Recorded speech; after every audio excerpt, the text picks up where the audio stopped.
Who did you expect? Who did you expect? Who did you expect? Who did you expect? Who did you expect?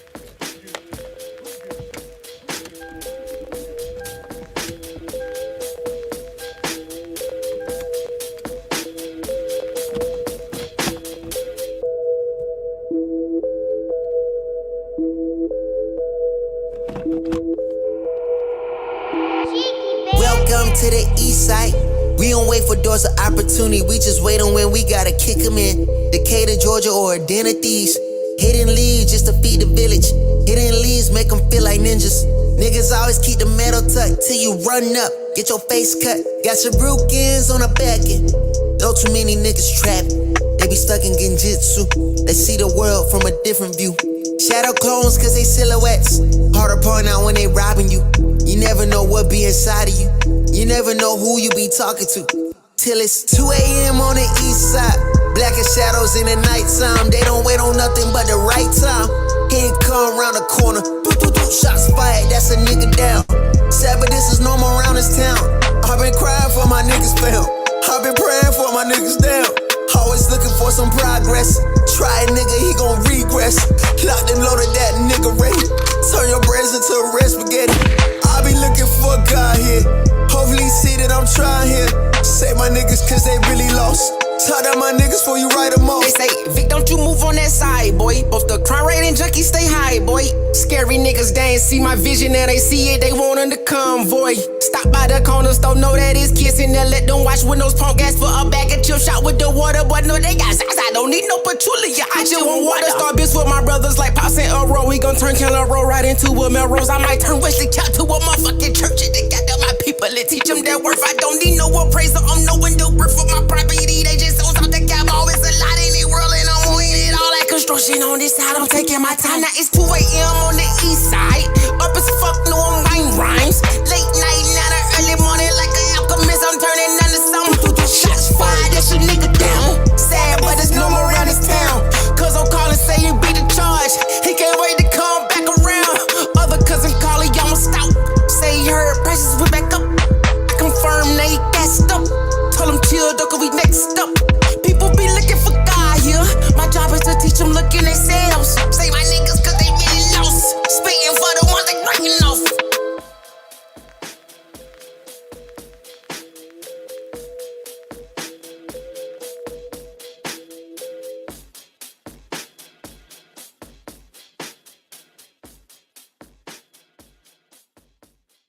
Who did you expect?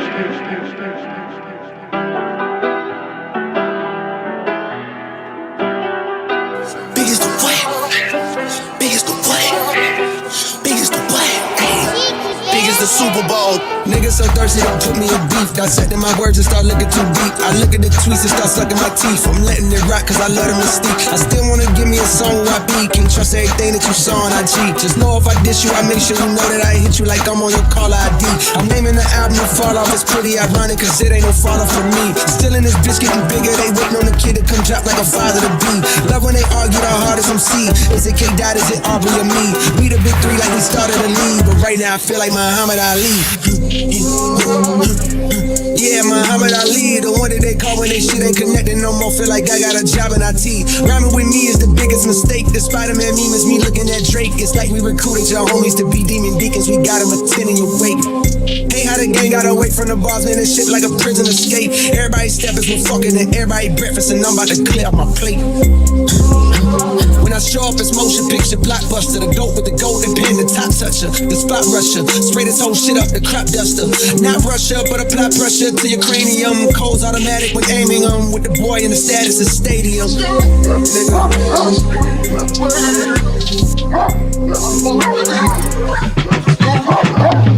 Big as the Super Bowl, but the difference is it's just two guys playing shit that they did in the studio. Niggas usually send they verses back to me and they be terrible just like a 2-year-old. I love a dinner with some fine women when they start debating about who the GOAT. I'm like, go ahead, say it then.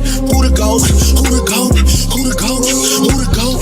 Who you bitches really rooting for? Like a kid that had been from January to November, nigga, it's just you and Cole. Big as the what? Big as the what? Big as the what? Ay. Big as the Super Bowl.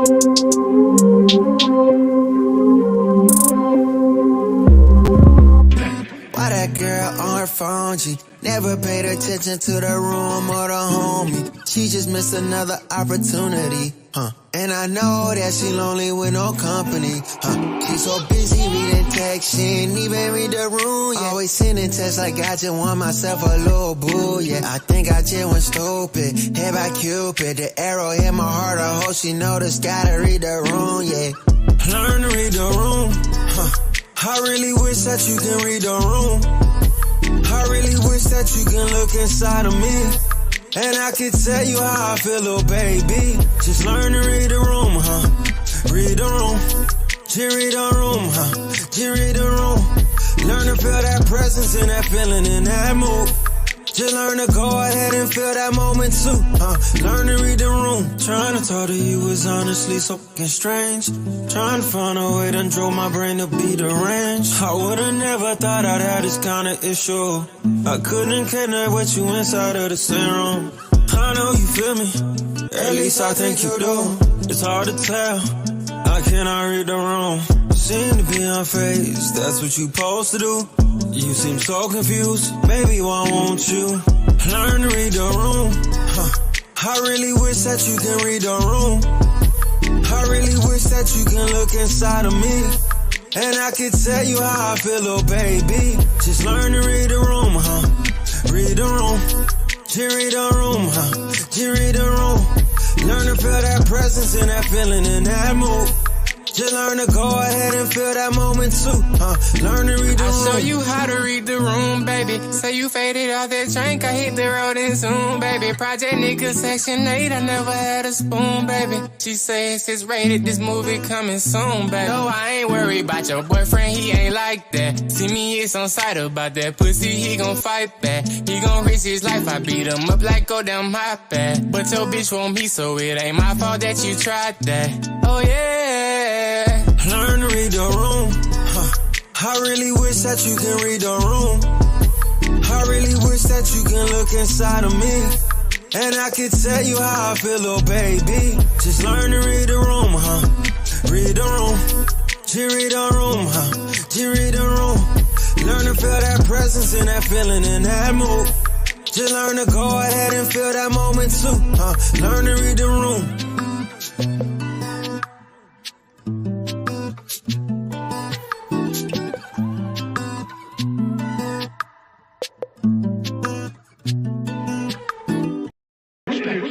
Yeah, everybody think it's a game. Yeah, everybody think it's a game. Yeah, everybody think it's a game. Boy, I ain't playing no games. No, boy, I ain't playing no games. Yeah, don't nobody know about the late night, early mornings with no sleep. Don't nobody know about the low time we ain't really had nothing to eat. Don't nobody know about the time we had to ride around without tank on E. Don't nobody know nothing but me. Don't nobody know nothing but me. Don't nobody know about the grind that it took. Don't nobody know how many times we put ourselves out there and got overlooked. Don't nobody know our pockets was low. Don't nobody know they think what they know. Don't nobody got love for a man, especially when a man hitting it low. Everybody got words of wisdom. Who putting in the work though? Everybody wanna get a trophy, but you ain't make it to the ship though.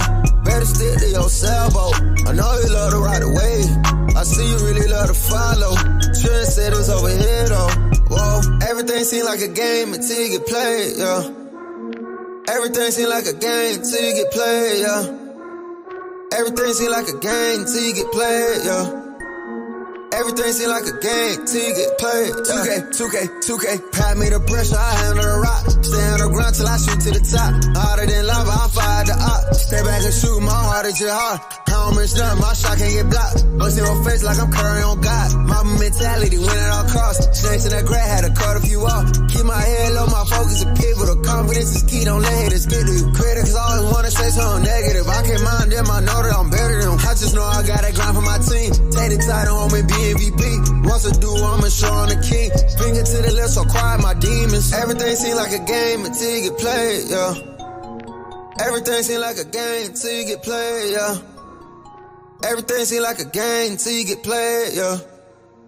Everything seem like a game till you get played, yeah. Everything seemed like a game It was all good a week ago. What's going on, everybody? Welcome to another edition of the Aron Show. I appreciate you guys being here. We started on time. I don't care what nobody say. We started on time because none of y'all remember what the start time was, so it don't count. Let me make sure the temperature's right because it's a little hot in here today. How's everybody doing today? How is everybody today? Yes. So let me mind my manners before we even get into the show today, okay? Before we get into the show, let me make sure I give a big shout out to the one, the only Toxic Don for being a sponsor of the last show, okay? Now, big shouts out to Toxic Don. He owes me a lot more ownership in the business, but we're going to let that slide, and we're going to let all the lawyers handle that on the back end because business is first, all right? It's a lot of arguments going on right now, but business is business. Don't ever forget that. Don't ever forget business is business. Sometimes we put a little too much personal in the business, but I also believe business is personal. So I might not be your best person to choose to listen to because it's business is business, but I do believe business is personal because you are personally engaged in the business and you take yourself into the business. So I keep it that way. Hey, Brittany, that's how I look at it. Rilla, what up? Miss Doris is in the building, MS Best. We going to have a nice, fun show today. I think it's going to be super chill, laid back show today, okay? Last show, it went a little crazy, okay? Last show went a little crazy, so today, it ain't going to be that crazy. I'm going to be a lot more quick on stopping certain things from prolonging in the show, all right? So don't even worry about it. I'm going to take care of all that, all right? That's taken care of, okay? Brownsville is in the building. Brownsville says, what up? I'm working my way to the throne, the empire. Mr. Fantastic is first, and I will save the asylum only for last. You a smart man. Because you will need to build up, sir. You absolutely will. But I will be in the building. If you guys don't know, I will be a part of the moderation team for the debate tomorrow. I think Fatty updated y'all on that already. So that will be going down tomorrow. I will be there. I will be very much intrigued to watch how it plays out. Okay, so that's going to be a lot of fun, and we don't want to get too much into that. We want to save the build up for the show tomorrow. So we're gonna see what's gonna happen. I don't know what's gonna happen. I don't know what to expect, but I'm gonna do my best to make sure I represent us very well. So everybody that rock out with me, I'm gonna make sure I do my best to represent very well. I know the moderators for the first show had a very interesting time because their experience will be slightly different. People that go second, they kind of hear all the backlash and they can kind of adjust to that. But also, it's kind of good kind of swapping people out here and there. But we don't know how this is going to play out. And we're going to go from there. But I am going to see how that show is going to go. I'm sure you guys have who you think going to win. And we're going to see how that works out. So I don't know if people taking certain bets or not. You know how they say all bets is up. So we're going to see if they got some side bets and all that good stuff. But Fatty is putting together the show. He got some pretty dope ideas I see him working with. And he's the type of person to present an idea and he'll have it and he'll wait for the third or fourth show to introduce it because he wants to build it up. So there's strategy involved in that too. So we're going to see that play out. And there are going to be more debates. I won't be able to moderate them all because my time schedule does not allow for that to happen. It just so happens that this particular debate kind of coincides with my schedule this week. So that is the good news. But it is what it is, okay? It is what it is. Now, we're going to get into I saw I don't know why this video popped up on my feed. I don't know why Brittney Renner and Just PearlyThings popped up on my feed, but I said, what? Did what I just see happen? So I said, okay. MS Best says, you keep defending Browns. How did I defend Brownsville? What about what I said is in defense of Brownsville? I'm not even sure how it sounds like I defend him. Nick, my guy Nick is in the building. Nick, what up, bro? I don't know how it sounds like I'm defending him. I'm not sure what that means. He don't need me to defend him. He can defend himself. He's a grown man. He don't need me to defend him. He might need some help, just like a lot of people need some help. But for defending him, I don't think so. He might need help for other things, okay? And only the internet will show him that. Only the internet will show him that. So we're going to get into those things. So we're going to get into Brittney Renner, just PearlyThings. We're going to get into a couple different things as well to lead into that. The first thing I kind of want to lead into is that stop calling everybody a narcissist. I don't know why every answer to everything is narcissist. I don't know why that's the answer to everything, but everyone is called a narcissist. I don't understand it.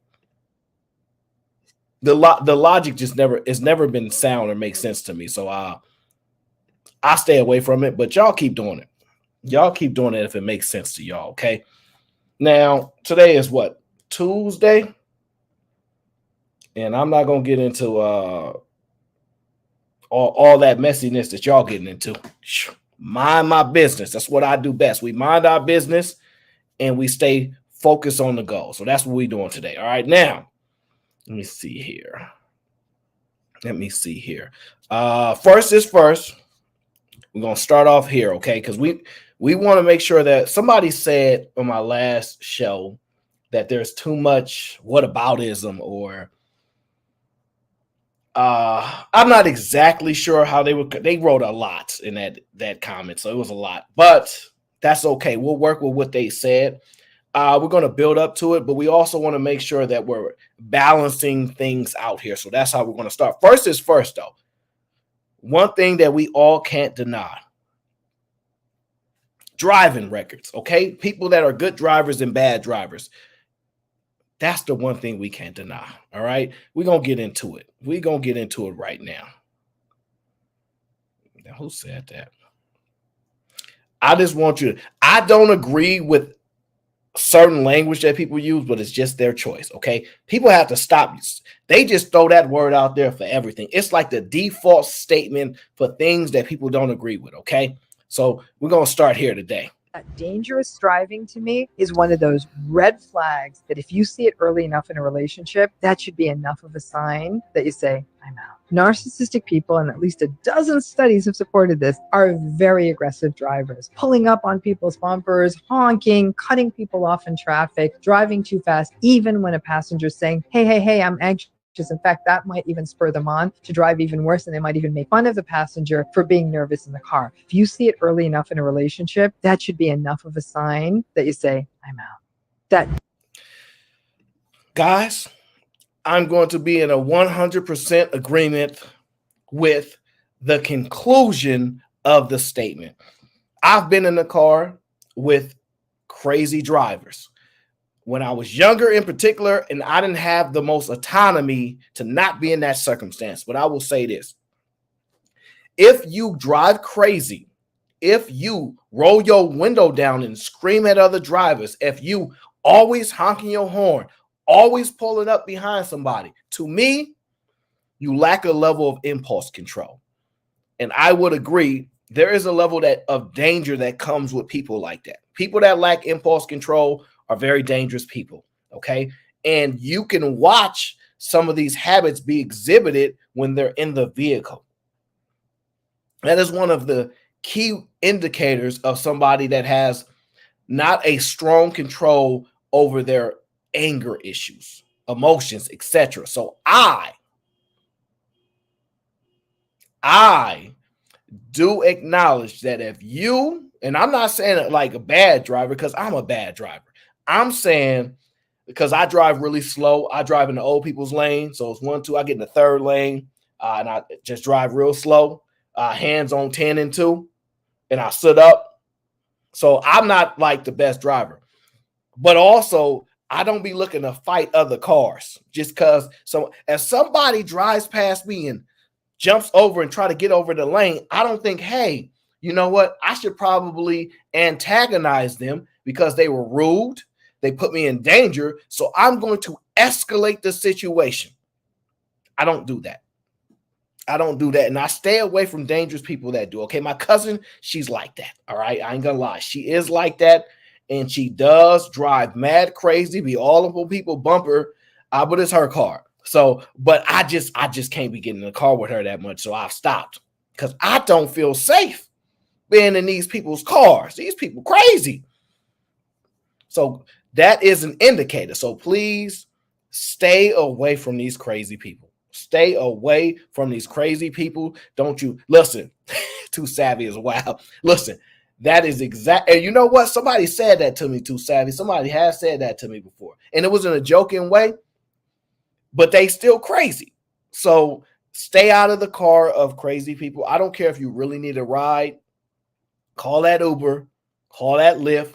Be grateful, okay? Because I'm not doing it. If I find out any of my friends is crazy like that, I will absolutely not be around. I will absolutely not be around. I ain't getting in that car. Listen, I'm gonna say this too. Y'all might not like this. If you in a relationship, all right, just real talk. If you in a relationship and you having trouble in your relationship, and you tell me, oh yeah, you know, yeah, they real like extra aggressive with me and stuff, and I don't like that because I'm not like that, and I'm listening, right? And I'm like, you know, first I'm thinking, dang, you need to get up out of that relationship. That sounds kind of crazy. But then I get in the car with you. And the next thing I know, you over there trying to jab at cars, talking about get out my way, hurry up, you driving too slow. Now I'm thinking like, there ain't no way you not like that in your relationship if you pull up like that. Oh, shout out to Team Fatty. I know he got people pulling here after his show. I don't know if he's still live right now, but I'm just being honest with y'all. I'm just being honest. Don't be in these relationships. As a matter of fact, we talk a lot of stuff about how to protect ourselves. Ladies and gentlemen, you don't need no father figure. You don't need no mother figure to protect you from that kind of indicator. We all can see that a mile away. If I see these people all, this is why I prefer to get on the bus. Because if on the bus, that vehicle is so huge that if you try to jab into a bus, you know what the outcome gonna be. So, in my humble opinion, it is in your best interest to take that as an indicator that, and I'm gonna say this for you too as guys, because I don't know, this ladies, you can decide for y'all, but as guys, there's no way you can tell me that your girl drive like that and you ain't got no scratches on you. Now, I'm just saying, if I know if you come to work one day and you wearing sunglasses, the big ones, I ain't talking about the smooth silk, the big ones that cover your eyes and your eyebrows. And I tell you, hey, take off them glasses. And you like, nah, the sunlight blocking my eye. I know it ain't the sunlight. I seen your girl pick you up in that car. I know it ain't the sunlight. So it's just the case. Ladies, don't we want to admit that they do these things, but it is what it is. Because the difference is, see, a guy, he probably still going to go to work. See, a girl, she probably going to call off. She probably going to call like, nah, I ain't going to work like this. See, a guy like, I got to get this money. I'm just put on these sunglasses and I'm going to grind through. That's why y'all got to be careful. 100% y'all got to be careful, all right? This is for the best protection of y'all. I want y'all to be safe, okay? Okay? Now, I know y'all didn't think about that, but share this with everybody. Tell all your friends. Forget them trying to tell you what they partner like. Just say, hey, let's go to brunch together, something like that. Get in the car, sit in the back seat as a good friend, and then watch. Just watch. If your friend crazy driving, then you kind of know like your friend gonna they gonna do what they gonna do. Because people gonna argue. And in any relationship, there's gonna be arguments. And I'm sorry, the lack of impulse control tells me you did it. Now, you guys can interpret that however you want because it's the internet and y'all gonna do it anyway. Okay. Now, that's just what Sway, what up? I just wanted y'all to know. CBN, what's going on? I just want y'all to know that another thing I have been noticing. Okay, is AL's not here, but he tells me all the time about HBCUs, right? And I always try to figure myself, what is it? What is it the HBCUs be doing, right? I ask him, nice charm, what's going on? I say, what is it? You know what I found out of why HBCUs is so popular? Did you know I found out? This is why, y'all. I had no idea, but this is the reason why. I had no idea.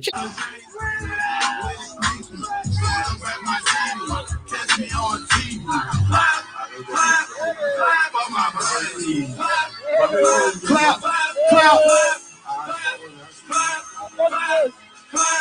Oh yeah, y'all turn. Okay. Now I'm curious. Is that a talent? Ladies, can y'all do the little like is that unique to the dancers? Because I know that took a lot of choreography to get that done. Okay, so I don't know what that is. I'm not sure, but that is one of the selling tickets. They be like, look, come here. If you come up here, you can do this dance. I'm like, what kind of dance? This kind of dance. Okay.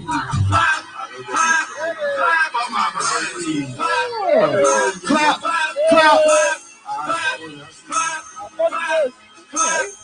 Oh yeah, y'all turn. Okay. And I ain't gonna lie. See, the girl that was behind, that wasn't in the front, she the backup dancer. She couldn't last as long. The girl in the front was the one going. She was going all out. So I don't know. I'm not sure. They spent a lot of time putting that together to get the acceptance letter. So I'm always impressed by the talent at these schools. I'm supremely impressed by the talent at these schools. I want you guys to understand that when people are going to these schools, you have to understand they are extremely talented. They are not like me and you who got two left feet. These people are supremely talented. Do y'all think me and you could come up? Y'all think we could do that? No, we have neck lat, whip lat, and all. So we ain't as talented as them, all right? We just gonna have to acknowledge that, okay? My boy Sway in the building says, salute, brother. Hope all is well in the Bay. Yes, all is well, my friend. I hope you're doing well. Yes, we good out here. We had a little heat wave for like 3-4 days. And what that means is like anything over 70, it was like that. And especially around the 4th. And then now it's back to normal. So everything has been good over here. Unfortunately, a lot of other places in the news, it's been crazy. So you just keep everybody in your spirits and your prayers and all that, because I know it's a lot of craziness going on in other places. But this is why nobody likes to leave the Bay Area, because we just have a consistent lifestyle. It's like every single day, day in and day out, you kind of already know what you're going to get. And it doesn't shift too much. It doesn't shift too much. So once again, shout out to Sway. But I just wanted y'all to know I might have to go back to school now and see what they got going on. I might have to go back to school now and see what they got going on. Because it just... Because I got to learn how to do that. I got to learn that dance. Yeah, I got to learn how to do that. They clearly teaching that in school. Okay. And see, Sway said the one in the back was gigging. I don't know. She probably was, though. I don't know. Sway is much better at identifying the people that do the little Chris Brown dance offs. I don't do the dance off things. That's not my thing. That's absolutely not my thing. So I I really don't get too much into that. But hey, talent is talent, guys. Talent is talent. Now, let me see what we got here. All right, so nice, Charles. Nice charm, you got it, bro. Okay, all right, you got it. You got it. My bad. Look, I thought we was going back to school. My bad. I don't know. All right, so before we get into the Brittany and just Pearly Things, I want y'all to understand this. We gotta make sure that we are balanced in these conversations, okay? And one of the ways you stay balanced is when you hear the information, you respond based upon that. Don't do so much projecting and all those other things, okay? Take the information, take what's been presented, and respond to that. That's what they have struggling going on, okay? Dang, why y'all gonna do just Pearly Things like that? Y'all don't know. Y'all don't know what y'all got coming up. Y'all don't know. Just Pearly Things she gonna show y'all something. But I'm gonna show y'all this video, okay? I want y'all to understand, okay? The question is, do nice guys finish last? That's the question. Here is your answer. Well, what before you even get your answer, do y'all think nice guys finish last? Yeah, that's right. Hey, Chris, ask them in the chat, can they do that dance? Because I don't think they can. I don't think they can do that dance. Now, that's what I want y'all to know. Do nice guys finish last? You know the answer to that question? I don't know. I don't know if nice guys finish last because I ain't no nice guy. So I'm not sure. I can't speak for the nice guys. Okay. I can't speak for the nice guys. I don't do all that nice stuff. I leave that nice stuff up to y'all. But if you ask a lovely lady and say, hey, tell me about this guy, let's hear what they're going to tell you. Listen up. You could say something to your ex right now, what would it be? I hope you're good. He was amazing, actually. He was an amazing guy. He was amazing? Yeah. Then why you lost feelings? He just wasn't it for me, but he's a really good guy. Amazing guy. What can men do to avoid a situation like that? They're an amazing guy. They do everything right. You can do. Like, it's just like your feelings. Like, there's absolutely nothing. He can treat you like a queen and be the best guy ever, but like, you just, I don't know. If you could.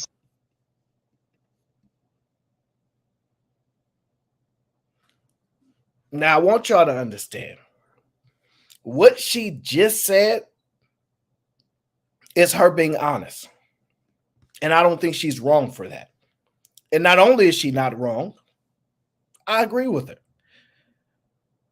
I agree with her. Listen, I know this guy, right? And a long time ago, he was telling me a story about a girl he used to mess with, right?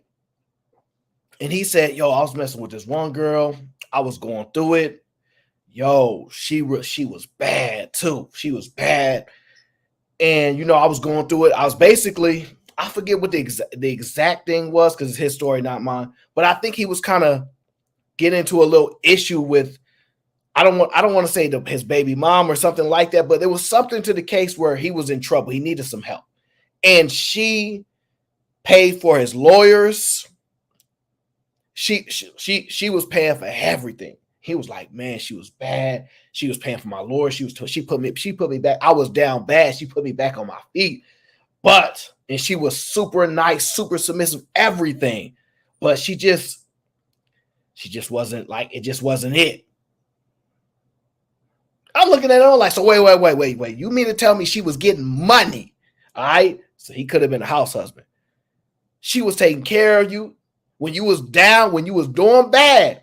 She paid for the lawyers, everything, make sure you was good to get back on your feet. She listened to you, did what she was told to do. She was sweet, submissive, all those things. And she was bad, according to him. And he said, yeah, it just wasn't it, bro. It wasn't it. So that is consistent with stories that I hear. Sometimes women say, I was caring for somebody, I had his back, but it wasn't good. He left me for another woman. Now, he didn't necessarily leave for another, but I'm just saying, you can be the best person. You can be somebody that somebody cares about, but Don't matter if you treat him like a queen. Don't matter. It just ain't it. So she's not wrong. She wasn't disrespectful. I understand what she's saying. There is just that it's that feeling that you get where you just like, yeah. And I guess, I don't know, I can understand it. Me personally, I'ma just fight the feelings. I don't care about them feelings. You do, you pay for what? You pay all, yeah. So you have to understand that, yes, it's not personal. She said it herself. He didn't do nothing wrong.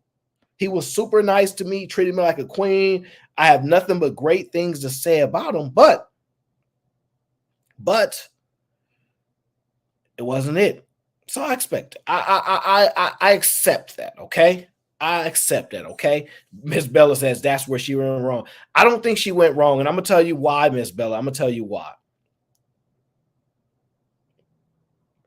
You got to be who you are, no matter who you're dealing with, right? And this is why the conditional things be problematic. If a guy picks a girl and he's a provider, right? I provide for my women, then he just provide for them. He don't go, I'll provide for this one, but not that. If it's who you are, it's who you are. And if that's the type of woman you are, that's the type of woman you are. That's the type of man you are, that's the type of man you are. I don't think she went wrong at all. I think she was being true to herself. I think she was being honest. So I respect that.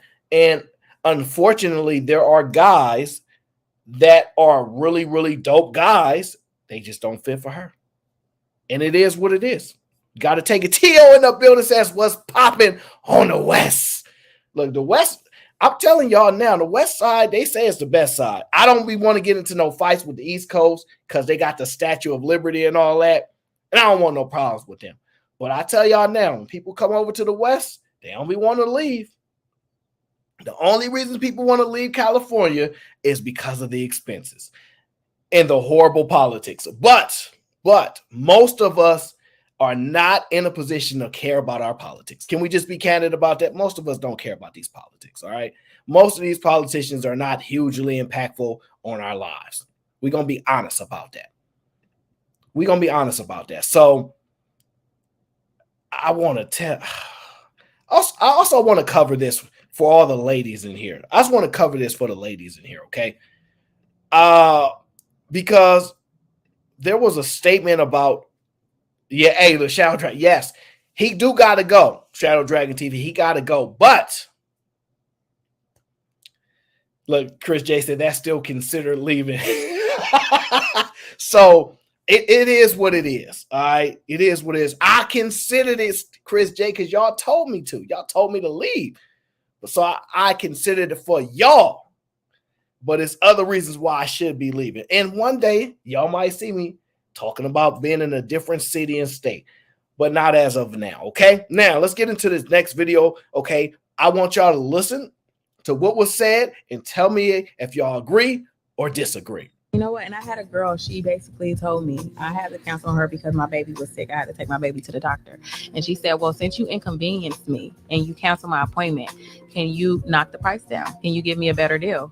And I was just like, you know what? You're not the clientele that I'm looking for, you know, because at the end of the day, if you can't be understanding of my situations, then I don't want you in my chair. Because that's insane. Right. You want the price knocked down because I have to take off and miss out on money myself. Right. You know, so it's just like, that's crazy. Yeah. You know? So, yes, LeGarrette, I will absolutely take that governor. I would if I could.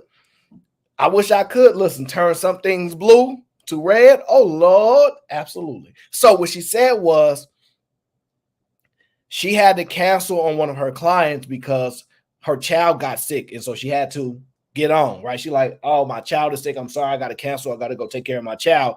And the client was like, well, okay, you inconvenienced me. Do you think you'd be able to shave a little bit off the price for next time? And in my opinion, I find absolutely nothing wrong with that request. I find that to be a reasonable request. I find it as a good business person. The thing about being the business owner, the thing about being the one where more responsibility is levied, your customer service or your brand, whatever you want to call it, you need to make exceptional, right? Most of the brands that we like, that we buy because the brands are good, is because they are exceptional in some area, right? Whether it's getting people to believe they're the best, whether, you know what I'm saying? Like there's some exceptional experiences there, whether it's being on certain celebrities to get you guys to like it. Maybe it's to make you feel elevated or whatever the case is. Whenever you're doing this as a business owner, you have to honestly say, yes, I'm so sorry. I know my kid is sick. And this is unfortunate. I know I promised you that we get it done. Unforeseen circumstances, I will gladly take care of you next time. Gladly, because at the end of the day, you want a returning customer. There are people that do hair for free, that do things for free the first time. And yes, this is something that you couldn't control, but for you to be upset at your customer for asking for a adjustment, knowing, and ladies, y'all here, if y'all was to cancel at the last minute, they would charge you some like retainer fee or deposit fee, I've seen on Instagram a lot, a non-refundable deposit. I don't know how much it is. I don't know how much the deposit is. It could be $20, $40, $60. You guys tell me. I don't know what it is. But I've seen them put non-refundable deposit because people be canceling on their appointments, and that does cost them money. And as the business owners, I support that. I support you having non-refundable deposits because if you allocate a portion of your time to service someone, then you should be accommodated for it. And if they cancel on you, they should be charged for that. And I have no problem with that. But if you do the reverse thing, and that's your standard as a business, you should elevate that on your side as a character of your business. So you should have definitely given your client a discount. And the fact that those guys was nodding tells me that, one, we was in territory we don't understand. We don't really know nothing about no hair business. And they probably didn't care. Most times, I'm just telling y'all the truth. When guys go, yeah, we really don't care. So she was just talking about something we didn't care about. Because there's no way those guys agree that makes sense. That's not even logical. That's how you convince guys that they need to have a certain level of empathy or something, and we fall for it. That's how y'all convince guys we need to have a certain level of empathy, and y'all fall for it, all right? Now, the reason I'm playing some of these videos, I'm going to tell you about it, is because I want you guys to realize we can hear information and give sound responses and fair responses. I don't even want to get to this video first. I want to cover this guy first, real quick. Hold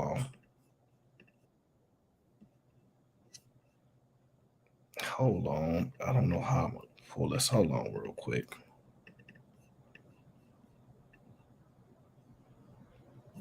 Because I don't think there's a reset button on this.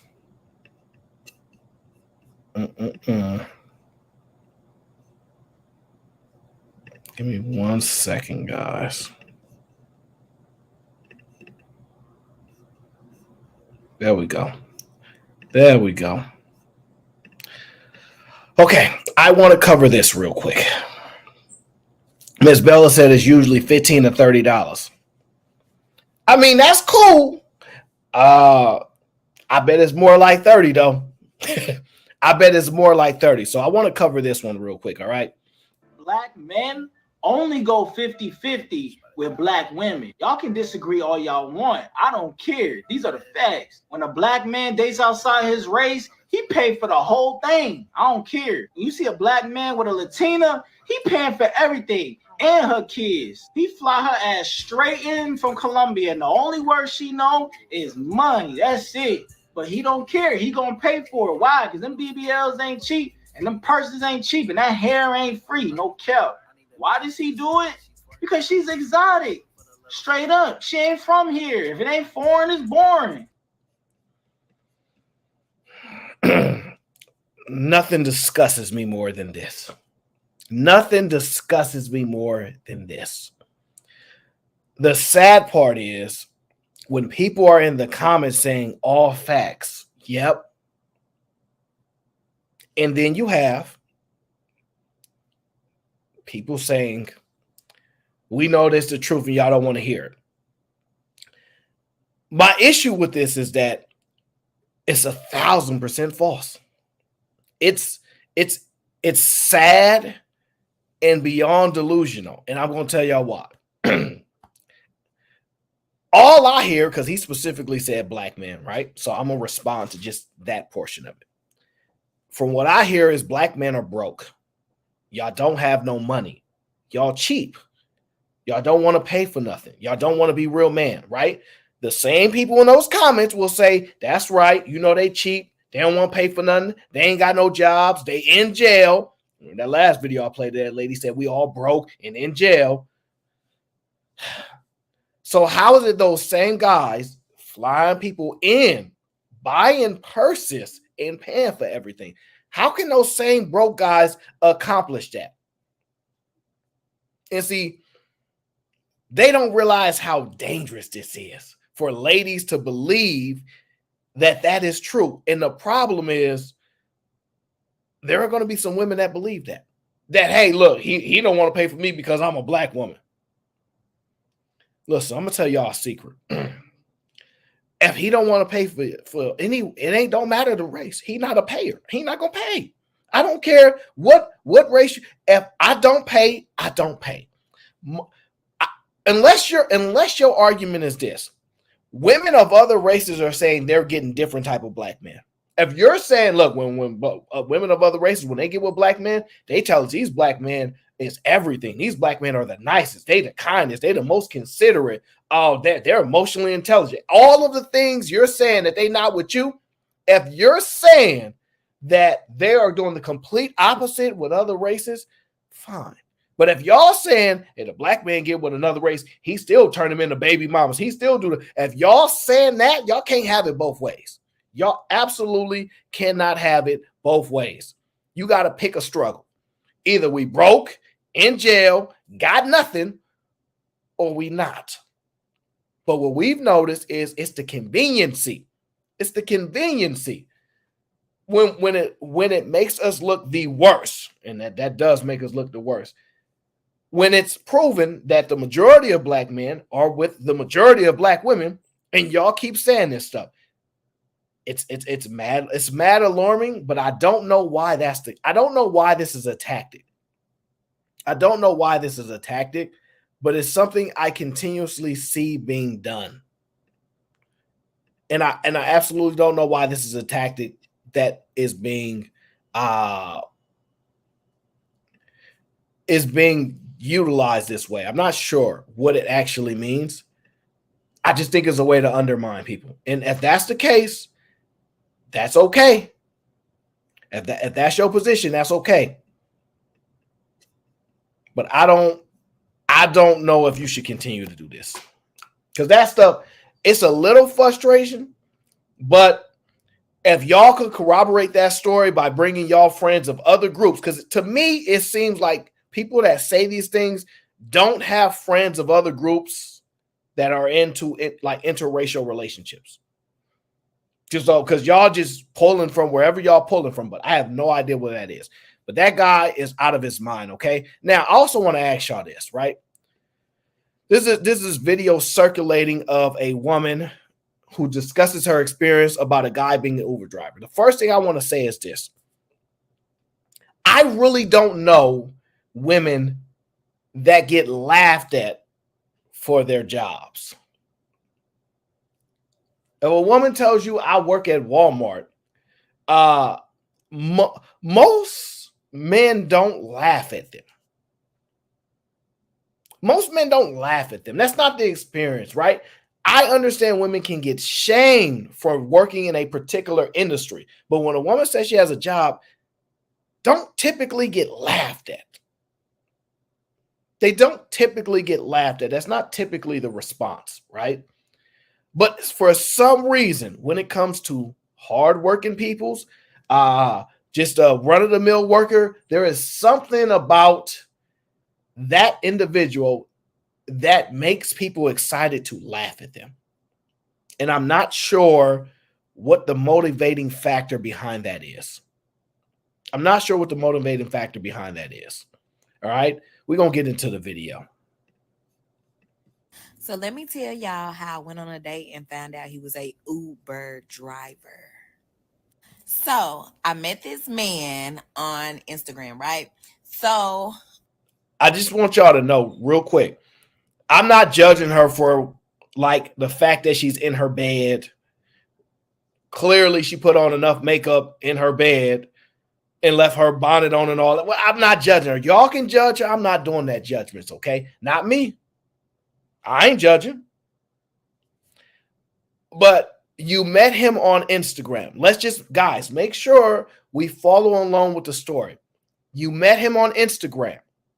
All right, you guys understand? Instagram, met him on Instagram. You hear that? Cool. You met him on Instagram. So let everybody write that down. Met on Instagram, okay? So now we know where they met at. I met him. We started chit-chatting in the DM, you know, Goes down typical in the DM. conversation. So then I see my friend is following him. So, of course, I send his Instagram to my homegirl, and I'm like, Whoa. Slow down. Ladies, is that what y'all be doing? So ladies, just tell us the truth. If you hit somebody in the DMs, right? And then you follow them, and then it tells you, oh, your friend follows them too. Do you send this profile to your friend like, hey, how do you know such and such? Is that a common tactic? Because I see like a bunch of stuff on my feed all the time. And it says a bunch of people I know are following this page, but I never think to myself, let me ask the people I know if they know, because I don't know. I don't do stuff like that. That's a little weird. But maybe for women, there's a certain level of protection for themselves. So if that's what it is, cool. But I also don't know why she jumped up out of the bed to say he works for Uber. That was a little offensive, but okay. It's a little offensive, but you know, we'll move on. sis, do you know him? And she was like, I'm not quite sure. He might have been my Uber driver. And I'm like, huh? So then I'm like, you sure? Because in my head, I'm like, why would you follow your Uber driver? And then she came back and was like, actually, I don't know. I'm not sure. I met a lot of people this weekend, so it's a possibility he's not my Uber driver. So I'm like, okay, cool. And of course, I didn't think none of it because I'm like, why would you be following your Uber driver? So yeah. So then we go on a date. We vibing, y'all. I mean, this is the first guy I've actually went on a date with since I moved to Atlanta. And I'm like, oh my gosh, like, I'm really vibing with him. I got a connection with him. I'm interested in going on another date. Ladies, did y'all hear that? Did you hear that? She met him on the IG. She met him on IG, slid in the DMs. I think she slid in the DMs, in my humble opinion. I think she slid in the DMs. But, because, won't y'all be honest, don't she seem like the type of woman that's going to walk up on you and be like, hey, give me your number, fool? All right, I'm kidding. But, being honest with you, I wouldn't be shocked if she, you know, slid in his DMs and he responded, you know, respectfully, right? Respectfully. She went on a date and she said she was enjoying this date. Vibes was crazy. It was so good of a date, she wanted to go on number 2. Number 2, she wanted to go on a second date. To me, that sounds like he passed the personality test. He passed the height test. The height test, you know, probably the smell good test. I don't know if ladies care if you smell good or not, but he passed a whole bunch of tests already from the jump. He probably went to a good location, a decent restaurant, whatever. He passing all of the things to the point where she wants to go on a second date. Pay attention. So I asked him, what do you do? He says he's a serial entrepreneur. So I'm like, okay, but what do you do? So then he tells me that he had to start a business with his friend, and they track the wealth of Black people. So I'm like, okay. They didn't say. I ain't gonna lie right now. If somebody told me they're a serial entrepreneur, first thing I'm gonna say is I don't know what that means. I'm just gonna be honest with y'all. I don't know what a serial entrepreneur means. Okay, I'm gonna just say that for the jump, because most people tell you what that is unless they trying to hide something. And let's be honest, sometimes they need to hide it. But in this case, he told her he is a serial entrepreneur. I'm just gonna tell y'all the truth. This is my opinion. Y'all don't judge me, okay? All my New Yorkers in here, don't judge me. Most serial entrepreneurs is not sliding in the DMs. I'm going to take that back. I'm joking. But in all seriousness, they usually give you some industry that they work in. All right. Serial entrepreneurs will tell you, yo, I'm in this industry, or I run multiple businesses. Like they'll say statements like, I run multiple businesses. Or they'll say statements like, I have a business in this industry, or I'm in this industry, right? That's what they'll tell you. Hey, April, how you doing? That's what they will tell you. But the fact that he said that to her, I'm not upset with her if her first response is, you trying to play me. And then his follow-up was, I have a business where we track the wealth of Black. Did he say Black men, or did he say Black individuals? He said something like that, right? Let me go back and make sure I heard it. Hold on. Track the wealth of Black people. Okay. So yeah, it's a business that tracks the wealth of Black people. Well, I'm going to be honest with you. If we as broke as they say we are, that business ain't going to go well. If we are as broke as they say we are, how's he generating profit from that business? He tracking basically the worth of the money that we have, and we don't have no money. So I would automatically assume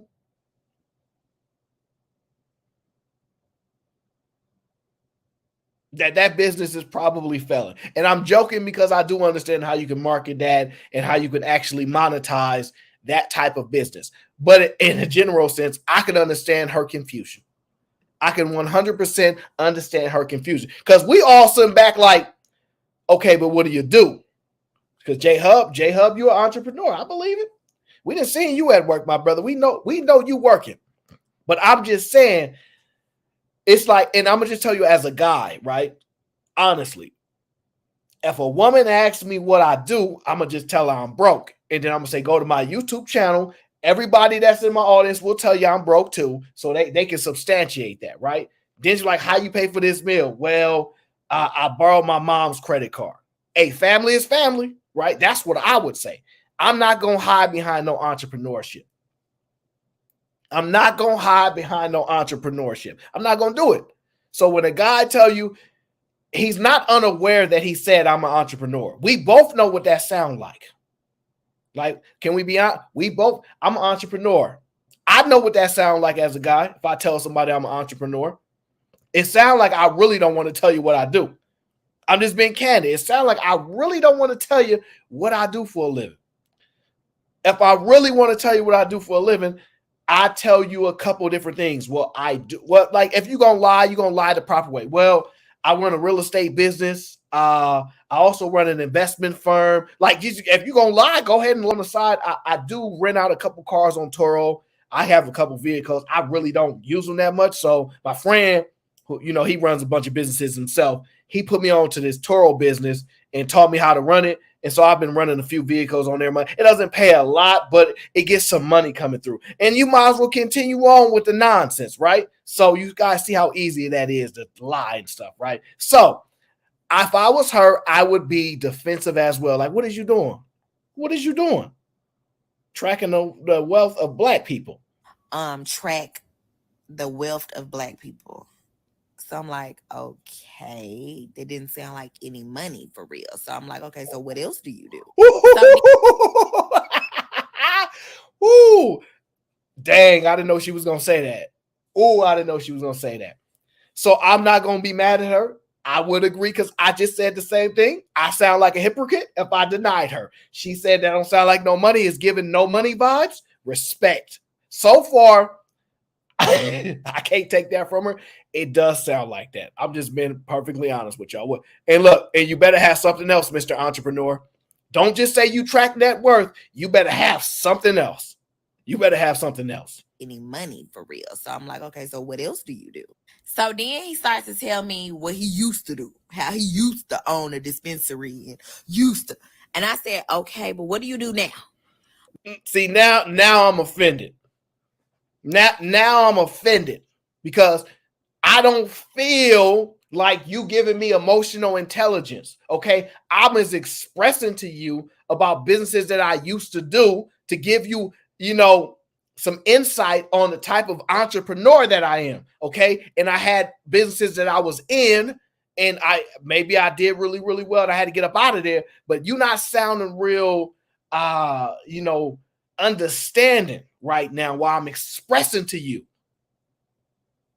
We is gonna have a problem if you don't start showing this intellect, like this emotional intelligence. We're gonna have a problem right now because I don't appreciate how you just brushed off all the work that I put in. Do you know how hard it is to get a dispensary? See, that's the problem. You sit in your bed, you put your lip gloss on, and you sit in your bed, you put your makeup on, you do your little eyebrows, and you judge me. Do you know how hard it is to get that business on and popping? You know how many people done told you they can't even get in the business because all the licenses are taken? You're going to judge this man. This girl's something else, y'all. Used to. And I said, okay, but what do you do now? Men, stop telling us what you used to do. If you ain't got it now, we don't care. We don't care. So then he tells me that's it. So then I look at him and I say, you drive Uber? And I could tell it like really effed him up because he was not expecting that. Because of course you a serial entrepreneur, but you did not name that you drive Uber. I'm gonna keep it real with you. I don't know how you just gonna blurt out a job that he does. He told you he used to be in a certain industry. He don't do that no more. He's an entrepreneur, which means a lot of the times I have a business. It may not be profitable. I'm building it out. Most businesses fail, and then most of them are probably not profitable for 3 to 5 years, right? Most people will tell you that. You're gonna jump up and scream, do you drive Uber? Now, one, that is highly offensive. That is highly offensive. How you just gonna blurt out a question like that? And don't act like you hyping up the story just for us. This is how you normally talk. You don't just get on TikTok and start yelling and screaming and get off of TikTok and be all calm. This is how you loud like this in real life. We get that. But I would be a little offended if I was a guy, and I wouldn't feel comfortable telling you if I worked at Uber because I think that you would try to get a discount. Not expecting that because, of course, you a serial entrepreneur, but you did not name that you drive Uber. So he was like, yeah, sometimes. Now, I know y'all gonna drag me in the comments, and I don't give up. But y'all, I'm not dating no Uber driver. And let's not forget, he is 48. Think on that. Now, I'm 33. I'm not dating a 48-year-old Uber driver. Like, I'm just not doing it. Like, we date up older men because they're more established, they're more settled. No, I'm not building with no man that's 48. I'm not sure how to respond to this. Let me think about this. You date older men because they're more, listen, guys, remember I told you about that code language? They're more established. That means money. So like, we're not playing around with these words that y'all use. That means money, right? But you didn't say you date older men because they're attractive or more attractive, because your definitive reason is they're supposed to be more established, right? And I'm cool with that statement. The issue that I have is that why are you broke? Why are you broke? Because the women that I know that's getting money, They make their judgments off of the guy that look good to them. I want a guy that look good. I want a guy. That's what they say. You giving you struggling vibes. That's what you giving me. You giving me struggling vibes. You giving me that you need somebody to take care of you because you're talking about building. Have you ever seen somebody come into a relationship with $7 million? And let's just say they come in a relationship with $7 million and you come in a relationship with $5,000. Now, I'm using the disparity because let's be honest, most people might have $5,000. I lied. I know I'm lying. Most people don't, but let's just say most people have $5,000. If the man you with got $500,000 and you got $5,000, what you building? What you building? So either you only got couple $1,000s, which I ain't the one to judge. And now because you ain't in a position to get the man that you desire, you got to hope and date up and hope that he shares some of his money with you. Because the women that's getting money, they don't follow this same criteria you following right now. They ain't following the same criteria as you. So I'm just saying it's giving me, fellas, ladies, are y'all getting these broke vibes from her too? Because the women that I get money. It's nothing. I get money all the time. I make money. So I attract men that make money. It's normally what they say. Normally I hear women say, I attract men that make money because I make money. But the way she's saying this is that she was struggling. She had to go out and find a man in the DMs, which I'm not mad at. I think women should, y'all speak up and go get the man you want. Don't y'all be quiet and let them other girls steal your man. But to sit there and say you're not building with nobody, I'm going to just tell you now, you always building with somebody. You always building with somebody, whether it's mentally, physically, emotionally, financially, spiritually, we always building. We always building. And that be the problem. You coming in thinking the money is enough. It seems like you have a room right now. It seems like you have a room right now. I can see the bed backsplash. I can see it. So you have a room right now. You're sleeping just fine. It seemed like you're not having no trouble. You started this. You said the date was phenomenal. Personality was A1. Energy was right. Everything was 100. And you want to go on a second date. And I'm also going to tell you something. There is nothing wrong with people driving Uber. The amount of disrespect that people have is beyond alarming. I'm not saying you can't have your own criteria and judgment and say, I'm not messing with no guy that drive Uber. That's fine. However, I'm just being perfectly honest with you. You should probably just say, I'm not messing with no guy that drive Uber. That's it. If you keep adding to it, then your ignorance will be on display. I know people that drive Uber, they drive a lot, but they make that special 6 figures y'all be asking for. It's people that do it. It's people making 6 figures in the gig economy. Now, you might have to be in a major city because obviously a lot of my data comes from out here, but still, people that make 6 figures, they be grinding, they be getting to it. And they have a little bit more control over their time as far as AM, PM, etc., and things like that. So I'm just personally offended. I'm just personally offended by it because you went on to say that you have to build. All you have to do is say is, I'm not attracted to a guy that works that job because I don't like people that work that job. I will tell you this. I don't think people should drive Uber for as the liability risk that has with people being in a car with you. So when it comes to the gig economy, when I'm strategizing with people, I say, yo, this is what I think. I think you should actually do this business instead of Uber. And you can actually make this type of money, et cetera, et cetera. I actually divert people away from it because there's a liability that you have with having a human being in the car with you. However, we still need people to fight for those jobs so we can have access for that particular business. So when you do things like this, it's like you look down on those people. And I'm saying that's cool. But don't forget, and I'm going to just tell y'all something that y'all really don't know. Somebody's life can change in 2 years. And y'all may think, oh, because it's 48 and you still ain't showed no progress.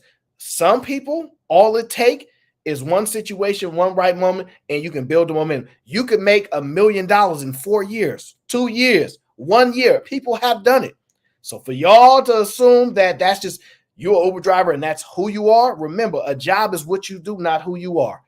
And sometimes your limited understanding of that destroys you. I'm going to tell you this. This is my personal opinion. It's hard, and this is my opinion, right? Running into these women, sorry, I have to say it, that are so intelligent, so business-minded, so entrepreneurial, right? And I'm going to just also tell you another secret. People that drive Uber and Lyft are typically not lazy. I know that sounds crazy to you. They are typically not lazy. They study the analytics. They know their clientele. They kind of know where they have to be, which areas, certain times. They may not even like it, but they know they have to do it. So they're not lazy. So if you're a money-getting woman, entrepreneur, all these type of things, and you have a skill set and a gift, I don't know why you don't understand that as long as you're not dealing with a lazy man, I don't know why this whole thing, because there has been enough women to say, yo, yeah, we started this business together. Sometimes your brilliance is in that area and you don't have the grind for it. Some people are the mind for it. They're not the grind for it. He might be the grind, you might be the mind. But you know what? Since y'all so big and always disqualifying somebody, even though he passed your first date test and you clearly been struggling with them tests, even though he passed it, that's the limited in y'all thinking. That's the limited in y'all thinking. I'm going to just take it from there because that's just the case. Okay. Optimus Prime says, proves that no man or Autobot is good enough for her. There are some men that are good enough for her, but that wasn't the man. And this, I know that comment was probably to the previous video, but either or, if you talk about this woman, it's all right. Reality will remind her. Okay, the dating pool roast reaction says you should not be a bum at 48. Dating pool roast reaction. Where is there an indication that he's a bum? I heard no indication that he was a bum. What I heard was he drove for Uber. That don't make you a bum. I think fundamentally, right? What women think a bum is and what a bum actually is, y'all have no clue. The man is a man that is working, attempting to work, wanting to work, actively trying. Because I know that y'all don't believe it, but there are people who don't actively try anything, who just, I don't want to get up out this bed. He's not a bum. He's just not a high earner. That don't make you a bum. And I also want to tell you, a lot of women that ain't broke like her, experience certain things from men where they go, I really don't care about the money. Because if I could have had that experience on the first date, really be enjoying, energy is right, all those positive things that you said about him, if they could have that in a guy, they take that over this such high earner. That's just what I'm saying. Okay, so she says you should not be a bum at 48. We've already debunked that. Okay, women build with men before 35, not after. I disagree. You build with whoever you get with. I don't know why nobody's coming as a finished package. I know they want y'all to believe that they do. Now you might not have to financially, but there's a build somewhere. And once again, all of these places, financially, spiritually, emotionally, physically, all of these things, they are layered. They carry to other areas of your life. This is why they say if you're a spiritual person, it can lead to this. So me noticing what I constantly hear out of the judgments of women in particular, it just tells me why y'all have a difficult time assessing men for you. Because all of this is based upon her ability to assess men and decide to cut them off and all these things. And if we have to rely on your abilities to make those assessments, this is why we see a lot of struggling. I have no problem with a woman that don't want to date a guy because he's an Uber driver. When you start to project and call people bums because you presume that they either don't have no money or they're not making as much money as you want. I'm just being honest with you.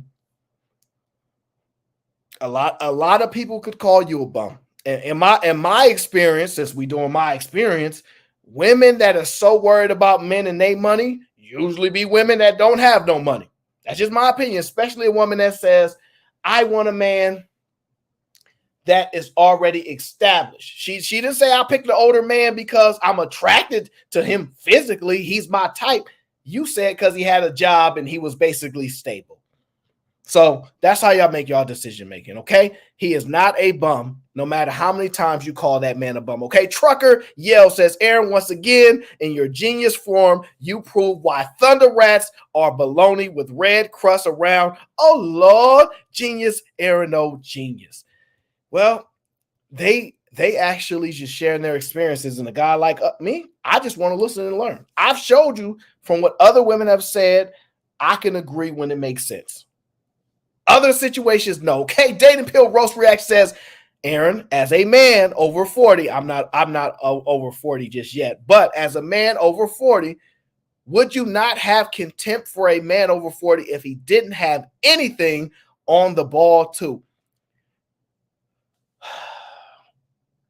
All right, I'm gonna just tell you like this. This the part that make me mad. It's always nuance. It's always it depends, right? I was listening to I forget who show it was. It might have been Venus show earlier in the day, right? And I heard Fatty having a conversation with somebody. He was asking a question, and it was just a question you could give a yes or no answer or give a respond directly to his question. And it's always nuances and it's circumstantial and all these things. However, when a man says I drive for Uber, it ain't no, well, he could also be a millionaire.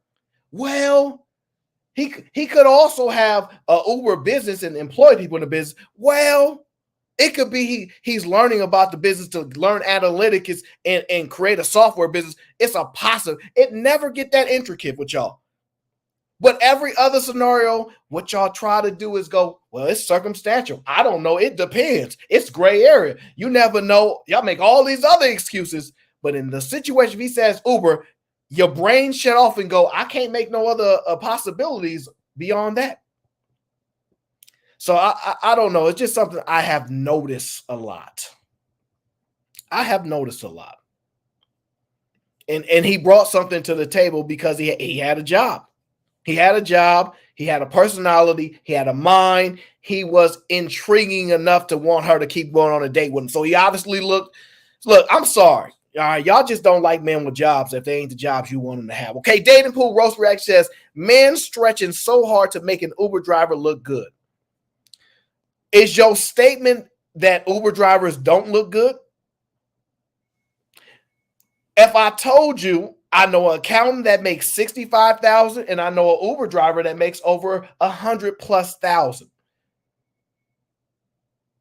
What if I told you they were an accountant? Would you assume that they don't look good? Because I'm telling you, these are factual things. Factual things. If the man said I was an accountant, you wouldn't assume he was a bum. You wouldn't assume he was a bum. I'm just being honest with you. I've seen how people react to this. I'm an accountant. You don't know if they first year. You don't know nothing. You just know they said accountant. So you your brain turn off again and go, oh, he must got some money or he knows something about money. Man, a lot of these accountants, they don't be known as much as you think they do. And they don't make as much as you think they do. But that's okay. So I don't assume the Uber driver is a bum. I'm not trying to make an Uber driver look good. I'm saying I've noticed in multiple circumstances when your brain wants to work, y'all can create a lot of theories for something. But when you want to basically undercut somebody, you want to make them look as bad as possible to make sure the reason for your decision goes well with the crowd, you'll default to stuff like that, okay? So I'm not personally making the Uber driver look good. I'm telling you, forget how I feel. Let's look at the facts of things. Oh, you an Uber driver? Well, how much you make doing that? Because as a matter of fact, listen. Ladies, let me give you some help. There's a way to be respectful. There's a way to not be attracted to a certain job or position. And then there's a way to get information that you want. So ladies, I'm going to give you a freebie. If a man tells you they are driving Uber, although if a woman was doing the same thing, because some of y'all into what y'all into, all you have to do is say this: how much you make driving Uber? Because I might have to quit my job and work for Uber. And then they'll tell you, oh, it ain't really that much. Or they'll tell you, I actually been doing it for this long. And this is my strategy. And this is how much I do. And you go, oh, so now I got information. Now you find out that somebody has the ability to analyze a business, do better than somebody else in the same career field. It's just, if you ask the right questions, you can acquire the right information. But y'all lack the ability to do so because your brain turns off. I work for Uber. Oh, my brain hurt. Oh, my brain hurt. Money is money. Money is money. As long as you're not doing a profession that, one, it could make your family look bad.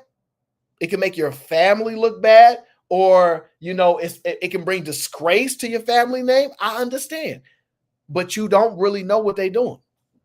And I'm telling you, you come out here to the Bay and you'll find out there are some of them. And like I said, there are some that are doing pretty poor. And there are some that are doing exceptionally well because they truly understand the analytics. They understand the city that they in. Like, they do so much research on knowing, can't even get into it, but it's much more than your surface level understanding will go into if you just make a judgment on the fact that they're an Uber driver. That's it. That's all you was making your decision on. That's all you was making a decision. Okay. Dating Pool Roast React says, man stretching so hard to make Uber driver look good. This is wild. Women have time to be unsure about professions. Men don't. He got to grind day one to be considered useful. Lies. This is insane. You know how we know that's not true? I'm gonna tell you how we know that's not true. In her own statement, she said, we not building with nobody over 35. Meaning, if you broke over 35, you can forget the building process. However, you accept that if you under 35, you ain't got to have that much money. And that's just really listening from there. Now see through you. See, don't do that. I didn't say everybody driving Uber is getting it. I said, I'm going to try this again because everybody knows I love me some see through you. I ain't going to lie. Everybody know. I said that all you have to do is ask the right follow-up question. How much you making doing Uber? Because I might have to quit my job if it's going well enough because I'm tired of doing what I'm doing. And they gonna laugh. No, you better not quit your job. I ain't making that much. Or they gonna tell you, if you do it right, you can make this much and this how much I make. That's it. And then you can find out if it's a lazy driver or an exceptional one. I'm telling you, there are people that do the same job and someone makes way more money doing the same job. That's the facts of life. Don't just turn your brain off because the man said Uber. That's all I'm getting you to understand. Because when other questions get asked, we hear there's nuance. It depends. It's circumstantial. There's gray area. I'm not sure. So I'm just being honest with you. That's all I'm saying. I ain't got to hype nothing up, okay? Dating Pool Roast React says, women call men who need building after 40 bummish. Okay. Listen, I have no problem if that's the limitations that you think, right? And if that's what you think, cool. That's not smart. And you making those assumptions just based upon age, and y'all the smart ones. You got it. Because I've heard people say things about how people look when they get over 35. And so cool with me. I ain't gonna even battle you on that one. If that's how strongly you feel, I'm gonna accept it. Okay. Dated Pool Roast React says, an Uber driver alone and as his first profession is suspect. Being an accountant, then Uber on the side is a whole nother discussion. Stop it. I don't disagree with this statement right here. The second part, an Uber driver alone absolutely can make that money. Either you don't know anybody that's done it or you haven't studied enough people. There are actually YouTubers that break down how much money that they make. And I take my anecdotal experience with clients that actually do that, right? And they make a certain amount of money, right? And you can see these things. It's obviously it's restricted to the Bay Area, San Jose, and things like that to where I can speak to it personally, right? But there are also other people's experience where you can say, doing this same job, this person made 80,000 and this person made 40,000. That's the facts of life. If you want to write somebody off just solely based on the fact they're Uber driver, that shows who you are, not who they are. That shows who you are, not who they are, okay? Now, if you have this assumption that being an accountant automatically makes you better, cool. I'm not gonna battle that with you. I just think that, you know, it's a little narrow-minded, but it's her right. It's her right. Let's get back to the video. It's her right. I'm not building with no man that's 48. You're basically 50. So we go to the next spot, and I had already said yes before I found out I was an Uber driver. So of course, like my whole demeanor is totally different at the second spot. And I'm not really saying anything. I'm really ready to go home, baby. He was doing all the talking. Then he brought it up again, was like, have we met before? Like, how you know I drove Uber? And I'm just like, oh, I just know. So at that point, I'm no longer interested, but you know, it is what it is. So another time he tries to take me out that I think that a few days later, and I'm not the person to ghost people because I don't like when people try to ghost me. I've been ghosted twice and it's not a good feeling. So I basically tell him while we on the phone, I was like, you know, we was vibing, we was cooling, and you know, we had a good day, but I ain't gonna lie. When you told me you was the Uber driver, it really effed me up. It did. And I told him it effed me up. And, you know, I'm used to dating older men that got their stuff together, that's more established, somebody I can learn from. And I said, that just took me off guard. And he was very cool about it. He would say he understood and he understood. And then, of course, he went into the whole thing trying to explain himself and all this other stuff. But in the end, he understood. Better man than me. Better man than me, and I'm going to tell you why. I wouldn't try to explain myself. I wouldn't try to explain myself at all. So he's a better man than me by far. I think sometimes what people don't realize is the reason why he went on to explain himself is because he really liked her. He really liked her.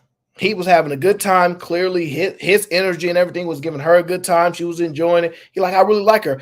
And I hope she don't only see me as a job. And I think somebody asked, did he pay? Why would she want to go on a second date if he didn't pay, y'all? Honestly, why would she want to go on a second date if he didn't pay? So we kind of already know the answer to that. There's only one type of people that would go on another date if you didn't pay, really. I shouldn't say one type, but there's a specific type of person that would go on a second date even if they didn't pay, okay? And I'm going to get into that video. I'm going to get into that video where I can show you the connecting part and the disconnecting part, right? Because I want to show you where I can agree and where I can disagree, okay? And then we'll get to the Brittney Renner Pearly breakdown in just a moment, okay? The reason why I want to show you guys the layers of building up the conversation around reasonable statements, how we can be unbiased and we can respond to things, and then we can show you insanity, all right? So that's what we're breaking down here. I want you to listen and understand this, okay? Listen and understand what this young lady has to say here. This is her reasoning behind coffee dates, okay? So we've heard people give their takes on coffee dates, etc. I want you to hear her reasoning behind coffee, okay?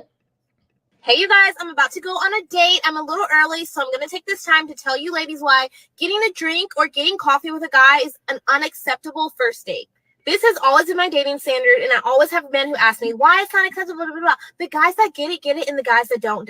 First of all, this is the question I want to ask men. Would you take your celebrity crush to go get coffee or get drinks? Granted, I'm not your celebrity crush. I want to be thought of as your dream girl, someone you hold in high regards. You doing the bare minimum by taking me to Starbucks or to the local bar does not make me feel special. I want to start right there. She says, I don't do coffee dates. I have a question. If I was your celebrity crush, would you take me on a coffee date? That is a valid question. It's a valid question. She then says, granted, I am not your celebrity crush, but I want to be treated as your dream girl. I think women don't truly understand, right?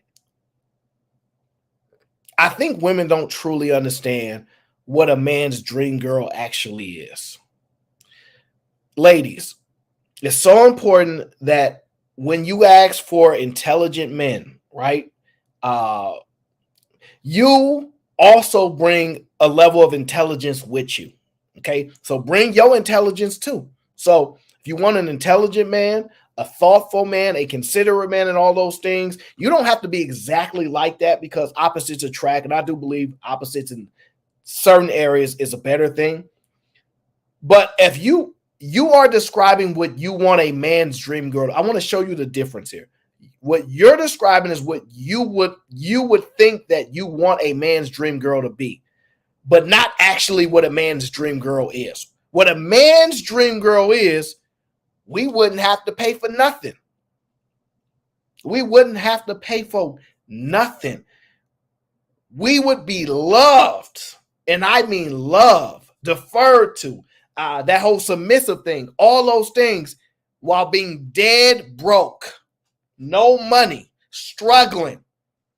And we get all of those experiences.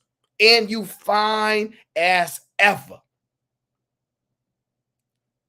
That's what our dream girl is. Our dream girl is the one where we could be broke, struggling, in the worst scenario. And she treats, make you feel like the king that she say you are. She's submissive, listens, considerate, thoughtful, caring. For the free, that costs nothing in a sense of, right? That's more of what our dream girls would be. We don't dream that we get to take Rihanna to Disneyland and she be like, oh yeah, treat me like this. That's not what our dream girls are. See, that's what you dream for, and you don't have the ability to transfer your thoughts to the man's world and display that. That's not our dream girl. So you don't want to be thought of as our dream girl. You want us to treat you like a woman we think is out of our league and we need to impress, and she's on a pedestal. That's what you are actually requesting. That's not our dream girl. I don't know what guy you've spoken to. And see, I think you've conflated an answer like, who's your dream girl? Man, Rihanna. And he's speaking to the beauty, right, that Rihanna has, not to their own one-on-one scenario. So you guys confuse that, all right? Y'all don't really know what a man's dream girl is. Y'all know what y'all dream for us to be like is. And that's what that response was. That's y'all dream for us to be like. To see you on that type of pedestal, right? So don't confuse dream girl for us for what you want it to be. Please don't confuse those two things, okay? It's very, very important that you understand the difference. Number 2, it's giving bare minimum. Like, that's what I'm going to expect from you in a relationship. You taking me to go get coffee or get drinks doesn't require any thought, any planning, and we can do that on a whim. Furthermore, you taking me to get drinks makes me feel like you want to get me loose, and I'm definitely not about that. Lastly, sharing a meal with someone allows you to see their etiquette, their mannerisms, the way they treat a server. It really allows you to read into a lot about a person. So I think that's vital, to just have dinner with someone. Plus, so I agree with this statement. If you feel going to get drinks or something, that's a way of a guy trying to get you loose and all those type of things. I have no problem with if that's your rejection to it. I can stand by that and totally support that. The second part, when you're out to dinner and you want to see if people know which spoon and which fork is for salad and how they treat the server and all those things, that is a valid response. And that is an indicator that y'all have been expressed to of how to find out things about people. That's valid to me. So if those are your reasoning, I have no problem with that. My biggest right, what it was you trying to pedestalize yourself as if when we come into a situation, there's a presumption that you are above us. And while we're not going to pedestalize you, we're going to come in a situation knowledgeable and intelligent enough to go, look, her time is important. My time is important. We want to make sure that we get a good experience out of it. If it don't go well, we separate. But to sit here and think we're going to put you on a pedestal, we're not about to do that. We're not about to do that. And if you want a guy to do that, that's cool too. Go ahead and find them. But all this dream girl, no, I'm not with that. Food is the basis of relationships. It's just what you do with people. Like, you eat food together. It bonds you. You can't give me the courtesy of buying me dinner. I definitely can't expect you to buy me anything. So ladies, next time a dusty, rusty, brokey guy tries to get you to go get coffee or get drinks, decline him respectfully.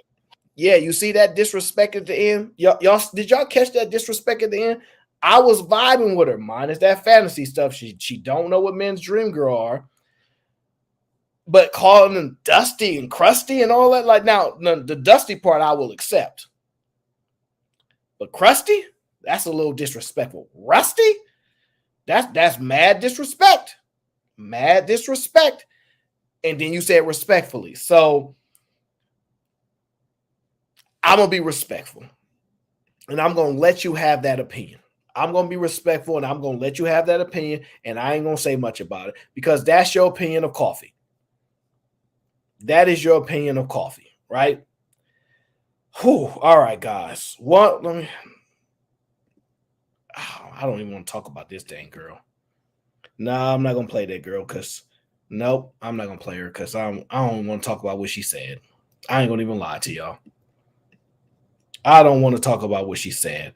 We're going to play. Okay, one more video. And then we're going to get into the Brittney Renner Just Pearly video. That's what we're going to do right now. Now,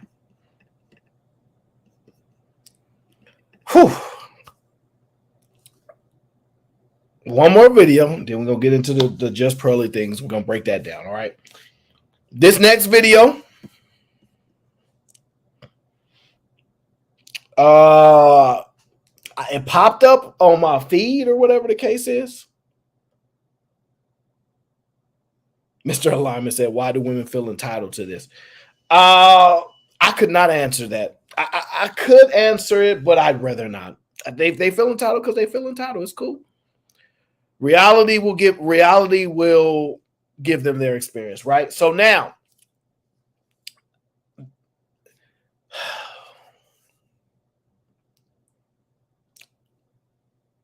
I'm going to just play the video and we'll go from there. I'm going to play the video and we'll just go from there. I was sexually assaulted by a white woman in St. Petersburg, Florida last month. And I feel like it's really important to tell this story because I hardly ever see white women get held accountable for their violent actions, especially towards Black women. So I was out at a bar with my best friend in St. Pete on a Friday night, probably around 12:30. So it was pretty late. And we're approached by a group of white women. I do want to say this. Out at a bar, 12:30 at night is pretty late. Those are her statements. Somewhere in St. Petersburg, Florida. I've not been there, so I don't know much about it. But she said she was with her friends.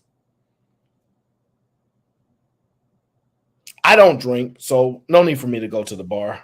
But everyone has interesting stories about when they go to the bar. Huh. Now, these two women were visibly drunk, but they were friendly, so we were just talking to them, dancing, just making small talk. They're asking us our names. They're being pretty friendly, but again, very much visibly drunk. And then a third white woman approaches. And mind you, all of these women are in their 20s, right around like the age of me and my friend. A third woman approaches, you know, I'm assuming that those are her friends that she was with. She joins the circle because at this point we're kind of all standing in a circle, just chit-chatting and dancing. And she approaches, she looks me in my face, we make eye contact, and maybe a second later, she reaches her hands out and grabs both of my breasts.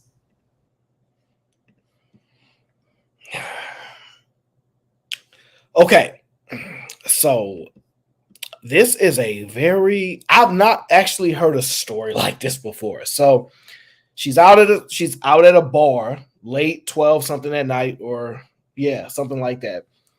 Multiple drunken women approaching her. I obviously don't know what kind of bar this is, but she's speaking to a bunch of women approaching her. Okay. And they were drinking, they've been friendly and all these things. And then she said that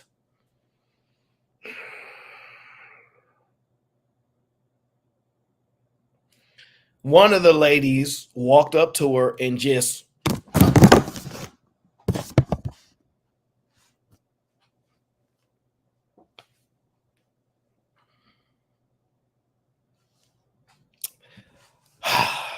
basically grabbed her and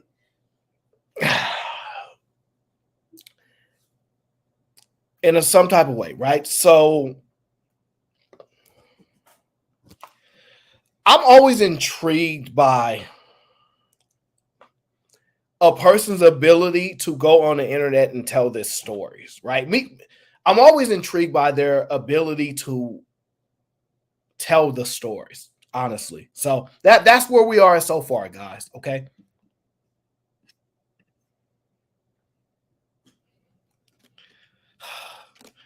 Motivating Vision says, I need some more water. You're right. You're right. Let me get some more water. You're right.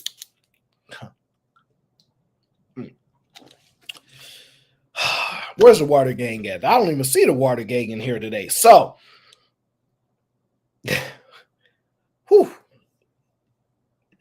Yeah, that's wild. And not even in a gentle way. I was wearing like a Bondo top, like a strapless, actually it was a dress. It was a strapless dress that I was wearing. She takes her hands to my chest and goes like this to both of my boobs, like hitting them upwards. I immediately looked to my friend. We're just staring back at each other, just in disbelief. I froze. My mind went blank. Now,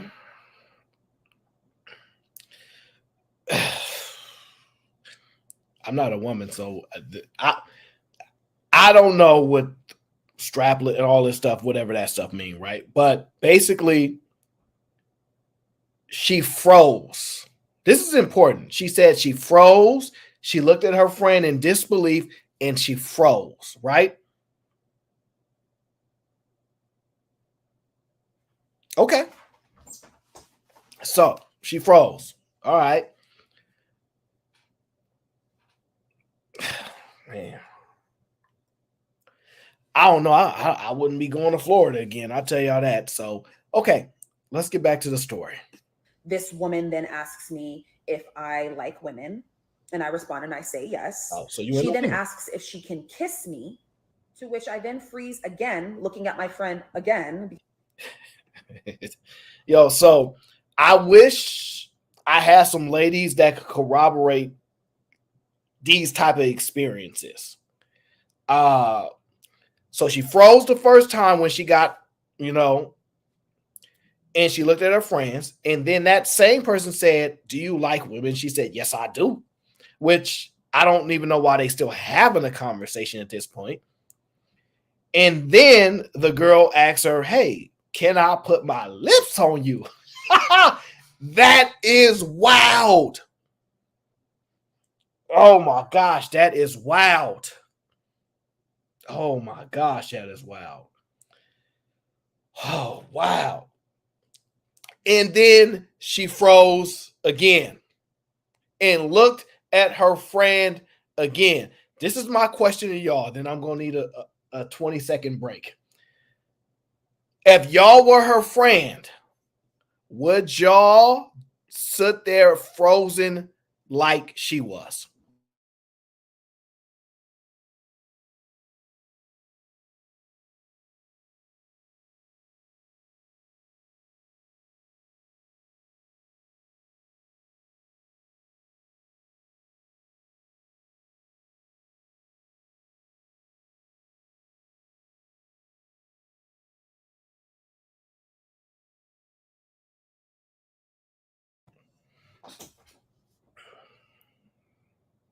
Would y'all be there frozen like she was? I don't go to bars. I don't be drinking. And she doesn't seem like she was drunk because she identified that they were and didn't indicate that she was. So there's an indication that she was at least coherent while the other ones was drunk, and then she had friends with her. So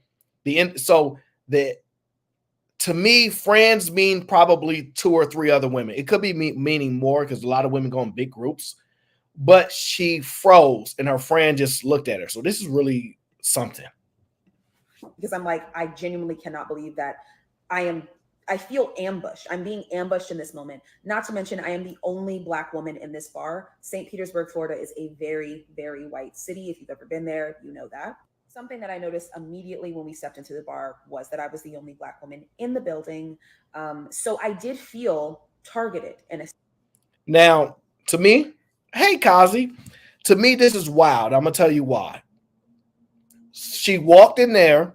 She saw she was the only woman of color there.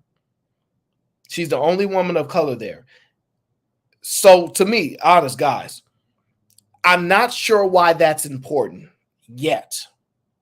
I'm not sure why that's important yet. Maybe you guys give me insight. Ladies, y'all in the chat, y'all tell me why that matters. But she's the only woman of color there, meaning her friends are not of color, according to her. So her friends are not of color, which means it's probably not a big thing if you hanging around people that's different, I guess. I think you're used to it. To me, I would assume that. And then if you know where your city you're in, you know where you're at, why would that shock you? Why would that shock you? So if you walk in, are you saying that because you're uncomfortable? Because if you're uncomfortable, then leave. But I'm just saying, I would just probably leave myself. Oh, no, if I walk in something and I look around and I'm like, I ain't feeling this, I personally would just leave. But I understand you there with your friends. You wasn't worried about everybody else. Maybe you wasn't looking to pick nobody. I don't know. But I'm just saying, this is wild and this is crazy. Your friends you have some interesting friends, okay? Sense, especially because you walked up to me, didn't even say your name, didn't ask me a question, and just put your hands on me. After she asked if I wanted to kiss her, I hesitated. I was kind of just like I just genuinely didn't know what to say. I was just shocked. She then just like kind of disappeared and like went off to another part of the bar. I'm sure she felt embarrassed because she just sexually assaulted another woman in a bar and then had the nerve to ask for a kiss. Now, so she gets through that. That happened to her. The girl left and she went away somewhere to the other part of the bar. This is wild. Y'all need to stop going to the bars. Now, this is what happened. You should probably you might could sue the establishment. I don't know how the rules work, but I think this is wild. Just want to say that this is wild.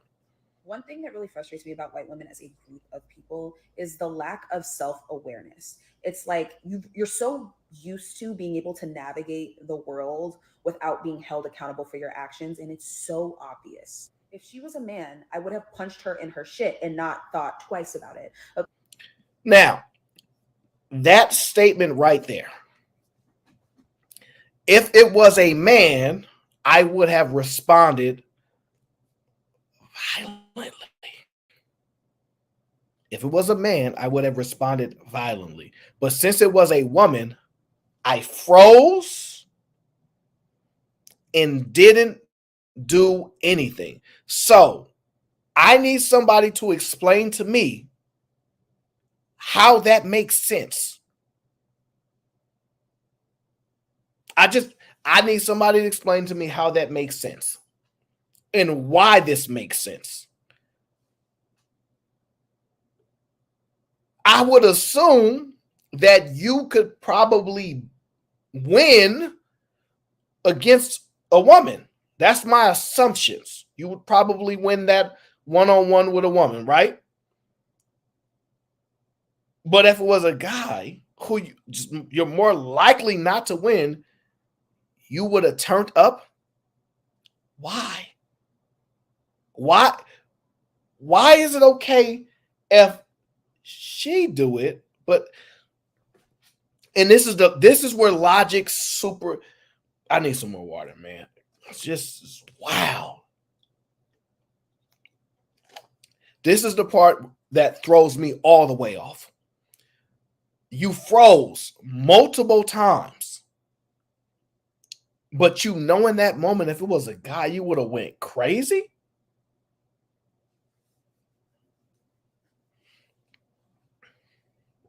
I really do not understand this process. I don't even know why she, in my opinion, is even that comfortable to say that. Why is she so comfortable to say that? That part I genuinely don't get. I don't understand the mentality behind it, the process behind it. Why?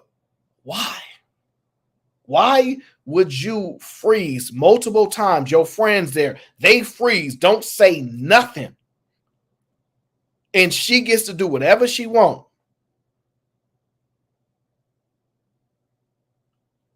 And you have no response.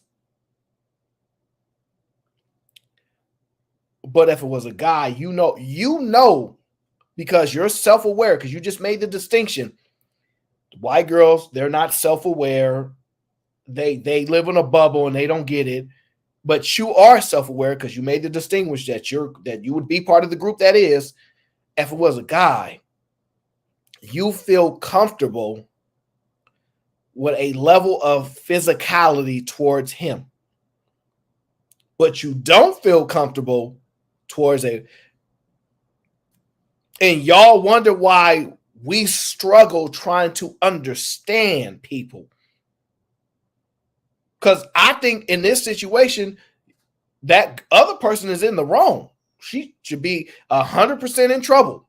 Do whatever you want to do, whatever charge, whatever the case is, cool. But your response then is, it's a guy, so I know what I would have did.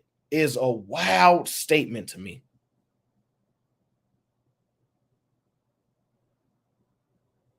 Now, Chris J, I understand that too. However, you don't get to talk about self-awareness and all these other things and then be game goofy in things that you know factually not to be the case.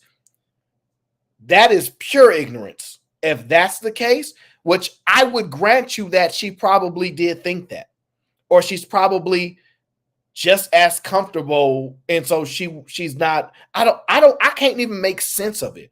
I'm just disgusted at the fact that you know what? I'm going to leave it alone. Because I don't get it. I'm going to leave it alone because I don't get it.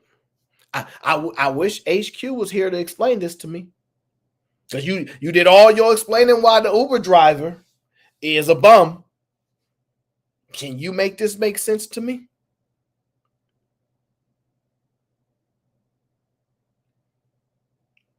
Man, this is wild.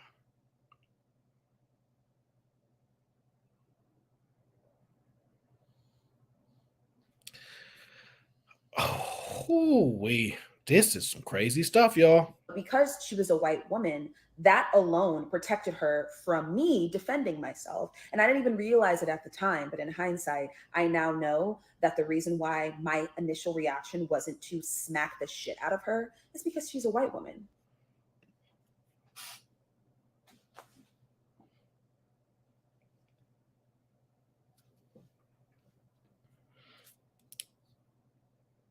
You gotta be kidding me. You gotta be kidding me. That's the reason?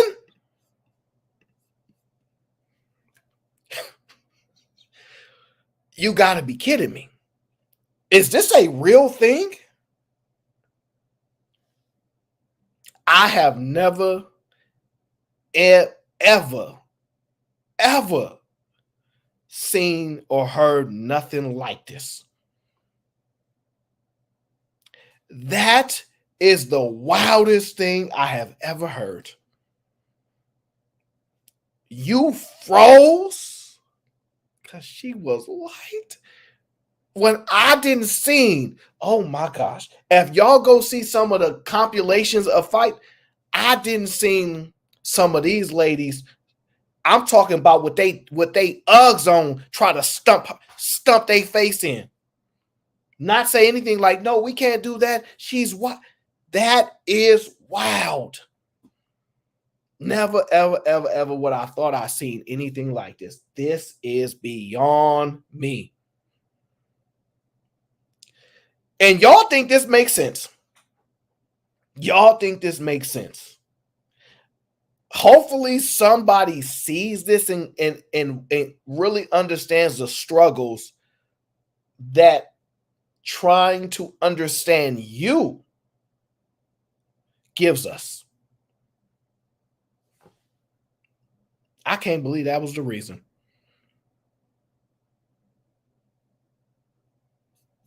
This is wild. And white women, whether they know it or not, always have a thin veil of protection around them because the United States cares deeply about white women, their tears, their protection.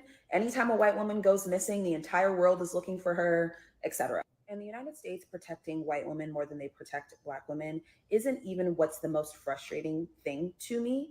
What frustrates me the most is that white women have a history of violence against Black women that does not get discussed enough. When I think about the people who have physically assaulted me the most, Black men are number one. White women are a close second, whether it's grabbing my hair without my permission, touching my hair, running their fingers through my hair, whether it's demanding that I kiss them, because this is not the first time a white woman, intoxicated white woman has been like, kiss me right now, kiss me, kiss me, kiss me, kiss me. Sexual violence is violence at the end of the day.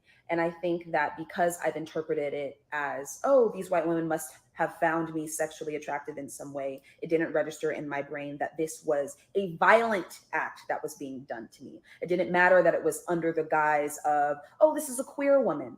That's irrelevant. And this is gonna. Oh, my head hurts. Now my head hurts.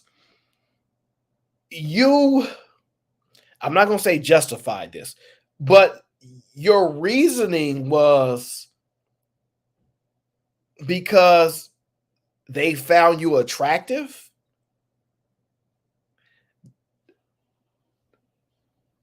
If we could just, because we find a lot of people attractive. I can't believe this. I can't believe this. Oh my. I am struggling because I'm truly trying to comprehend this. Oh, wow. Because she really means this. Like, I don't believe she doesn't genuinely believe this because I understand in situations people just freeze up. I get that. Twice, but then you wouldn't freeze up with a guy. Wow. This is one of the most insane stories I've ever heard. I'm going to piss a lot of people off, but this is my lived truth as a Black woman. In the United States, Black men are the number one biggest threat to Black women. Unfortunately, that's just the truth. It is a statistic. Argue with the statistic. Second group of people that I think is the most violent towards Black women are white women. Very often, white women and their violence gets overlooked and kind of swept under the rug. They don't get seen as violent because they're white. And they get to hide behind the fact that they're women, so they are a minority, technically. And not only are they violent towards Black women, but the Black women that they are friends with rarely get protection or support from them. In my past, there have been white women that I have been friends with that I would communicate my discomfort anytime we were in a predominantly white space, and they just didn't care that I was uncomfortable. They didn't ever try to make me feel more comfortable. Oh, I'm going to just say this. I'm going to just say this. I would never be your friend. I would never, ever, ever, ever, ever, ever, ever be your friend. Ever. How are you going to blame your friends for not protecting you when you refuse to protect yourself? You are the first layer of protection. And you just threw your friends under the bus, but you went there with them. And then this is the sad part, right, guys? Because I'm not being mean. She said the people that don't have melanin don't have a level of self-awareness, right? And I'm gonna be honest, that's a little I don't know if you think that's a fact, but that's a little degrading in an honest way, right? But reasonably, you said this is not the first time it happened. You said this is not the first time it happened. You said you have friends and they don't do nothing. So why would you go back in a bar where you know there's drinking, where you know it's predominantly the women that you said that put you at the most risk, with those same type of friends that don't protect you? This is wild.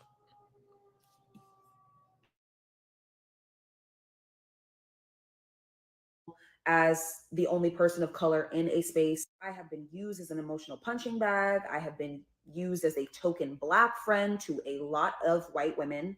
And it just doesn't get talked about enough. That group of people is a lot more violent than we'd like to admit, collectively, globally.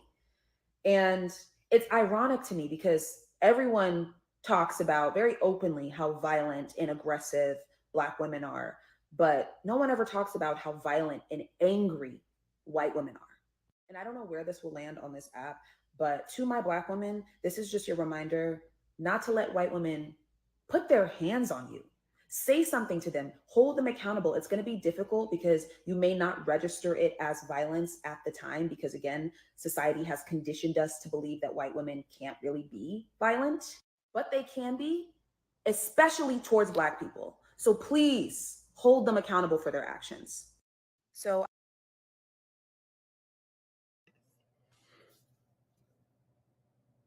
oh my. That is one of the craziest things I've ever heard. And guys, I know you don't want to take somebody's experience away from them.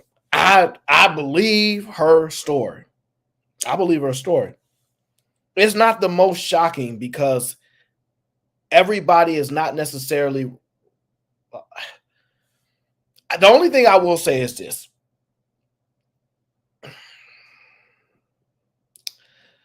I don't really, no, I don't want to go down that path. I'm going to just leave it alone. I just find it crazy that you would go after a guy, though. I'm not going to say that you're factually incorrect when you say the person that put you at the most risk is a guy, but you don't get to argue proximity when other groups of people say that they're the most violent. And then they bring up proximity as the reason. It's proximity. People commit based upon proximity and proximity. And then when it's convenient for you, you remove the proximity case or don't acknowledge it at least. Ironic. No, I believe her. I believe her. This is not too shocking for me. I know women are very outgoing like that. I've seen I don't want to say the word confident, but to walk straight up to you. Hey, what's up? Hey, you want to? So it's not too crazy. The response ain't crazy that you froze. We've seen people discuss they froze and all these things. Mind you, she's responded after the situation happened. So to me, I'm not that shocked actually, because it is a little shocking that stuff could happen to you in a moment when you don't really think it's you, but it is what it is. That's just a wild story. That's just a wild story about how for the men, her response would be boxing gloves, but for the lady, it's Mr. Freeze. Mr. Freeze. So that part is to me is a little wild, right? Okay. Dang, that's crazy, y'all. Y'all have no idea how crazy that is.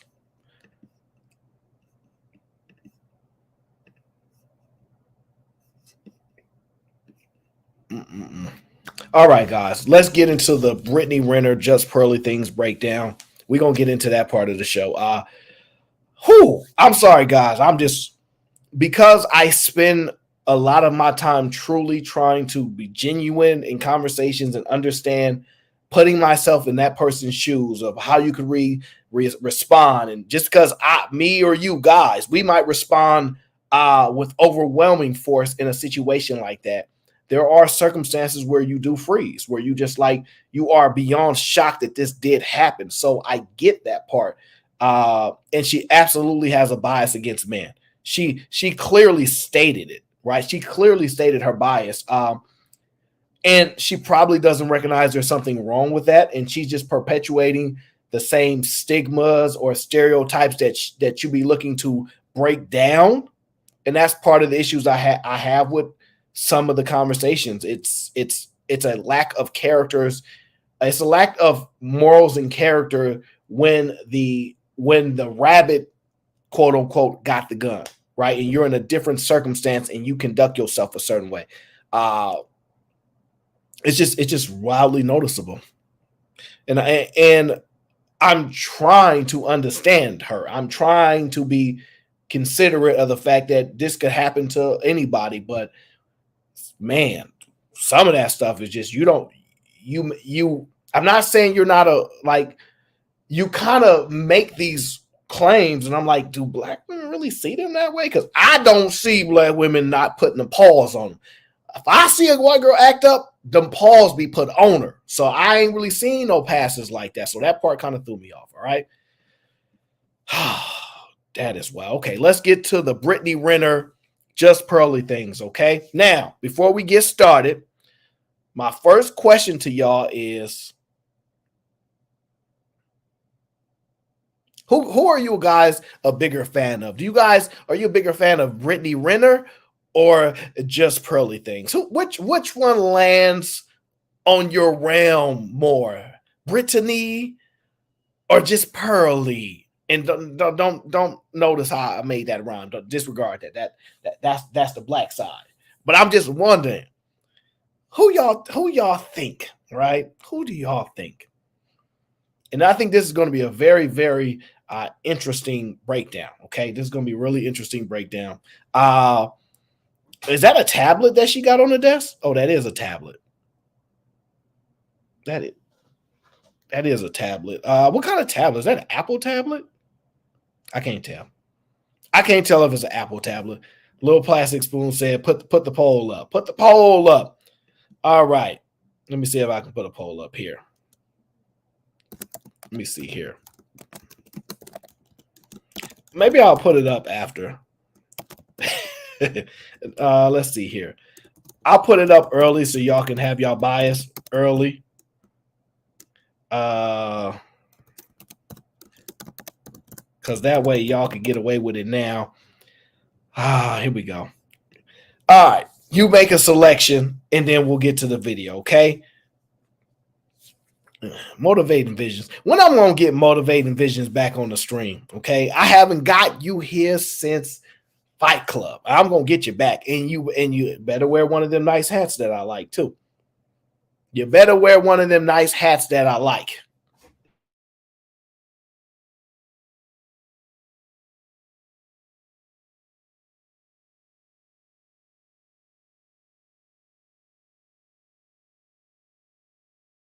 All right.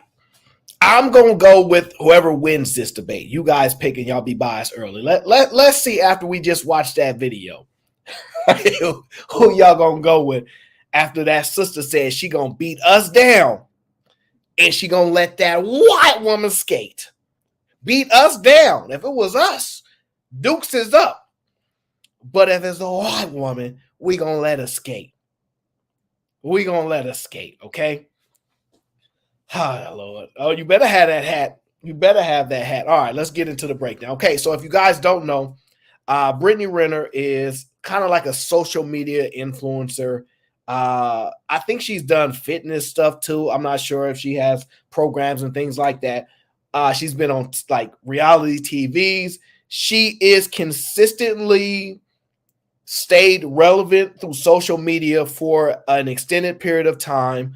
I forgot when I first heard about her or she popped up or whatever the case is. It had to be at least 10 years maybe, right? But Just Pearly Things is more new.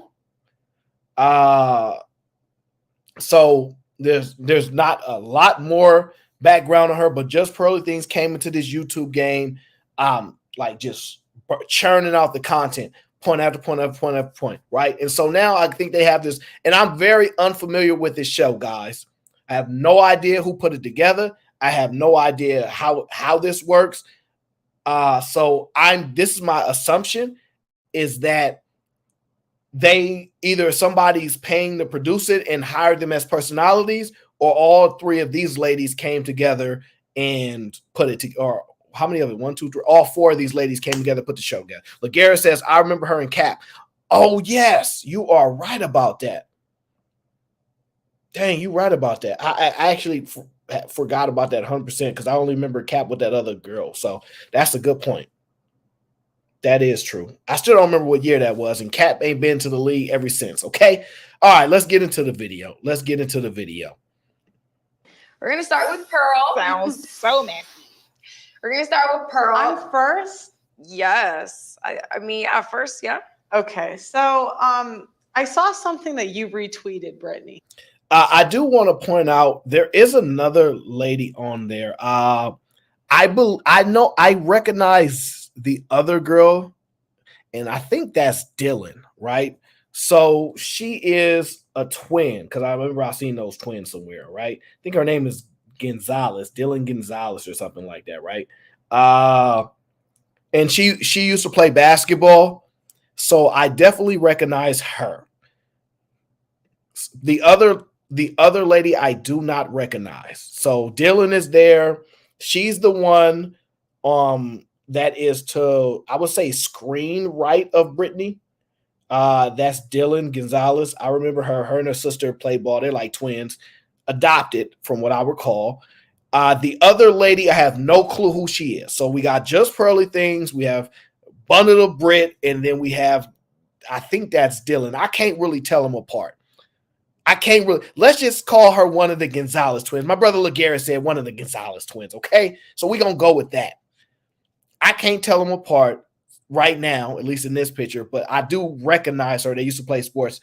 I don't know if they were good enough to continue playing on or they made so much social media money. So I guess, I don't know what the G stand for. Maybe it's Gonzalez, and I don't know what the F and the Y, the GFY show. Guys, if you guys could do the research and find out how this show actually got put together, cool. I don't know. I'm just saying I recognize three, and I don't recognize the other lady.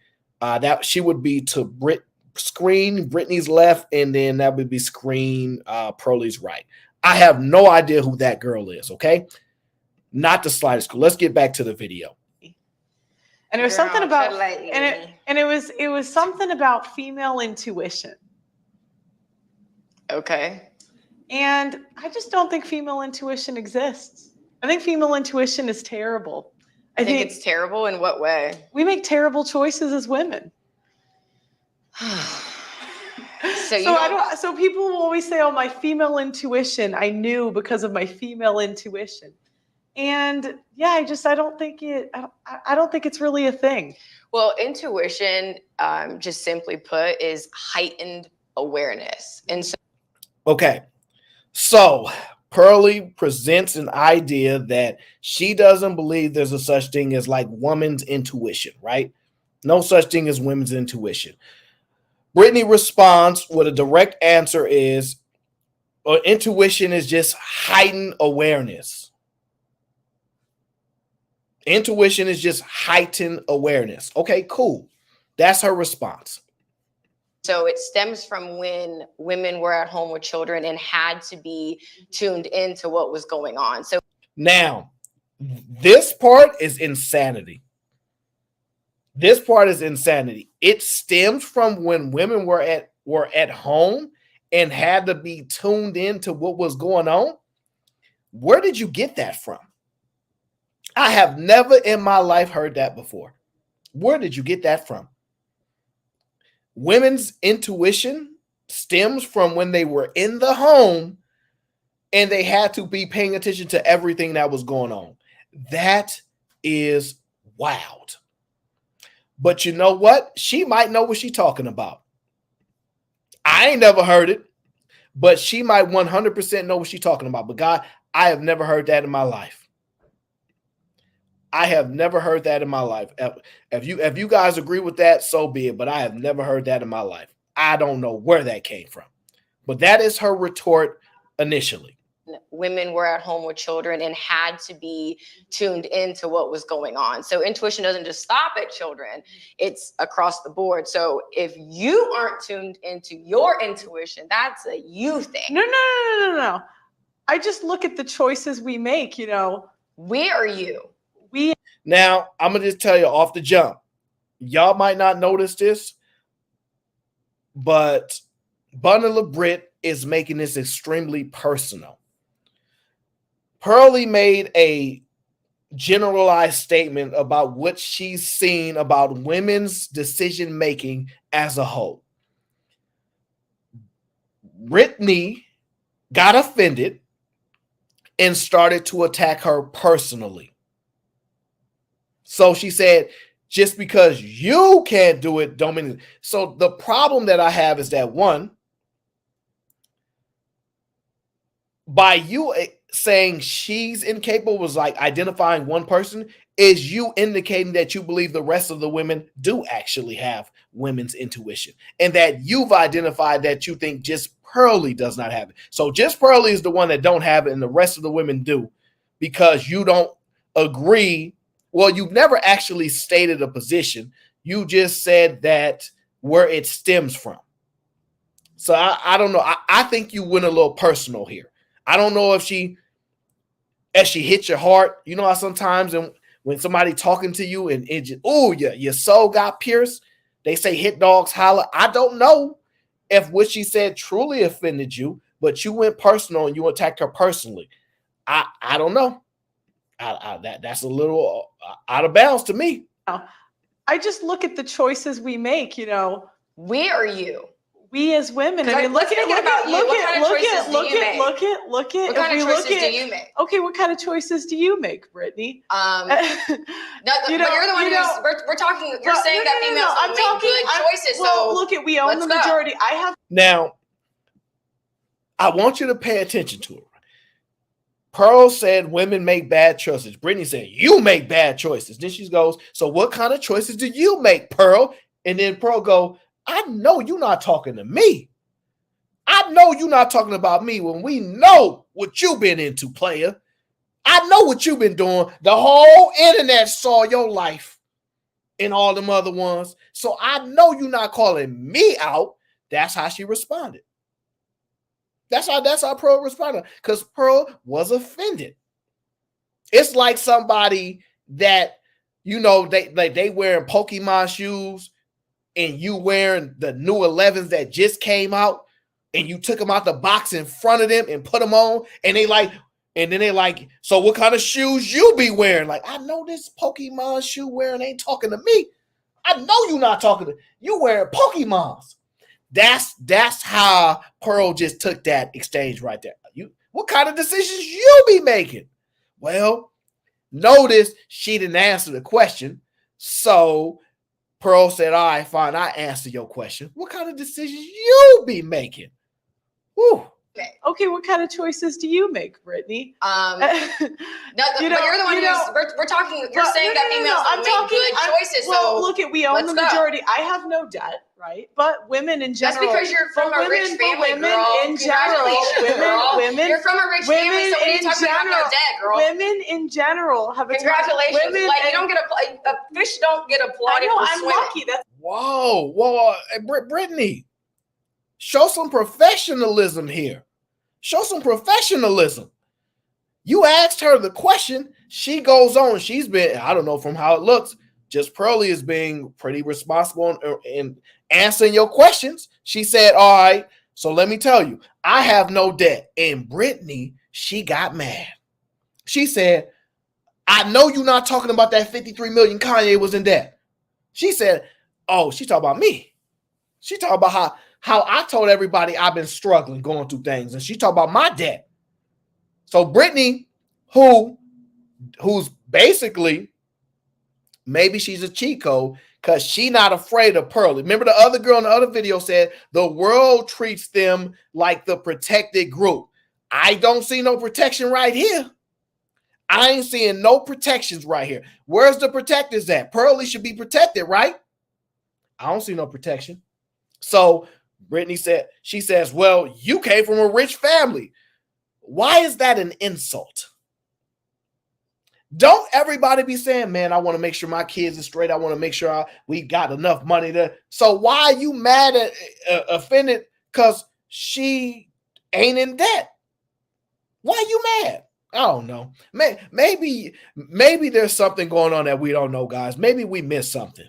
General, have congratulations. Women like you don't get fish don't get applauded. I know, for I'm swimming. lucky. That's why I said I'm lucky. Okay, so for you, so why lead with that? So why lead with that? So why lead with that? For an example, and I'm going to give it to you. Do you want me to start? Girl, okay. Let me tell you what let's talk about what we're not going to do because you have a history of doing. Girl, okay. Let me tell you what let's talk about what we're not going to do because you.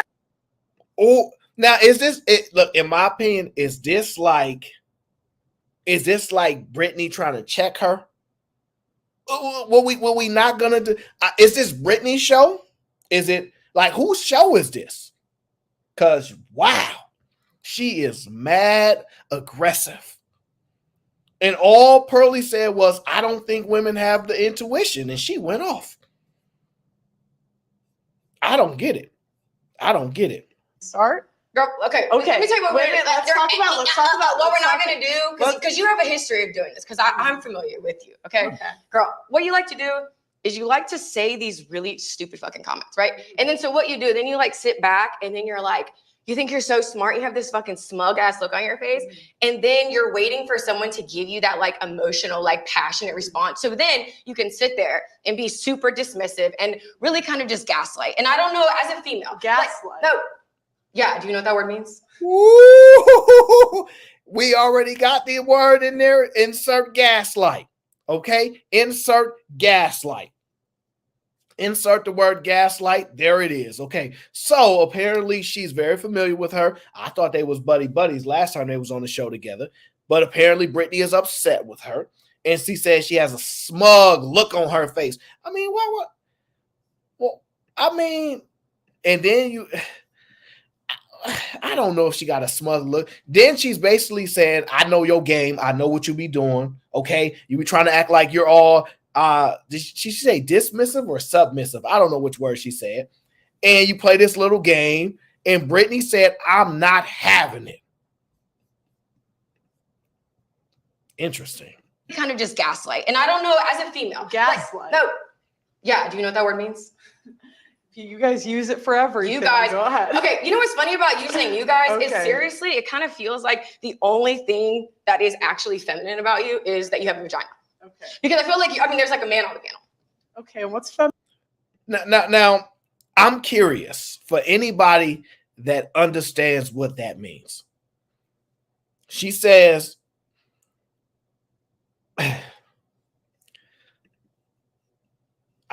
she says that she feels like you're a man on the panel. Why is that an acceptable insult? I'm going to give somebody an opportunity to tell me that too. I'm going to give somebody an opportunity to explain that to me. Why is that an acceptable insult?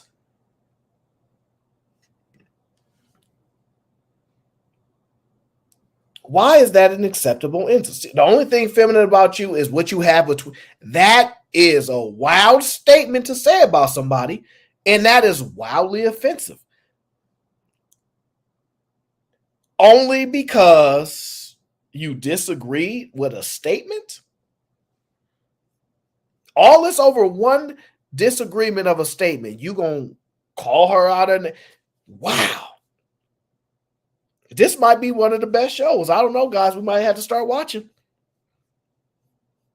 We might have to start watching. I don't know where this came from. Using you guys, Okay. it's seriously, it kind of feels like the only thing that is actually feminine about you is that you have a vagina. Okay. Because I feel like, there's like a man on the panel. Okay, and what's feminine about you, Brittany? Ooh. Now, I don't listen. Ooh, wait.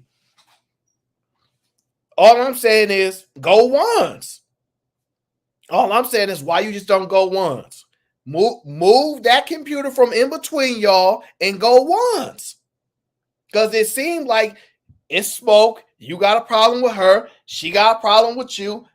Why y'all both sitting down? Why y'all both sitting down? Somebody need to do something. Somebody need to do something because at this point, it's giving me you scared vibes. You just talking behind the microphone. Because see, I don't know. If I had to put it up, I don't know. I don't know who I got my money on right now. But it seemed to me you ain't gonna run up on her though. It seemed to me you ain't gonna run up on her though. That's all I'm saying. But you know what? I can understand why. Because you said the only thing feminine about you was in between. That was wild disrespectful. But that's between y'all. Okay. Because I feel like, there's like a man on the panel. Okay, and what's feminine about you, Brittany? Everything is feminine about me. Oh, come on. Like,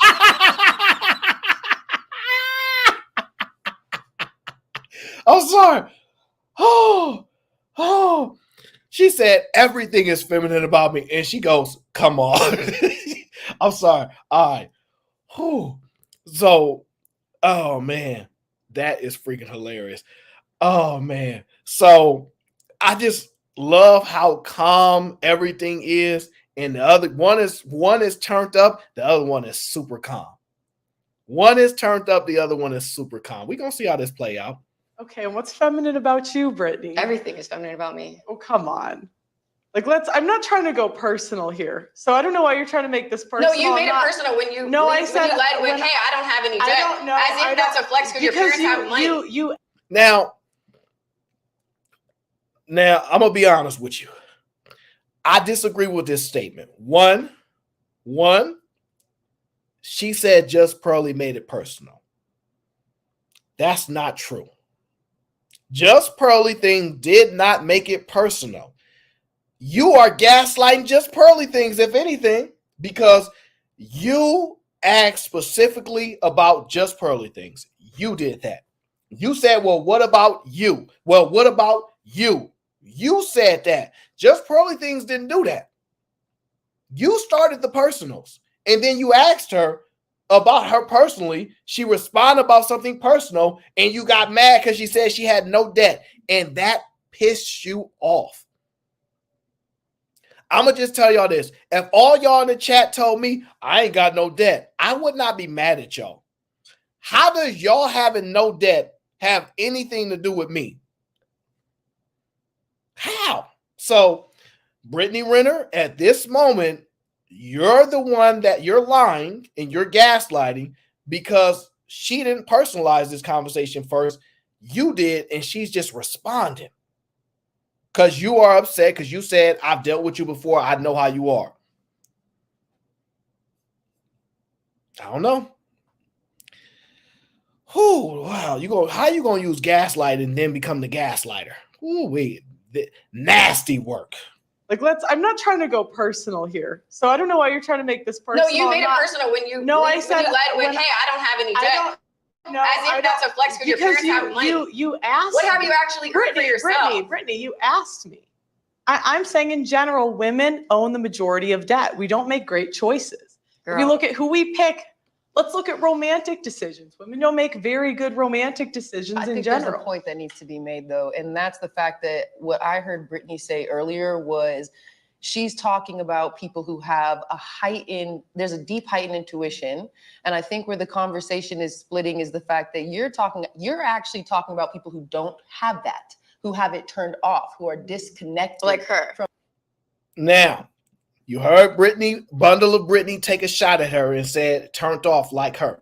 One, I'm going to show you something that you guys not going to like. Okay, I'm going to tell y'all something that you guys not going to like, all right? But I'm going to do it for your own health, okay? I'm going to do it for your own health, okay? T.O. says, once Pearl 6 feet and play volleyball.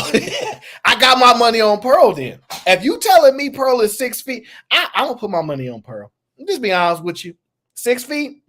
And that might be why she, like the other lady said, yeah, she don't want those problems.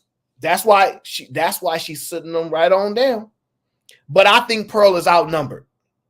Because I don't think they gonna break it up. Well, I think they might jump her, to be honest with you. Now, let me just show y'all why Brittany is wrong here. If you accept the answer that Dylan just gave, then that means Pearl is correct. If you're saying intuition is just a heightened level, let me go back to make sure we heard it right, okay? Intuition.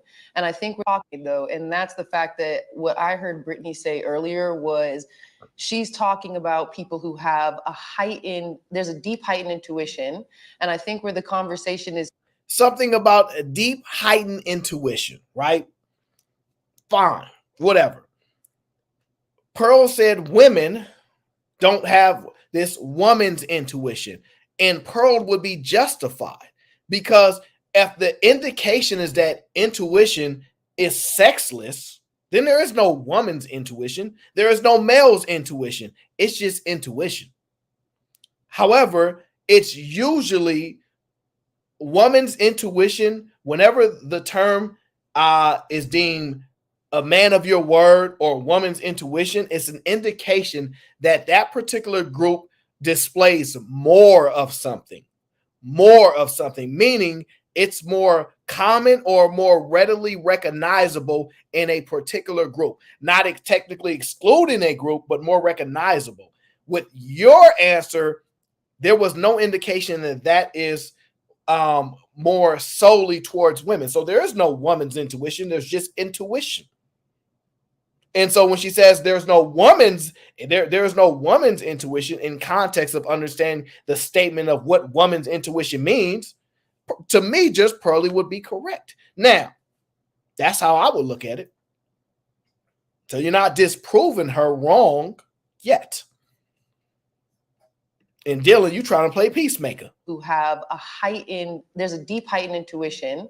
And I think where the conversation is splitting is the fact that you're actually talking about people who don't have that, who have it turned off, who are disconnected like her from their intuition, who don't make poor decisions. We make poor decisions. Like when we actually go down to the root of why it is that we make these poor decisions, there's layers and layers and layers and layers to it. And more of it is going to come from just like the science and backing that you kind of put into collective bundles that ultimately just come from who? The white man that you were raised by. So when it comes. Wow. Did y'all just hear that?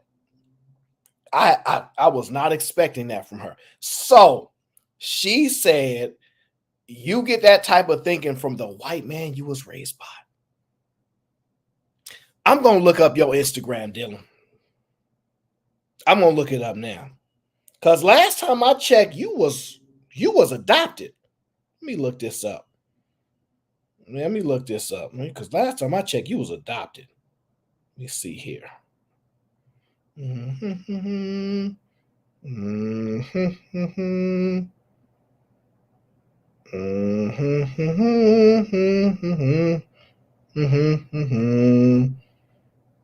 Oh, yes. Is this a picture of your mother? Huh.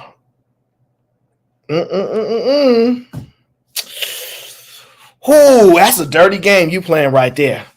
That's a dirty game right there. That's a dirty game, right? Because Winchan, that's a dirty game. She acting like she don't know what it's like to be raised by a white person. She does. She does. She does. But that just showed you. Yes, you're right, Britt. Listen, I ain't gonna say what you just said, but I know that as well. Now, I'm just saying it's a little gang up culture right now. It's a little gang up on PearlyThings because she said, I don't think women have like intuition like that. And y'all blew up. Y'all then blew up and attacked her.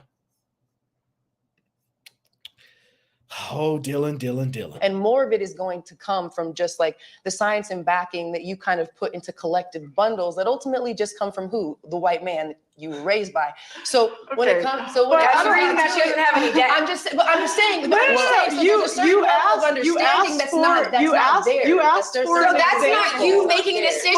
That's you being born into white privilege. And we need you to acknowledge that. So that's not a decision that you made. That is the way you came into this. And on.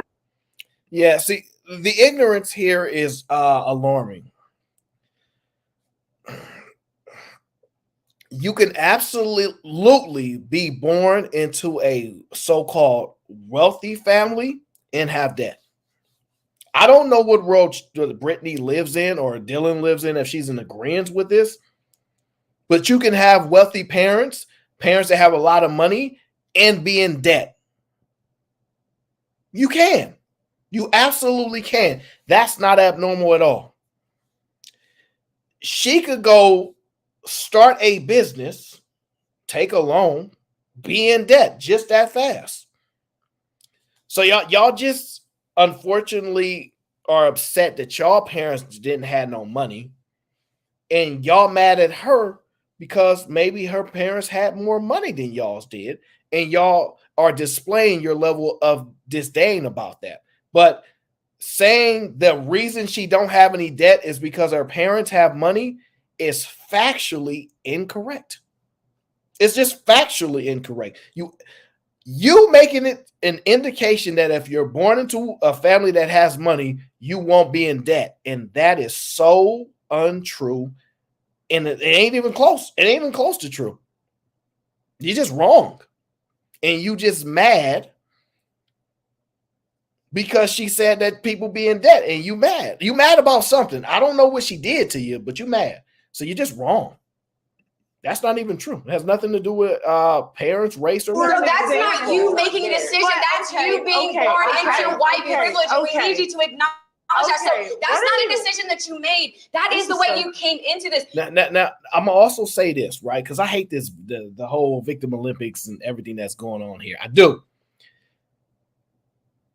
She said you were born into white privilege, and you need to acknowledge that. Now, I'm not one to fight battles about privilege. I'm really not. I don't care. But I'm going to say this. There might be a lot of privilege that exists. Money is not the privilege that comes from your race. Just because you're born a certain race does not designate money comes with it. So you're emotionally shouting at her. You're showing a level of emotional, lack of impulse control, lack of emotional control, call it what you want. But just because somebody was born right does not mean they were born into financial independence or they were born into money. They may have other privileges, like the girl in the other video said, protection by America or something, but not money. That part's just not true. It's not true. It's not money. People that are born white don't have money. I know you don't want to believe it, but it's true, okay? Feminist Jack is in the building, says, I'd smash Pearly twice before I ever touch B. Renner. Now, I can't get, I've known, that's on you. But yeah, that's on you. I wouldn't, yeah, no, you on your own on that one, Jack. You on your own. Teal says, is it me or is all that makeup Brittany got her looking crazy? Laughing out loud, might just be me. I don't know. You know what's so interesting about that? One of my friends, she said that Brittany's really not that attractive. And I was like, what you talking about? She and then she showed me the pictures without no makeup.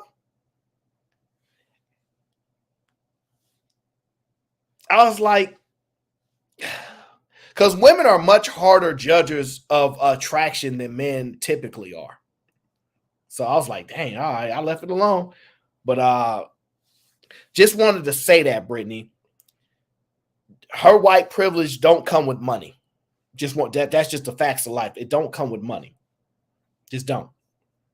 And none of your emotional screaming and yelling is going to prove that. So that's not you making a decision. That's you being born into white privilege. And we need you to acknowledge that. So that's not a decision that you made. That is the way you came into this. And honestly, wait, girl, you're a family of like 9 or 10. Like all that's how your dad set you up. So there are things that you genuinely did not have to experience. You don't fucking know. You get to sit there again.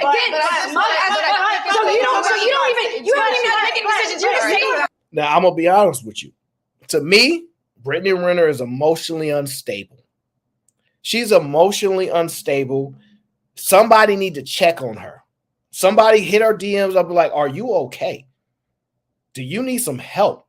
Because the things that she is just spewing out, that ain't got nothing to do with Pearl. That ain't got nothing to do with Pearl. Your daddy had 9 kids. They set you up. I'm going to tell you something that you probably don't know. There are a lot of wealthy people that don't leave their money to their kids because they know their kids going to blow it.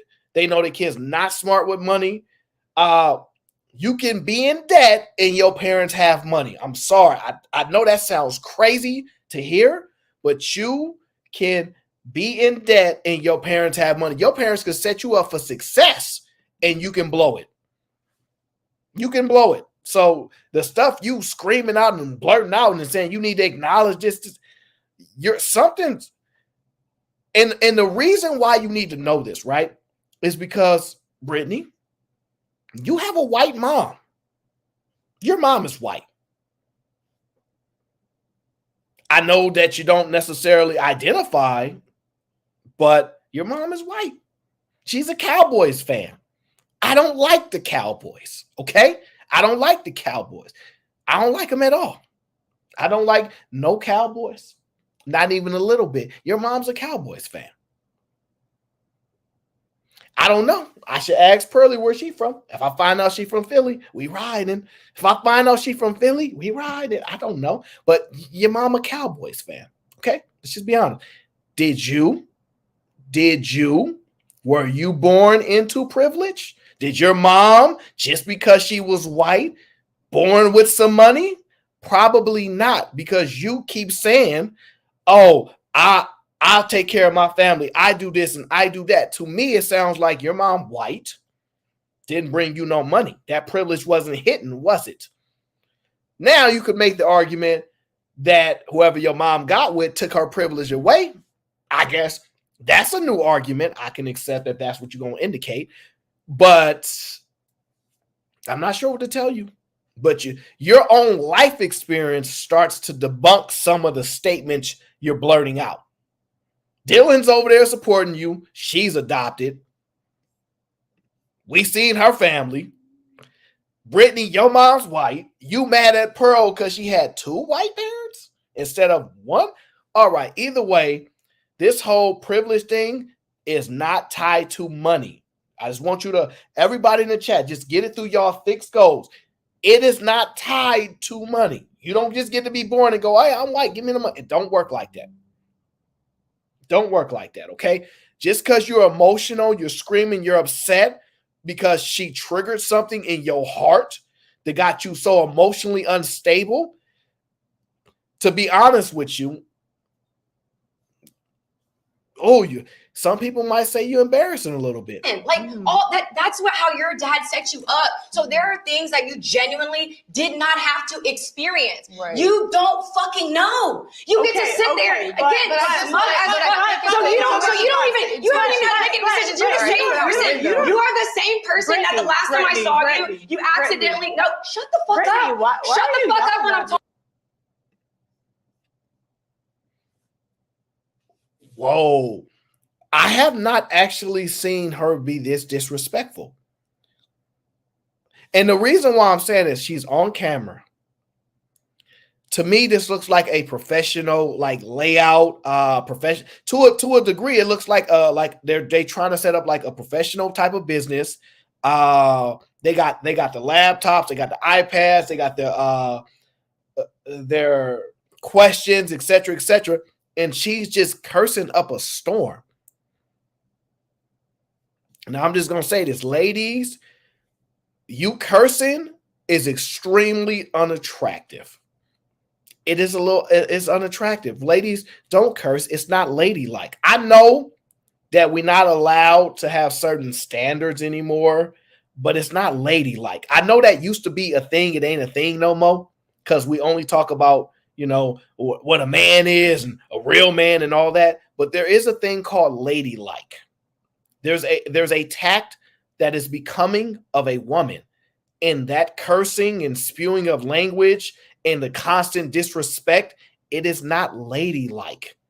I hope that it is a little embarrassing to your family if they didn't raise you that way. It's a little embarrassing to your family if they didn't raise you that way. And it's a little disgusting to hear you cursing at someone because they upset you. And it's only that way is because, have y'all ever seen an intelligent woman just intellectually combat something in the most respectful and intelligent way, and just she conducts herself as a woman and she just dragged you all over the floor, but it was ladylike? There is a way to do that. You don't have to do it this way. Just saying, you don't have to do it this way. There's a way. There are women where you're like, dang, she just run you through the mud respectfully. And I just think that this is a little embarrassing. And I've seen her like say wild things like, this or that, but I haven't really seen her curse people out like that. I have not seen that kind of stuff. I've seen her be provocative, say wild things, and even yell, raise pitch voice, but to curse so disrespectfully at someone, I have not seen that. That is not this is not your best day. This is not your best day. T.O. says, Brittany needs a straight jacket, laughing out loud. Oh, they're not going to give her one because I'm sure that they're going to find a way to monetize this, but it is heavily. It don't look good. I'm just going to tell you that. It don't look good. Like her whole body language, demeanor, it's disgusting. It's disgusting, okay? B. Renner got early stage Lil Kim and Vivica Fox face. Oh, whoa. Yeah, when that makeup come off, I'm not going to lie. When that makeup come off, it changed the game, okay? T.O. says, at Feminist Jack Defense Cell, I was thinking the same thing, but then I thought that would be taking it too far. Yeah, she not that far. I seen the Vivica Puffy. It ain't because I think Brittany goes to the gym. And one thing I'm not gonna do is I have a lot of respect for people that go to the gym, take care of their bodies, do what's necessary. I have a lot of respect for that. So I'm not gonna just do that. But that cursing is disgusting, okay? Jack says, who the glasses chick next to B. Renner? She is fire. That is Dylan. That is Dylan, and yes, she has a twin. Okay, I don't know if they take it or not. Okay, Jack says, I am not a racist, but full black don't crack. Well, I don't know. Well, that's crazy. That actually is a little bit of it. Okay, T.O. says, ladylike, sir, these women is hood ninjas. So that's not true. So Dylan is definitely not a hood ninja. Brittany was raised by her mom for sure. I don't see much on her dad. So I don't know what their relationship is like. And she's from, I think, Alabama, which that anybody in Alabama is the hood. So I will concede you that, T.O. Anybody in Alabama, you in the hood.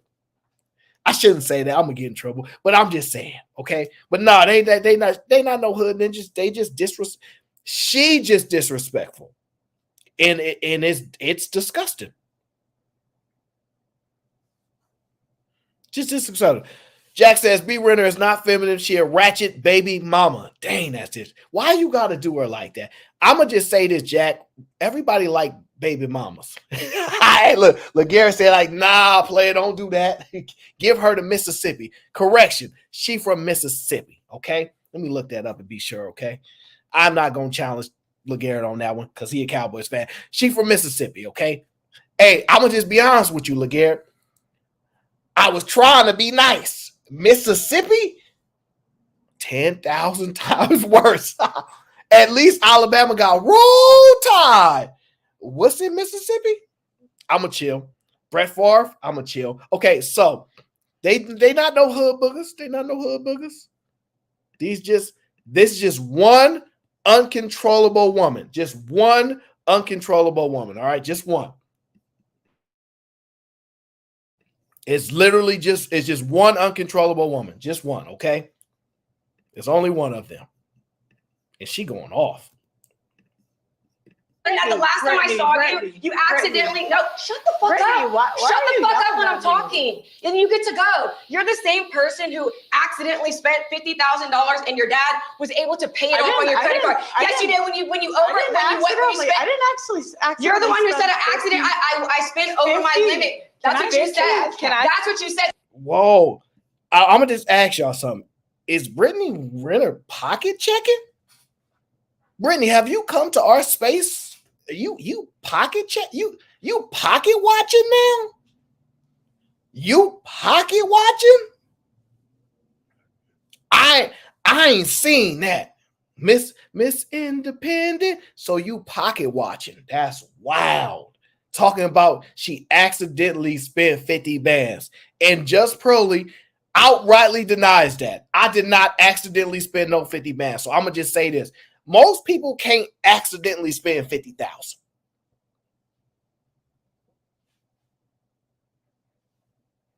Not saying I would know, but most people, I'm almost say almost nobody accidentally spend 50,000. I'm going to go on a limb because I can't say indefinite, but almost nobody accidentally spends $50,000. How many of y'all in the chat accidentally spent 50 bands? Go ahead, just put, if you accidentally spent $50,000, not in your dreams, just put a 1 in the chat. If Brittney Renner don't know what she's talking about, just put a 2 in the chat. That way I know how many people are accidentally spending $50,000.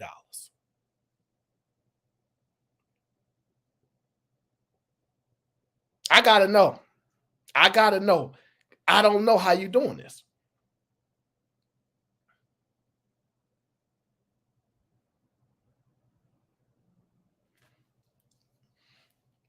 Oh, hold on. See, this is why it's always trouble in paradise. Do you guys see this comment? This says, listen, Aaron will sit by and let podcast cheeky Granville act emotionally unstable, but the minute a woman does it, it's a problem. It's hypocrisy. No. She is disrespectful and she cursing someone out who ain't cursing at her. See, a podcast curse, they'll curse back at him, he'll curse back. I ain't really heard nobody else really cursing people out like that. I guess people like to curse. I have no problem with you being emotional. But a lot of times, their emotional response, I'm not going to say that it's warranted, but it's more reasonable because they'll tell you, I'm emotionally responding because this, that. And then I go, well, what did they do to make you respond emotionally like that? And most of their emotions is tied to them. Her emotion is tied to disrespecting her and calling her out her name and cursing. Now, I'm sorry. I don't like filthy mouth women. There's a standard for men and there's a standard for women. I don't like filthy mouth women at all. So it bothers me more when I hear a woman with a filthy, disgusting mouth.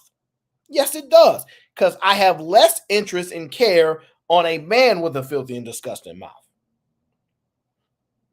I just don't care. So yes, that would bother me more. I would recognize it and notice it more. I absolutely would. But I'm just being honest with you. She emotionally erect because I'm listening to the conversation.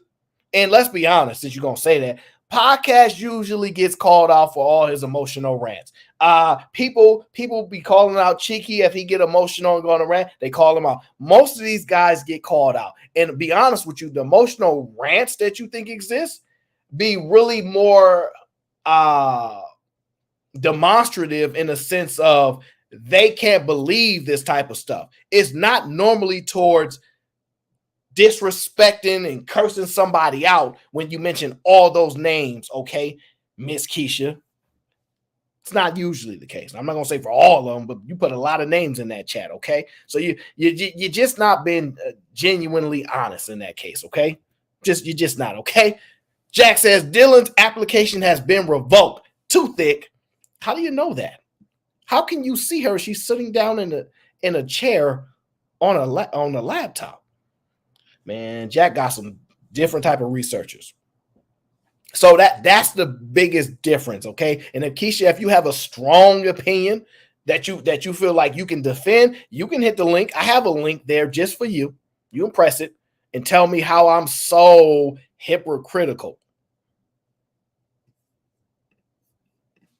Tell me I'm so hypocritical. You tell me. And like I said, the production on this looks like they're in studio, right? It usually costs to set up a studio, right? Or renting a studio. To me, this looks like a professional production. A professional production. So I'm saying, like, why aren't they being more professional? That's all I'm saying. And to be honest, the least professional is the loudmouth, cursing, disrespectful one. That's it. Am I not allowed to say that? I don't know why. Why are you mad? I'm just calling how I see it. You heard what she said. I didn't make her say it. Was able to pay it off on your credit card. Yes, you did. When you I didn't actually. You're the one who said an accident. I spent over my limit. That's what you said. That's what you said. So again, that's what you said. That's what you said. The last time that I saw you. So again, we're going back to your girl. What the shit that comes. That's what I'm saying. The shit that comes out of your mouth. You literally just say whatever. Shit spews out because honestly, you're fucking delusional. Brittany. No, Brittany. Go ahead. Brittany, I do think there's one thing. I think there's one thing that we have to say. If you're gonna yell at me, I'm not gonna do the show. Like you don't have to. You don't have to scream at me. That's so disrespectful. You know, I'm not here to get like that's like you don't have to be rude. I don't. Ooh. Now, so she left the show. Okay. Wasn't expecting that, but is that the right thing to do? Do you just yell and scream back and forth with a loud, foul-mouthed woman? Or do you do the feminine thing and go, I'm not going to be yelling and screaming at nobody and walk away? I don't know. It got me thinking, though. It got me thinking. Dang, I don't know how else she could have handled that. Because I don't know if she should have stayed there. Because I'm going to be honest with you.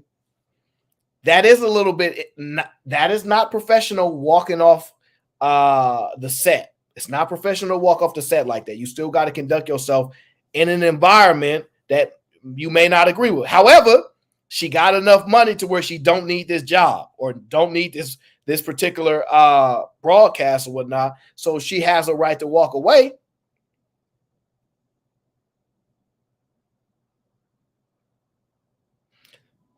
It's not about me feeling bad for her. I'm just acknowledging I'm watching what's transpiring. I see Brittany is cursing, yelling, screaming at her, trying to, we would call it little boy you. Like, you know how they say you trying to little boy me? I don't know how to say it in this scenario. Little girl you, I don't know. But she's doing all of that stuff. She's doing all of that stuff. So I think that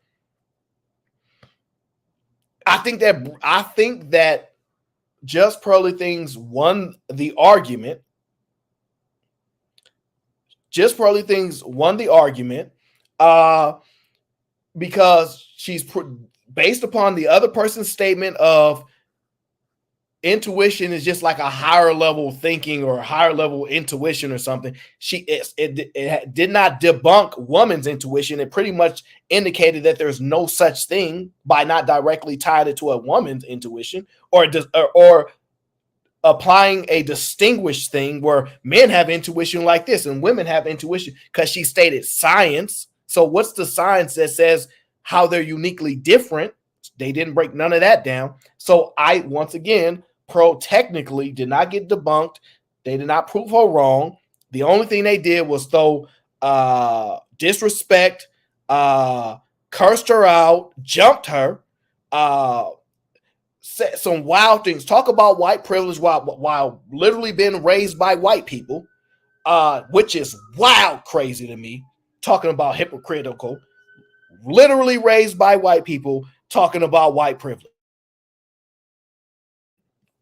Literally. Both of them. And see, the one woman that has not said nothing the whole show, she said absolutely nothing, zero, is the woman that's closest to the empty chair, right? She has said absolutely nothing this whole show. Dylan was throwing shots a little bit under, throwing some shots on the under, right? Little slick, coy shots. Brittany was throwing overt shots, and they were just being disrespectful. All from one statement that was not personal and that was not directed at them. This is wild. And they don't think about the ramifications of how that comes across to people, or if you feel so strongly about being the representation of black women or coming from the bottom, how you conduct yourself just don't look good. It don't look good. I'm gonna just tell you this now. This is not becoming I'm not gonna say women with character, because people can have some emotional responses, outbursts, etc. That's not determining in totality of your character, but this is sad. And who said that? No Chaser said that. That's probably was the show. So No Chaser, the show is like 50 minutes long. This is all within the first 10 minutes. Literally, when the show started, within the first 10 minutes, this all transpired. The show is like 50 minutes long. The show is like 50 minutes long. Now that Just PearlyThings has walked off the show, Just PearlyThings is gone. All right. She walked off the show. She said, I'm not going to stay here for no disrespect. You don't have to yell and scream at me. Because there's a lack of self. This is why it's crazy. Y'all remember the previous video that we just had from the girl that got an experience in the bar in Florida, and how nobody stood up for her. Nobody speaks when she's uncomfortable. All of these ladies just sat there and watched this play out. And here's the difference. Right is right and wrong is wrong. If someone's conducting themselves the wrong way, friend or not, you don't have to throw your friend under the bus, but you can be like, oh, everybody calm down, just chill. We don't have to do this. Because sometimes you have to step in for your friend and help them from themselves. So I don't know how they thought this was the best idea, because pretending like this girl comes from white privilege while like two of you was literally raised by white people, okay, is mind-blowing. It's mind-blowing. This whole I ain't holding shit. Wow. Fuck on. Filthy mouth. Okay, About I to see actually, her I still take want to this hear what shit. you had to say, though. So what did you Well, have I to was say? about to just get into the point about women and having debt, because the truth of the matter is That's women the don't layers, make right? as much. It's so No, it's they're such, layered. It's so such layered a to- layered yeah. conversation. But Wow. So the girl who didn't say anything the whole show, she's triggered by debt too. She's triggered by debt too. But you're not triggered by facts. All she did was say the facts. And this pissed y'all off. Wow.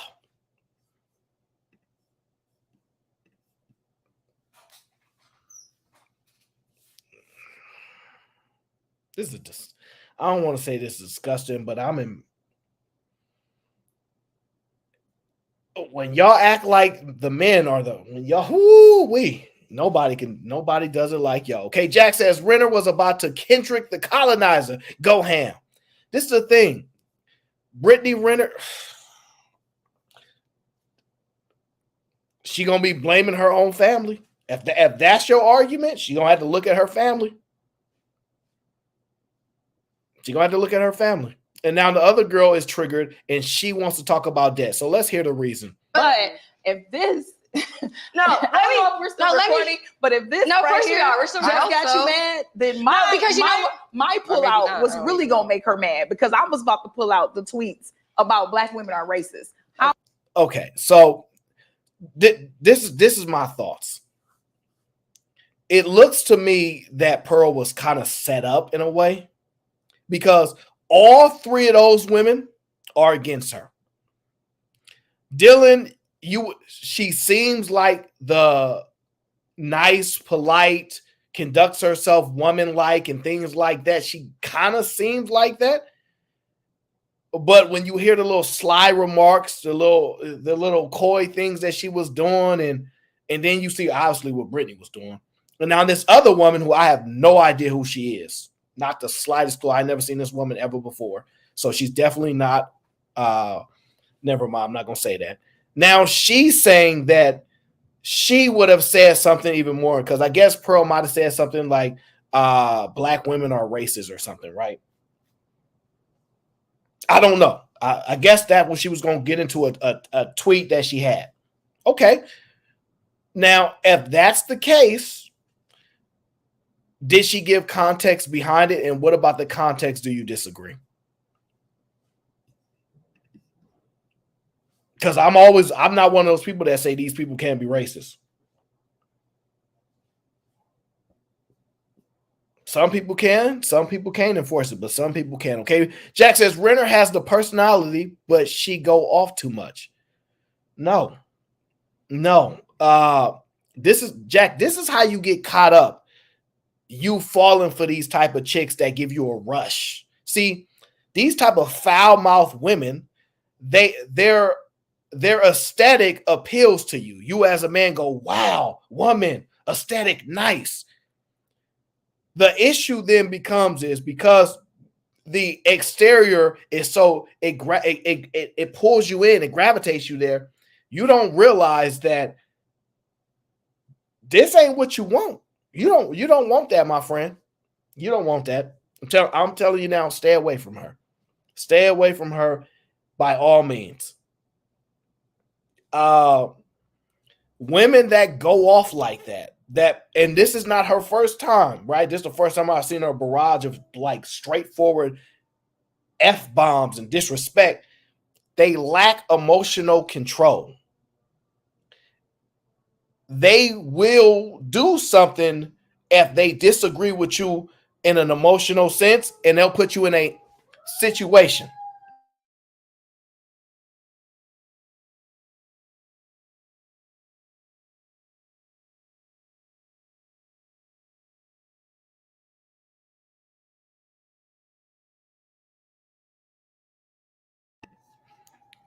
They'll put you in a situation.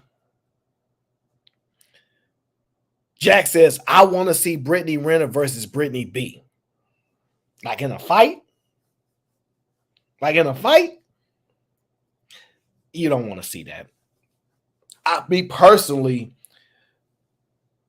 I know I got my money on, but you don't want to see that. So some people conduct themselves a certain way and some people don't. But all I'm saying is that's not professionalism. But a lot of times people want to take shots at Pearl. And this is the thing. I have no problem with people taking shots at Pearl because she says some outlandish things. She says some triggering stuff, things that just, and I don't even think she believe a lot of the stuff that she's saying. It's possible that she do, but I don't necessarily think she believe all of it. She might be intrigued by the response it gets and how much it pushes and makes women respond a certain way. But as long as she can substantiate her point, if you smarter than her, you need to be able to debate her or disprove her statement, not curse her out because she says she don't believe women that those women have woman intuition. This all started from woman intuition. She's done the show before, so I looked up the channel. They've done at least one show prior to this, or maybe more. So this is not the first time. This is not the first time she's been on the show. So they've been plotting this, and this is why I say this is dangerous.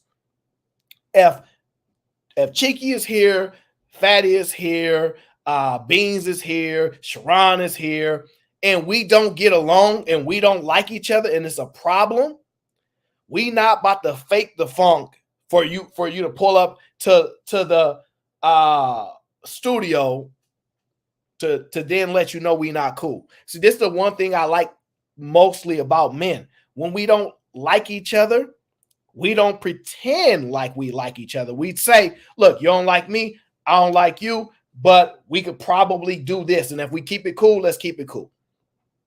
But what happens is ladies a lot of times pretend like everything is cool. And then at the last minute, blow up on you and then show their true colors, right? Y'all too comfortable being around people that don't like you. Too comfortable being around people that don't like you. I never have issues with people that don't like me. Y'all never see me there. Y'all have never seen somebody, I don't like that guy, and I pull up on the panel like, let's hang out. Like, what y'all see is me pull up to Sharon panel or Fatty panel, and if someone doesn't like me, they'll address me there. They can't come over here. But I don't go to these places where people don't like me. And it's not because I have a problem with people challenging my positions and things like that. It's just that I don't have to fake anything. I ain't got to pretend. A lot of these people be phony, man. And the ladies, all three of them ganged up on her. And see, I'll give the one in the light blue, I don't know what the heck she's wearing. She didn't say nothing this whole show. She controlled herself. She kept her mouth shut. She has a level of professionalism in her for whatever reason. And Dylan too, even though she did some sly shots, she wasn't like the disrespect that Brittney Renner was. She was not. But once the girl left, they bombarded her, right? I think once you leave, get on with the show. If the show is better without her, you don't need her, whatever the case is, make sure the show rocking. Make sure the show rocking without her. I saw some of the comments, and when I went down and saw the comments, they said the show is trash now. They said once Pearl left, the show was trash. I don't know if it's true. But they said that, okay? Jack says, Google IG. Google IG and a bottle of lotion later is how. What the? Yo, Jack, you got to chill, bro. You got to chill, man. What? I can't believe this guy, man. Okay, Jack says Renner was about the Kendrick the Colonizer. Says Renner has a personality, but she go off too much. I don't like that personality. Okay. Then Jack says, Brittany B, I got PTSD from the other night. It's not you, it's me. But the way you handled old boy, I think you can whoop Renner in a verbal match. I think that would get to a disrespectful match. And who can disrespect the disrespect? I think that's more likely to happen. Who can disrespect better? That's probably what it would come down to. So, because Brittany is not going to let her get away with saying all that. She might show some patience and she might let it slide and go like, I'm not even about to argue with you, dog. But me personally, I don't know, because the way Brittany Renner was going off saying, shut up while I'm talking to her, I don't think she's going to respond so kindly like, okay, go ahead, it's your turn. So I don't know. I think it just be getting to a back and forth cursing match, okay? Jack says, oh, and naturally, this Pearl versus Renner is AO fault. Unbelievable.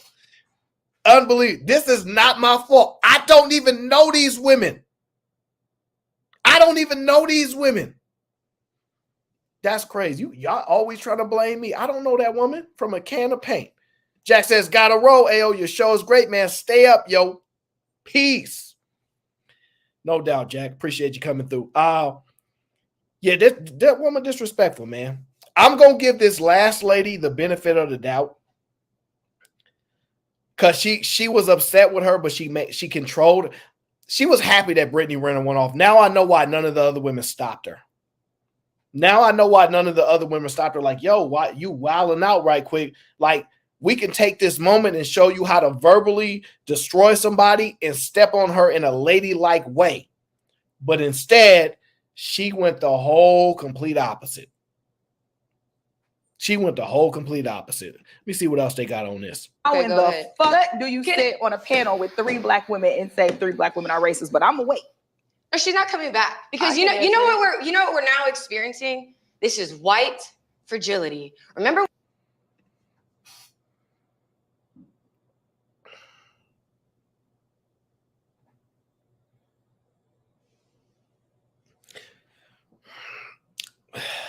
She says, how can you sit on a panel with 3 black women and say that?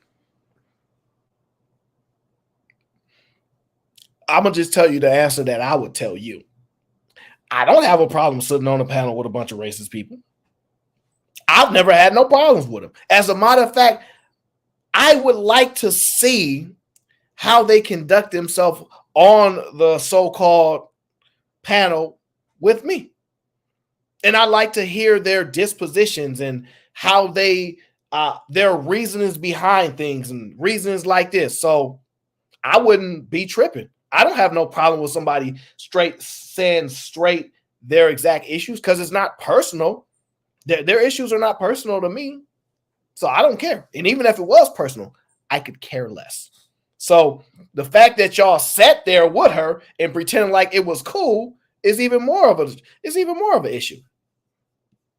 You had to fake that, okay? Some more of it says this is what is going to happen when Caitlin Clark leaves the WNBA next year and goes overseas. That's not true. The attention will go away. That part is true because the shots that she can take and make. Well, I'm gonna just tell you this. I'm not gonna get on the tangent on the WNBA, but Juju Watkins, yeah, she's special. Yeah, she's special. Girl down at USC, yeah, she bad. Yeah, she a bad basketball player. She gonna come in and change the game. She's gonna come in and change the game. She's gonna be a phenomenon. She's gonna come in and change the game. So if we can ever get because I think she is sophomore. She's going to her sophomore. So we get her and Caitlin. Oh, it's gonna be lit. So we'll see. We'll see. I don't know if I can listen to any more of this. I don't know if I can listen to any more of this like cursing. I just don't know. I don't know if I can listen to any more of this cursing. It's disgusting.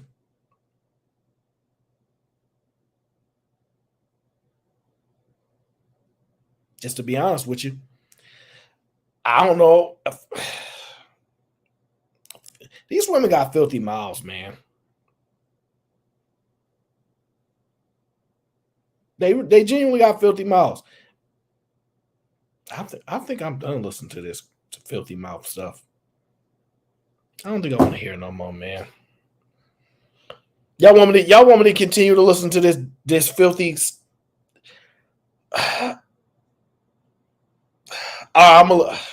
Man, I ain't gonna lie, it's disgusting. Because I just think they just gonna go off on her and talk about what they don't like about her when she gone.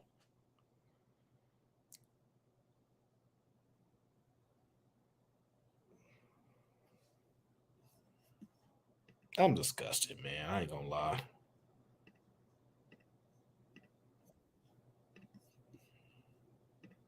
I ain't gonna lie. You interested in this disgusting? Hi, Aaron. Hey, Britt, what's going on? Nothing. Thank you for keeping me in the back too, by the way. I just want to speak. I know Jack be trolling me, but I literally just came back and next thing you know, my name was in the super chat. So I think it was funny. Everybody that knows I love having fun. We're from Fight Club, but Aaron knows I have good foundational questions. That's why the other day my question was, is creepy creepy? It was a simple yes or no answer. So people know that when you can't answer a question, that's when it gets all hoobly hobbly. So I just wanted to point that out. But good show. 3 hours in, all alone, probably still green. Well, not anymore if he was home. Yeah. If I could mute Brittney Renner, yeah, we would have definitely a possibility of that. But that mouth is foul. And she, you know what? She was getting joy out of that because I think she looked at Pearl and was like, I probably can't take her. So she was like, I'm gonna just curse her out. That's what I think happened. And what happened to the Brittany that was on Pearl's show? Where'd that Brittany go? I know. Crazy, huh? Yeah. Crazy, huh? Maybe that's why Pearl agreed to do the show. I don't know. I just came back. So I was here in the beginning. You saw me. And I left. And then I came back and then boom. So I don't be arguing with ladies on the internet and stuff like that. I just have fun with you guys. So Yeah, well, I don't know. The other show was crazy. The other night. It was fun. But that was my fault. So we're not doing that no more. Not doing that no more. We need green screens. Green streams. We're not doing that no more. I guarantee you're going to see. Not no more. Maybe I'll go watch this because I don't know. I haven't seen this, but maybe not. Oh, this woman here? You don't want to watch this show. Yeah. I'm gonna just tell you that there's no way this show is that interesting and provocative. Because if they went off on women don't have the intuition and they went off like this, there's no way they're carrying other hot topics that we would actually find intriguing enough, to be honest with you. There's just no way. And maybe I don't know. Sometimes you're on camera and you got a show and I don't know, maybe people like screaming. Yeah, she's just mad disrespectful. Mad disrespectful. Ruined the show for me. I thought they was going to really like have a sparring test or whatever, but she went off and cursed her out.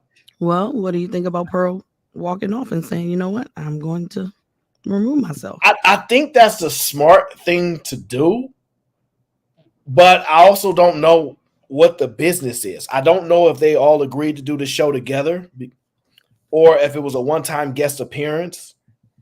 But at the same time, yeah, I wouldn't want to sit there and endure screaming. Yeah, like really not the host of Fight Club saying he don't want to endure screaming. Well, the screaming part is fine as long as it leads to a possibility of you debunking their position or statement. You see what I'm saying? Like if you hurting and yelling, but you like, but this is why you wrong and and you screaming while doing it. All right, cool, okay. But this wasn't that. They did not disprove her statement. Even if they think it's wrong, they didn't do a good job at doing it. And Pearl is really and they jumped her. Yeah, Pearl is really good at triggering. You had to know that to even have her on the show. So you already have to be aware of how she presents herself because she's a real good troll herself, a real good host troll. Yeah. No, she's good at triggering people, I suppose. And but keeping a straight face while doing it. well, the problem is, right? You could just answer her question and prove her wrong. You know what I mean? If she says a talking point or whatever, you can debunk it or prove it wrong, whatever. They don't tend to do that very well. They tend to live up to her points. Yeah, and that's how she ended up winning when it comes to optics. Yeah, she won this battle. And she won this battle because you have literally two women speaking of privilege that literally talking about white privilege that were raised by white people. Which I have no problem with that. I would like to be raised by the white privileged people as well. But it's just to hear her say that when we saw all on her IG. I don't know, somebody said that was her auntie that's a Cowboys fan. Either way, I don't care. We know who she grew up with. We know who her mom is. I don't know. So it is what it is. Not Jack. I thought Jack was leaving. Jack, you said Jack is lowballing you? I thought he was leaving. Let me see what he said.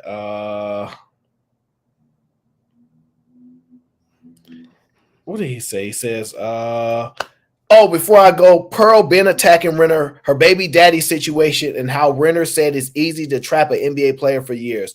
Renner is just responded. I disagree. I disagree too. I disagree with that. And I've seen that video where she said it's easy to trap an NBA player. I seen it. Yeah. I definitely seen it. And she wasn't necessarily lying. Not somebody said Pearly is so beautiful. If that's what they like, that's what they like. No. I'm nothing wrong with it.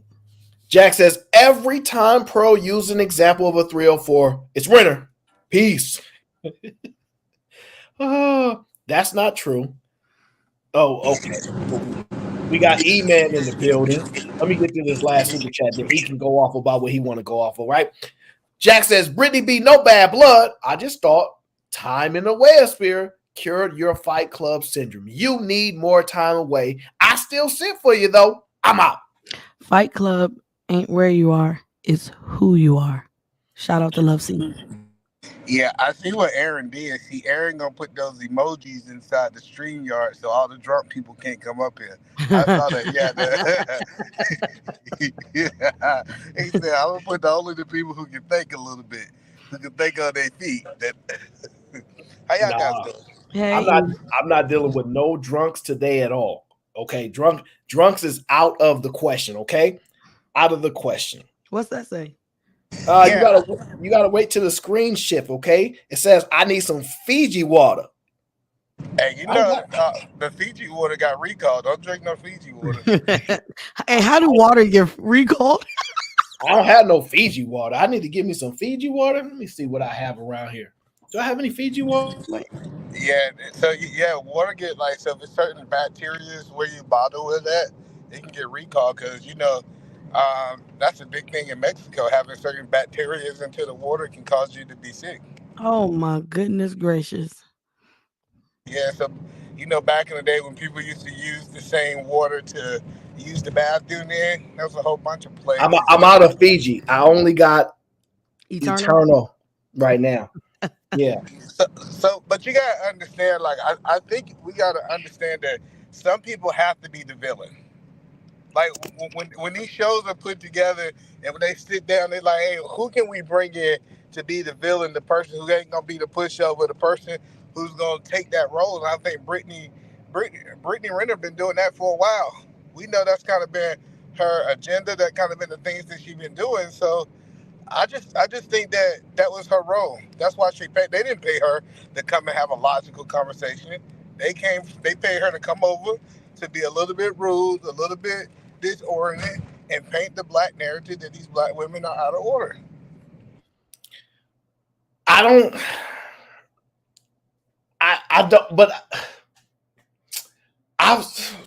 know. You could be right, but I don't know if that's the case because it's usually the stuff that she does is provocative stuff. Like, she might try to, talk about finessing and things like that. I've not seen her be like this type of disrespectful. I've not seen this. Y'all have actually seen her do something similar to this? I thought the Anton, when she interviewed with Anton, it was crazy too. He kind of reeled her back in. So you gotta understand that I think women act like this, and it's men's responsibility to reel them back in to make sure that they don't go overboard. But when you ain't got no man there, I feel like you just keep going and going until we feel like it's not. But I'm just telling you, as a producer, they didn't sit there and say, you know what? Brittney Renner's going to come have an intelligent conversation and debate Curry. I don't think that was their plan. Their plan was to get something just like this. Well, I think they have a show already. So the show has multiple questions and things like that. I just think that the show might not be that good. Well, everybody talking about this show. We didn't even know this show was existing until Brittney Renner went out there and act like she's acting. Now everybody know that this show. That's what I'm telling you. It's like sometimes you got to understand, like you got to have the villain because nobody want to just listen to the superhero. The superhero is not a hero unless a villain is present. We wouldn't talk about Batman if Joker didn't exist. That's true, but I mean, okay, but why do you want?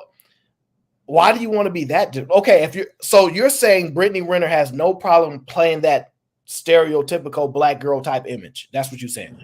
Absolutely. This is the same thing we're seeing in women basketball right now. Guess what? The black woman got to play the villain. Guess what? We wouldn't be watching if it was the opposite. If Pearly was up here acting crazy and the black woman was actually acting like she had some common sense, I'm just thinking that less people would actually watch it. And we see the same thing in women's basketball. This is literally a correlation of who got to be the villain. Most narratives, they want the black woman to be the villain. That's just the reality. You saying that the show is written? Absolutely. I'm saying that some people, my whole point that I'm saying is when they call Brittney Renner, they had a motive on how they wanted her to act. I'm not saying that she's not being authentically herself, but for example, if I want some chaos, I call Jay Prince. I know for a fact Jay Prince is going to be authentically himself, but I know what he's going to bring. He's not going to bring a logical debate to a conversation. So that's what I'm telling you is that I wouldn't say stripped it as they telling her word for word what to say, but I think this was the narrative that they wanted when they put this show together. Okay, so you mean I put her in position to be herself. So I know you're going to do you. So I just planned it like that. Well, no, so I think Brittany is very intelligent. I know a lot of people think she ain't intelligent. I think she's very intelligent, and she understands when she act like this, she literally get more work. If she was acting like the same black woman, nobody would actually be booking her. So to be clear, positive image of black women and positive things are not revenue driving.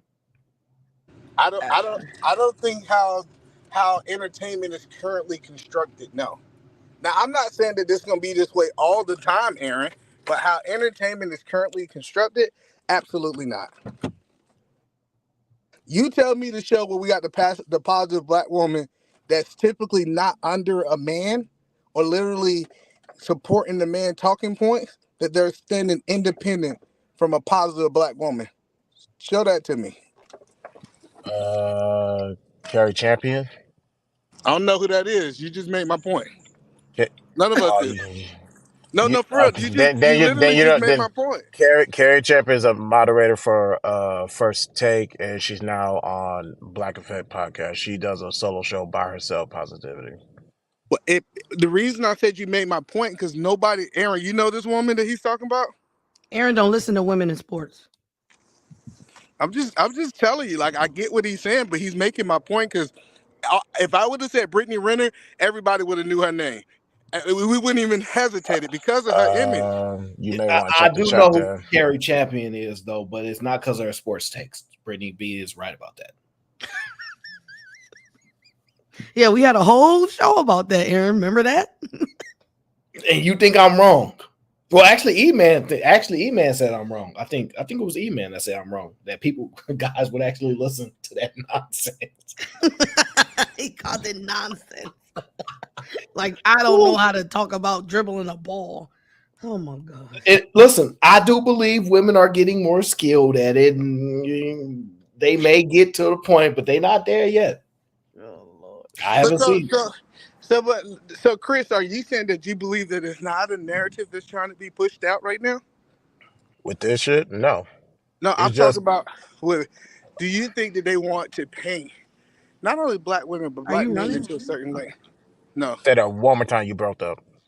I said, do you believe they're trying to paint black women or black men into a certain light? Generally speaking, do they have to? No. Yes. That's not Because honestly, I can say no because black people do that on their own.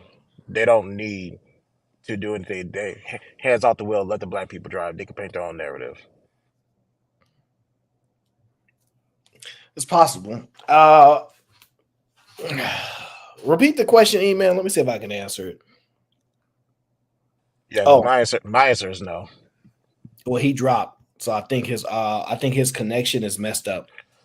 He basically say, are they pretty much painting a narrative of black men and black women, I say no, because black men and black women can paint their own narratives.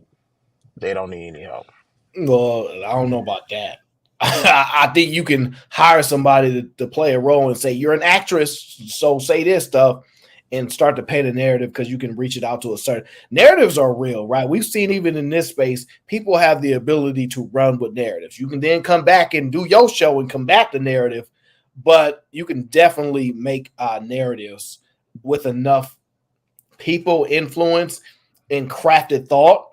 So you can absolutely do it. Do I think that there is enough effort to combat it? No, but I don't think society is designed to combat that. I think the United States, the way our society is set up, negativity as far as that is more exciting, is more, like, I don't know the right word for it, but it's more captivating than a positive autobiography in most cases, right? If you look at a group aspect, most people don't want to watch an autobiography at the theaters.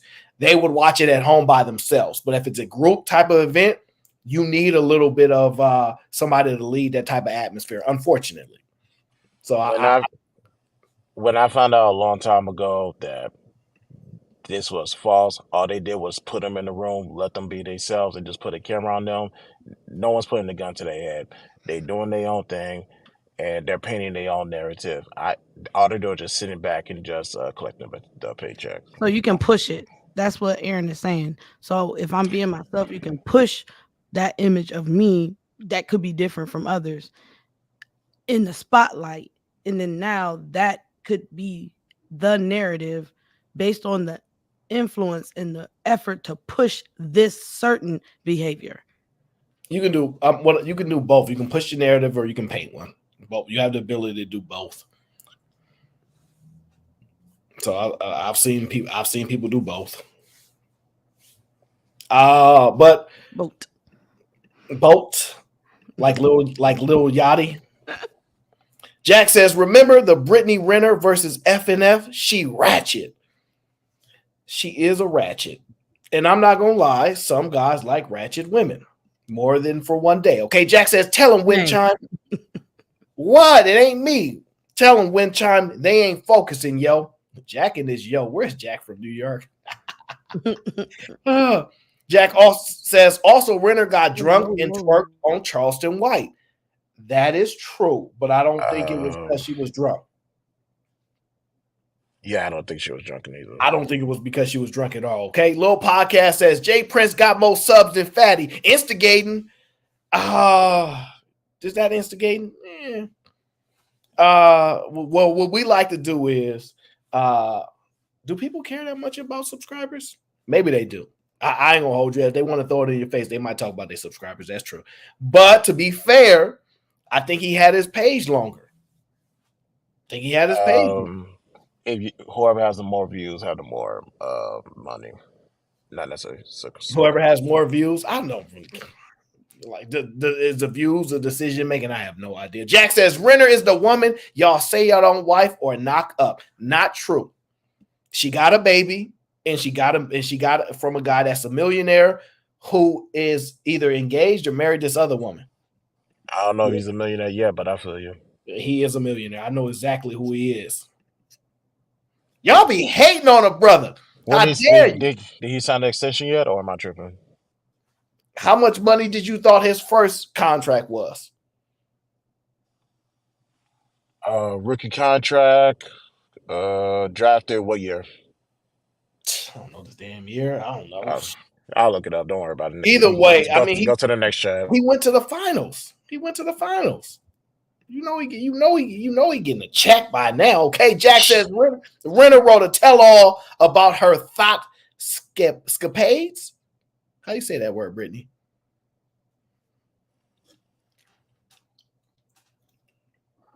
She said she's not touching it either. I don't blame you. Oh, did y'all ask me something? I'm sorry, I got the kids in the house. What'd you ask me? I was trying to read that last word, and I said scapades. I don't know if I said it right. Okay, I did. See, told you this fourth grade education gonna get us to the championship. Okay, Jack says Renner is combative, promiscuous, misandrist. Yo, killing me with this yo. Oh, you ain't gonna embarrass me on this internet. You're not gonna embarrass me on this internet. Jay Will says he is a millionaire. I know he is. I know exactly who he is.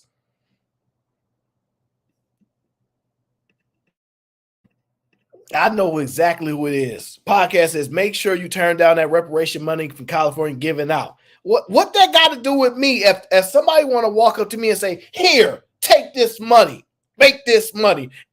What I look like turning down a big bag of money? I ain't turning down no money, podcast. That's like finding a way to pay more taxes when you don't have to. Okay. Jack says Renner got it. Jack. This is wild.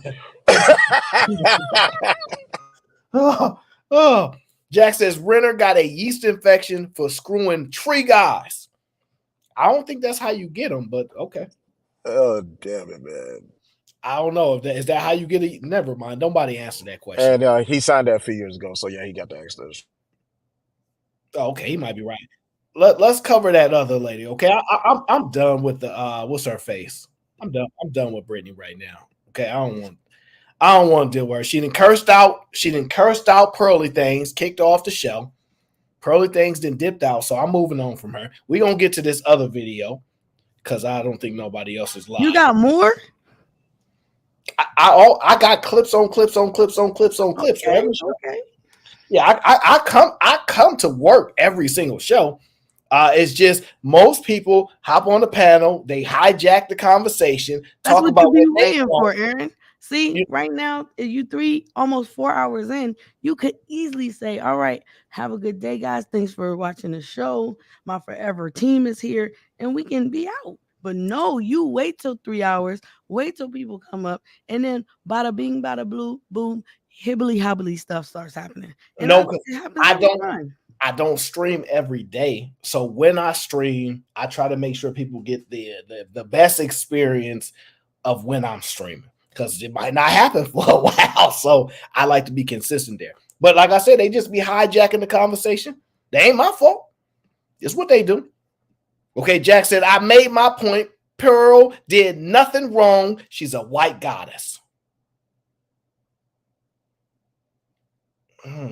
That is something else. Yeah. See, Remy is here. She says, always the videos about them women's. Yes, I love those videos about them women's. I'll tell you why. I'm a man. I don't need too much insight from other guys. I kind of already know. I'm a guy. I kind of know how it works. The opposite is because opposites attract. Okay. Shout out to Prime. Prime says, Brenner. Oh, B. Renner. Okay, I got you. Just didn't put the dot. B. Renner for president. She stimulates the economy. Absolutely not. That's an interesting way of putting it. If she runs for president, I probably would vote for her though. I ain't gonna lie. Wow. I probably would. Over Biden, I agree. You can always come on the show and anything you want to discuss. Like this is the preferred show, Remy. Let me tell you. Men and women on the show. Women share their perspective, men share theirs. They find out where we have disagreements from. We respectfully converse and then see if we can understand one another. That's the goal. But what happens is we are diametrically opposed, usually one way or another. And I'm also say this: women say more outlandish things on social media than men do. It's just the truth. Well, you don't agree? I agree. I'm not saying guys don't say stuff, but there are more women that are more comfortable being on social media than the guys are. So that's why women are like the freaking story from earlier when that woman was in the Florida bar. We don't be hearing like guys telling stories like that. So yeah, that's gonna be a Florida bar. Yeah. Oh, you didn't hear that story earlier? Aaron, didn't I prove my point with that comment from earlier? You kind of did, but then she debunked it at the end and said it ain't because she was this or she was that or because she was queer. So yes, I get it, but then she kind of argued against her own point or your point. But okay, that's cool. That's cool. I don't know. Yeah, you missed it. Jack says Pearl for Prezi, Renner for governor. No. That's a little bit too close to home. That's a little bit too close to home. You don't think that's a better chance to win? No. Renner as a governor is going to affect you directly versus what president. That is a very good point. That is a very good point. Oh yeah, we covered this video. Says, does any of y'all like have a problem with Uber drivers or Uber drivers? Oh yeah, that was the first video. I was here for that. Yeah, hating on these Uber drivers. He shouldn't have lied. He shouldn't have lied? He shouldn't have. He should have just said he was an Uber driver. He shouldn't have skirted around the fact that he did it. The fact that she had to come out and ask and say and kind of put two and two together from friends liking posts. Yeah, he could have. She could have. He just said, "What do you do?" And he said, "I'm an Uber driver." And then well, I'm gonna just say this, right? Sometimes people don't want to be judged on the jobs that they do. Who's breathing? You already know that's. I don't know who that is. So that sure as hell ain't me. So sometimes people don't want to be judged on their job. Like I work a job is not who I am, and a lot of people have a big difficulties on separating their job from their own identity. A lot of people struggle with that, actually, right? They Are you making an excuse for him? What you mean? Because she made it real simple. Like he should have never lied. And now you're saying like sometimes like we get it. Sometimes people want to not tell everything or probably don't want to be judged. You're 100% right, but does that mean that you lie? Is the question. Omit is what he did. I don't know. Right. Yeah, I don't know if he lied though. Yeah, omit. That's why I use the word omit. Oh, okay, so I don't necessarily think he omitted either. He said, I'm an entrepreneur, which is a common statement from people that have started a bunch of businesses, currently putting businesses together. They may not be profitable. They may not actually have got it past a startup situation and things like that. So I don't see the lying part. Sometimes people do multiple things. They don't tell you every single thing that they do.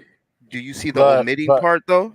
Lee, not necessarily. You want to say he lied? He's no different than people lying on their resume. Instead of saying I'm an Uber driver, I'm an entrepreneur with some extra word salad to it. I mean, I hear you, but a resume isn't like a personal relationship that you're gonna try to create with somebody. So when I say omit, I mean I get it. I'm an entrepreneur, and then you could say, what's your main entrepreneurial job is, or what do you do? So it could have been I'm an entrepreneur, preferably, I do Uber Eats, DoorDash, and Grubhub. So that makes it so he's not omitting things and not trying to like hide certain information. Because if he was a tech guy and he was an entrepreneur, he'd have never been like, I'm just an entrepreneur. He'd have been like, I'm an entrepreneur, and he'd have been proud of his position, and he would have said it. So you could tell him. Yeah, no, it's probable. I hear that part. My thing is that she was just broke. Broke women always argued about. No, I'm just telling you the truth. Broke women always complaining about a man and his job. Like if and when the proof is really in the pudding. I 100% agree with you on that. Older women are the key. Older women are 100%. When they realize that they played the game wrong and they worry so much about how much money a man make, when they get to a certain point, when they 50, 60, they start saying, I just want a friend. I just want somebody to talk to. I don't even care if he just got a job. That's good enough for me. I just want I don't care, right? They actually show you these things after they kind of played out that game and realize, I kind of messed this part up. And their actions dictate that. So the fact that he was going out and if we could not talk about our jobs, if we put two restrictions, right? And I said, hey, look, one thing that's off the table is me talk about my job and you talk about your body count. Let's just say those was the two restrictions, right? Outside of those two questions, she said she had the best time she didn't had in a long time. She did say that.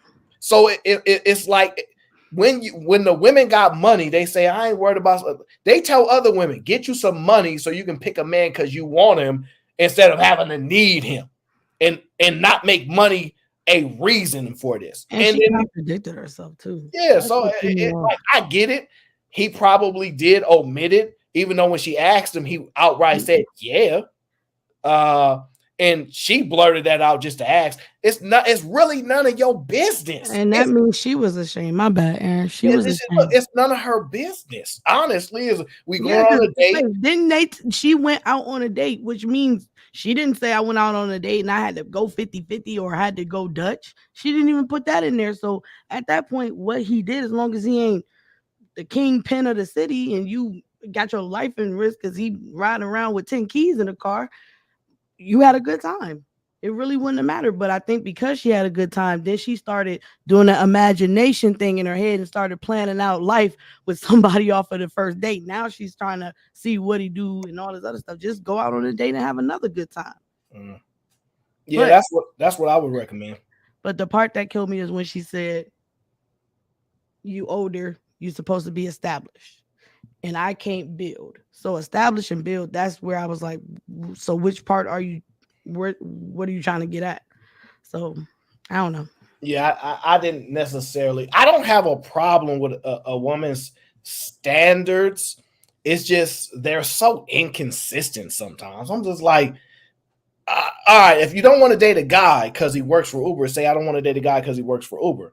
But if your assumption is how much money they make, you're not very smart. Yes, that's why I was like, that's Uber. it. Yeah, That's Uber the only is not thing. a bad thing to be doing because sometimes if depending on the city, which she said they was in Atlanta, I could see Ubering being very, very lucrative. Bro, I did Especially Uber in Atlanta, Atlanta. for a whole. Yeah, I did Uber in Atlanta for a whole year. I ain't gonna hold you. I made like 60,000. Like I believe you. I was killing that. That shit was like the easiest 60 I ever made.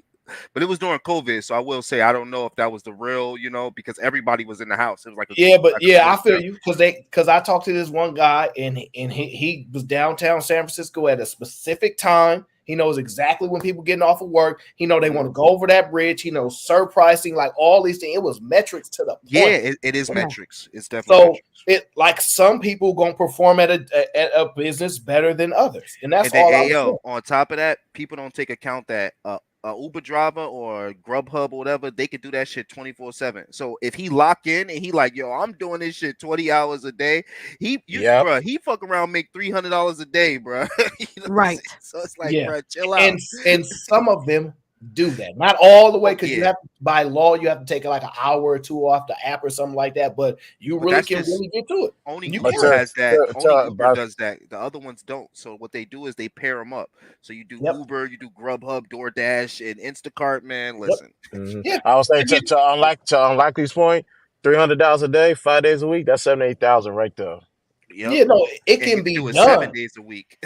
You don't have to stop. The one thing I just dislike is that the claim that they are business women, we entrepreneurs, we know what we doing, we get money now. It's like, all right, you get money now. If the guy said, I don't really like to work, I don't like to do nothing, I would stand with her in solidarity. Oh, this guy's a bum, he don't want to do nothing. There are people that are grinders and hustlers, but just don't have the expertise that you have in knowledge. You see what I'm saying? So like I've seen guys to put their woman on, like when they say all the time, my man bought me my business. The girl went crazy on the Instagram about that. And how come if you're a woman and you have this level of knowledge and how come you can't share it? Now, if you said I did all this and he didn't go with it, I could respect that. But I'm not hearing it enough, and you can't be mad at somebody because you have more information than they do in some areas of life, especially if you ask to be included in this the competition of the world. I just don't agree with it, but I know why. You're supposed to share that knowledge. What'd you say, Brittany? You're supposed to share that knowledge if you have it. Right. Correct. And yo, I think those are the really good women, man. And I think they so far and in between, man, is kind of ridiculous. Because everything AO saying is spot on. I mean, like, yo, I feel like most of the relationships ain't happening because women are all trying to like they all so caught up in the social aspect of it. You know, what my friend's gonna think? Could he take a trip with me back home? Could he do this? Could he do that? What my friend's gonna think? Could he do this? What my friend's gonna think? So I think that's really what's hurting relationships with a lot of women because, man, like we don't even preach these days. Like, get with somebody that you really like. No, it's like, yo, get with somebody that got money. No, unlikely what you just said is get with somebody that everybody else like. That's In a what you way. just, yeah, Right. that's what you just explained. That people are so worried about what you're doing and how other people will respond, and that means you're getting with somebody based that other people won't like, not even you, if they like it, which means your influence ain't even your own. Yeah, that's a good point. That's deep. That's deep. That's Yeah, I fair. think, yeah, no, because we definitely being driven by what society's putting in front of us, and I think that's what's really kind of, in a way, manipulating the women to believe in this. And then when they get older, they realize, like, damn, I just really want somebody to talk to. Somebody that's cool, somebody I could play Jenga with. We could go to a little speakeasy with. It's just a companion. I think that's what it should be more about than wanting somebody that's going to take care of you or play daddy with you or something. I wanted to watch this video. I seen it pop up, so I want to watch it and see what was said, because I saw this woman say she don't date him. I don't date him, so I need to know why and what she don't date. Okay, don't make no assumptions, guys. Stick with what she says and respond to what she says, unless you want to yell at her and curse at her like Take the Brittany. comments down, Aaron. Why you got the comments up? I don't know how to I block have that. never dated an American black man, and my reasons are quite simple. So a few days ago, I made a video about coffee dates, and I basically talked about how I would never accept a coffee date as a first date. I think it's low effort, and it's just not my thing. Surprisingly enough, and I was genuinely surprised, 98% of the commenters and the people that were upset were American black men. So Now I'm already offended, and I'm gonna tell you why. And you said, go Oh ahead, no, man. no. Watch out. Let me fight. Let me tell you why. Let me tell you why I'm offended. I don't believe for a second you counted all those comments. There is no way you know it was 98%. Oh, really now? No way. No, because let's be honest. We all put, look, I'm not counting every comment. I'm not going to do it. I went through comments and be like, all right, I'm at 20, 30, 40. I'm done. I'm not going through 100 comments. You know how many comments?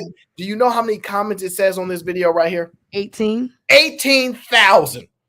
157. Ain't nobody reading 18,000 comments and going, 98% of those were the American blacks. First of all, we not offended that you know who we are. That don't bother us. You doing it again, spiel. You know, that don't bother us at Aaron, all. you doing it again. You Let about him to do go it. back to what you said earlier today, because a What's she coffee date. talking about? Like, how I can ain't even talking about no coffee. I ain't even talking about no coffee. Go ahead, Brittany. The justice, the gist of the video is that she's saying that black men, who you earlier said that most black women say that they're broke. Now they're saying that they're offended that they can't go on a coffee date, which would be, inexpensive. So now she's saying that basically, no, I mixed it up. My bad. Scratch that. I stand corrected. You almost got me, Aaron. See, you nervous and I want to get you. I'm gonna let you slide when I ain't gonna let me too many other people. No, I went the other way with it. My fault. I was jumping ahead. My bad. Yeah. See, now you already jumping off the porch. No need for this. No need for this. It's 18,000 people in the comments, and 98% of them that were angry were the black American men. So that's our premise, guys. We're gonna start from there. Let's get into the other reasons. So shocked because I didn't think that video would land on their For You page, but it did. And hundreds of them, were crying on my shoulder over the fact that I would not drink bean juice on a first date with a man or with anyone. They were in my comments calling me all types of names, saying that I'm a gold digger and saying that I'm this and that. And then unprovoked, they started attacking me. That was for really my the only looks. name By they the way, was I was calling so her, nice gold in that digger. video. I did not insult anyone in that video, but they were insulting me. They were coming at me for my skin color, saying that I'm too dark and that I shouldn't have any standards. They were coming at me for my Afrocentric That's features. wild. They were coming at me because I have an Afrocentric hairstyle in. Black. I'll say this. She's beautiful, by the way. Let me Wait, just so throw that she's out there. saying black Nah, men we were not saying doing that that. she had. Nah, we not giving her that. Afro-Centered hair? Nope, we not I'm giving her that. confused. Nope. Hold that down. She just dissed all black American men. Hold it down. Nope. But We're I'm not giving her confused that. about what she's saying people was getting on her about. She keeps saying Afrocentric hair. Um, So you mean black dudes was mad because you had natural hair? I'm confused. Yeah, man. it's kind of like, yo, shout out to Sharon, because Sharon be saying this all the time. You gotta know where to place what you want to say in your sentences. If you start off by saying, I don't like Black American men, you have already got a bunch of people not on your side from the rip. And so it's like from there they probably just was sparking her up, like, yo, why are you like, I just, when women like this do this, it's just hilarious to me, because this is not the prototype of what established Black American men want. They don't, this is not what they want, honestly. They don't really be wanting dark skinned women. They be wanting Hispanic women, they be wanting light skinned women, and they be wanting white women. That's like, truly, that's what I've seen. Like, living in a city where I see people outside all the time, most of our dudes that got bread out here, that's established, that is something that women want. He usually with a Hispanic chick. He usually with a or a light skinned Black girl or some shit. So when women like this come up here, it's like, yo, you not even in the top 5 of what most Black American men want. So it's like, Aaron, can you push more right there where it says one of the reasons why I have a very easy and smooth dating life? Because if this is the caption she used for the why she don't date Black men because they don't like coffee dates, I'm trying to figure out what is she saying? Because I don't accept coffee dates, my dating life is easier. What? You just gonna ignore me. I guess you don't like me when you got a haircut or no haircut. I'm just confused. Well, damn.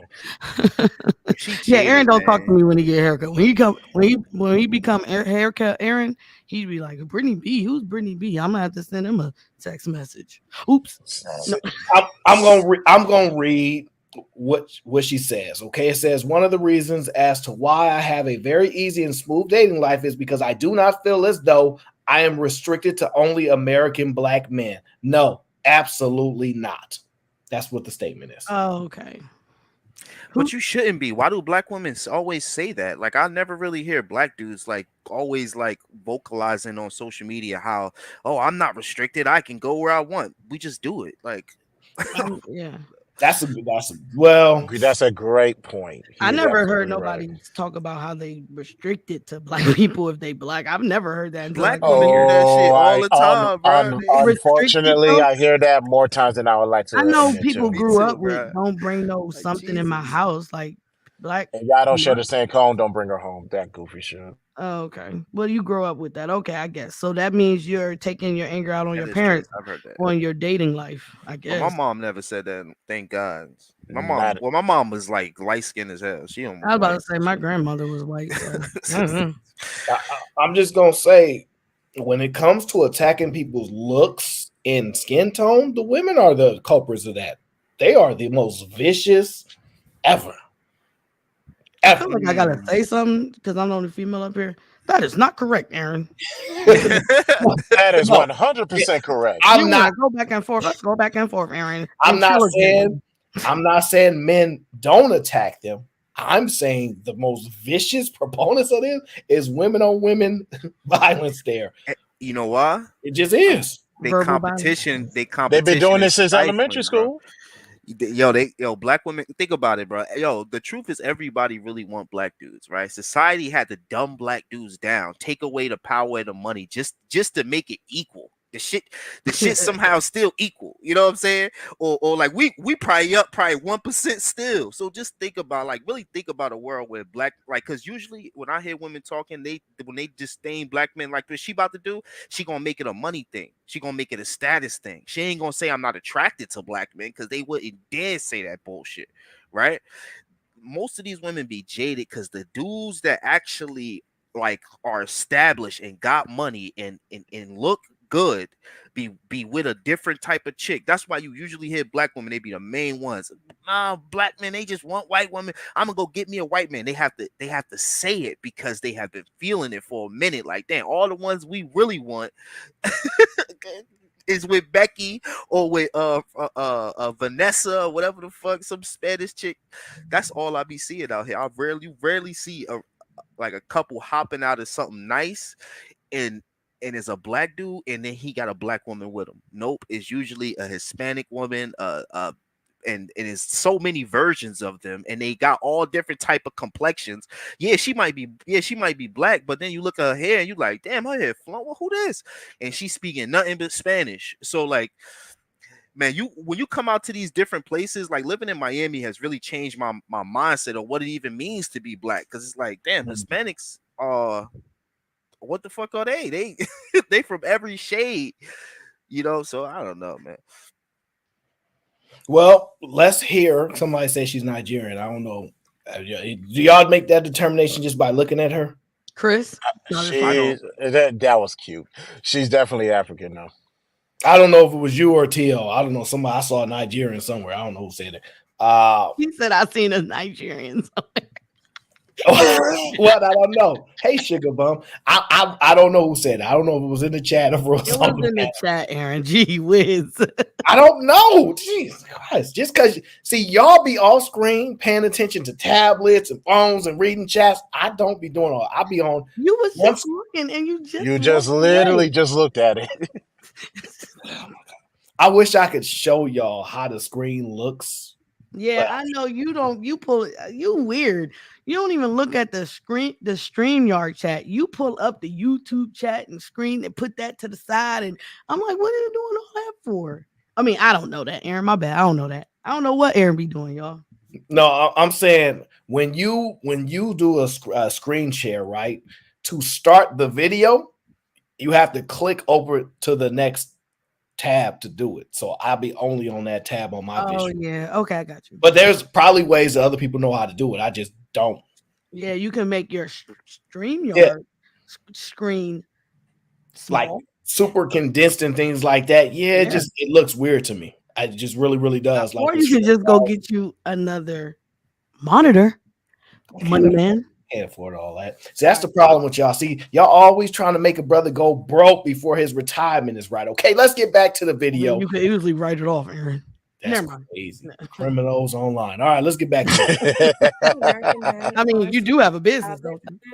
Because I have an Afrocentric hairstyle in. Black American men honestly have this habit of attacking Black women for the way that they look, especially if you are a darker skinned woman or you have more Afrocentric features, they will attack you. So the fact that they came at me for my looks unprovoked is not surprising to me at all. So reading the comments and watching the stitches, it brought up a discussion between me and my parents about why I don't date American Black men. American Black men generally do not value courtship, traditionalism, or even marriage. And I'm not saying that all American Black men are like this, but a large majority are. They will berate you, break you down, and take advantage of you.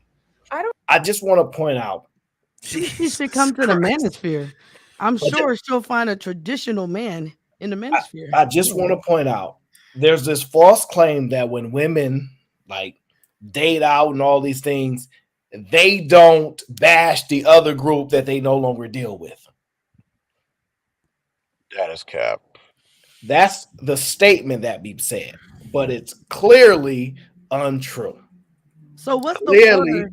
Untrue. What's the order of her conversation? Because she literally made a video about how she don't date Black men because of the coffee situation. Then she said that the comments. She said she doesn't date anybody that takes her out on a coffee day.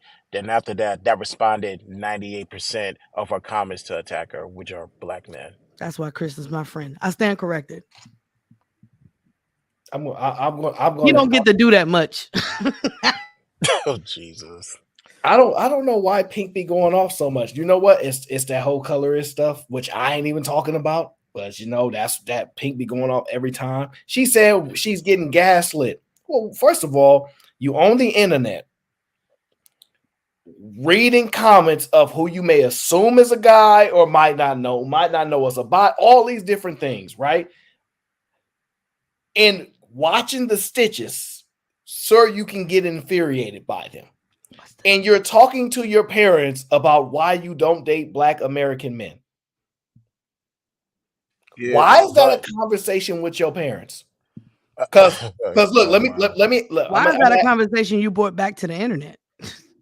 That's a fact. So it just goes on to show if she is Nigerian, I don't know. that they be having these conversations. Don't you mess with those American blacks. Not in this house, because what the hell kind of conversation is this? I will ask her, just like I would ask her father. I will bypass her mother, ask her father, can you quantify what you're saying? If the answer is no, keep this shit to yourself and keep it off the internet. No, she has a right to say whatever she wants. And I'm not taking it. See, the thing is, I don't want people to believe that when you stop dealing with something because you like want to deal with something else, that you don't be bashing them. So if black men have a horrible experience with black women and they go, man, these black women, that's why I only mess with Hispanic women, because these black women be acting crazy. They be doing, you know what they're told? If you don't like us, just be quiet. You don't have to bash us. Just go on and deal with what you want to deal on. I'm telling you, I seen this statement been said. People come on these panels and say that, and they act like they are not the main culprits of it. They are saying black people broke and dusty. Okay, so you're gonna date some non-black broken dusty people? Cool, right? But you're gonna bash them on the way with having a request to not bash the other group just because you don't deal with them. That's the thing I be noticing. I personally don't have a problem with her saying she don't date American black men. Now, your reasonings, they better be exclusive to American black men. And the problem that you're going to run into is it's not true. That's what I'm saying. Yo, it's exclusive maybe to Western culture. It may be exclusive to like certain states, maybe city, but I'm sorry, it's just not consistent. She jaded, Ayo. She jaded, man. The black American dude that she wanted was like, nah, hit it, quit it, and now she hurt, bro. She dang, Lee. Yo, love. Man, she can't really tell me that she don't like black men. She just saying it for all these weird ass reasons. Well, hold on. I want people to understand this. The people in the comments that think that like this whole stuff is just about money. Most of these people are making no money on this content.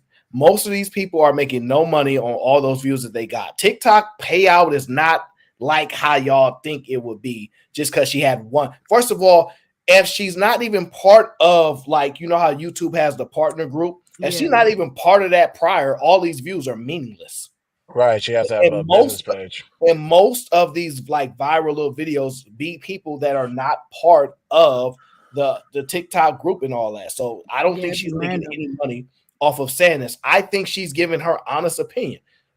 There are certain content creators that you will see will have tons and tons of followers, and they clearly getting a bag from doing what they're doing. We can kind of tell the ones that are not. Ayo, fair to say? Yeah, that's fair to say. Ayo, if Michael B. Jordan walked up on her and was just giving her mad res, right, trying to holler at her like, yo, I really want to be with you, yada yada, you think she turning them down? Well, that wasn't. I mean, you have to add the fact that he giving her all that and then ask her out on a coffee date. Well, this is the thing. Coffee dates are not exclusive to black men. It ain't even close. It's not like coffee date. That's not what we're trying to take. Her comment section. Like, wait. The fact that they think black men invented coffee dates is disrespectful. Right, like, crazy. Like, that's why that'd be the weirdest thing ever. Please take me to Starbucks. Like, that is wild to me. Like, to think that you better off saying that they don't take you on no dates. I would accept if you like black men don't want to take us on no dates. I could accept that than to act like black men invented coffee dates. That's what's crazy. It could be worse. I heard water dates before. It could be worse. You mean going to the pool? I ain't never heard When they told me that, I was like, okay, I hate every last one of y'all. You go take them on a real date. Now, so I don't have a problem with anybody saying that they don't like American black men. That stuff does not bother me, right? It's not, because to be honest with you, you act like we coming over there to bring you to the States. We not. So that part don't bother us, okay? But when you attribute things to us like that's us, we not coffee. Most of Starbucks' biggest clients are not us. Like, we not them. Like, I don't know what world y'all live in. We meet a girl and be like, let's go on a coffee date. Like, it's not even up to dispute. it's clearly stated by the large majority of all women's experiences, black men are the most confident men they know.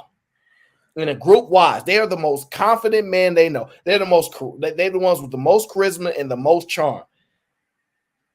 Us selling coffee dates ain't really a thing for us. That's the other groups, but it's cool.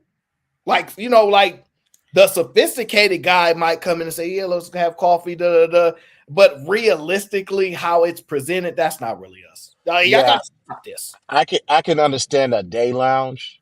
That makes a little bit more sense than me taking you to an actual coffee shop.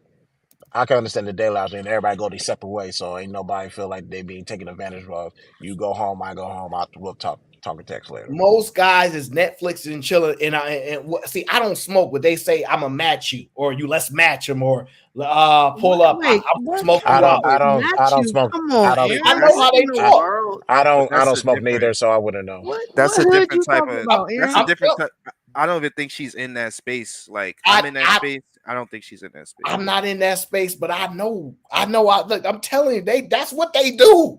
Like that's what. Yeah, you right. No, you 100% right. But I just don't think she's in that space. So No, she's not at all. Not at all. Nah, yeah, you be like, yo, what's good? I'll match you. But usually if it's like you meeting her for the first time, you're trying to chill. Usually you taking her into the skating ring, the bowling alley, you know, some miniature golf, or go watch a movie. Yeah, Dave and Buster's and some shit. Yeah, like it's that. not. Yeah, perfect, right? Dave and Buster's, go play some arcade games so y'all can, you know, chill, because like you're not just gonna smoke and chill in the house unless y'all really just trying to get it in, I guess. But usually it's like, yo, let's smoke, let's go do something funny. You know, let's go to a, you know, like when I was in Jersey, I would always go to like these different comedy shows, these underground comedy shows all the time. And that was where I would usually go on dates to. Like, yo, let's go to this comedy show real quick. Like, oh, word, let's go. Yeah. So a coffee date is more like a, you know, some Caucasian shit. I ain't gonna hold, you know. That's bro. I'm trying to. So she talk about white Hold so they won't accept a coffee date from a black guy, but they'll say accept a coffee date from a white guy. You know they will, Chris. You know they will, Chris. That they'll love it. That's a new segment. Thank you. I'm not gonna do that. I'm not gonna say Chris, that. we both got the same type of energy. Black women be wanting other you know, cultures, and we be wanting, ain't nothing wrong with that. Okay, I don't understand why why I feel like I gotta come in. There's something wrong with it. There's And a lot of mixed telling in America, me man. to say something, but y'all got to go to New York and see all them Blasians that's popping up in New York. All them black Asian babies popping up, man. Listen, I'm gonna say this, America, man. I'm gonna say this: most women that are professional women that I've encountered, and obviously there's a small group of black women out here. Keep it on, I'm just saying, I don't think they would turn down a coffee date. So I don't want to project this onto they just think they better than this the case is, but it could just be the guy also. I think the guy in the presentation of it is a lot of how the rejection goes. I just think women just don't want to be around a guy they're not attracted to or don't charm them a certain way. So it's easier to bash a guy when you're not really into him. That's what I think. That's what they always attacking the lowest level of black men when they had these arguments. And that's really the fact of it. Because she's not talking about the dude that she likes, the dudes that, you know, that she's attracted to. She's talking about, she go the majority of, well, damn, she said the majority of them, but she's talking about the ones that she doesn't like. So it's like, what? Crazy. T.O. says, sharp. He says, I see white, Asian, and Indian on coffee dates. I see that stuff all the time. They're not necessarily turning those dates down. Now, I will say this. The Asian girl is probably likely to get on and bash about coffee dates. Not so much the Indian girl, in my opinion, and the white girl. Black women are just more...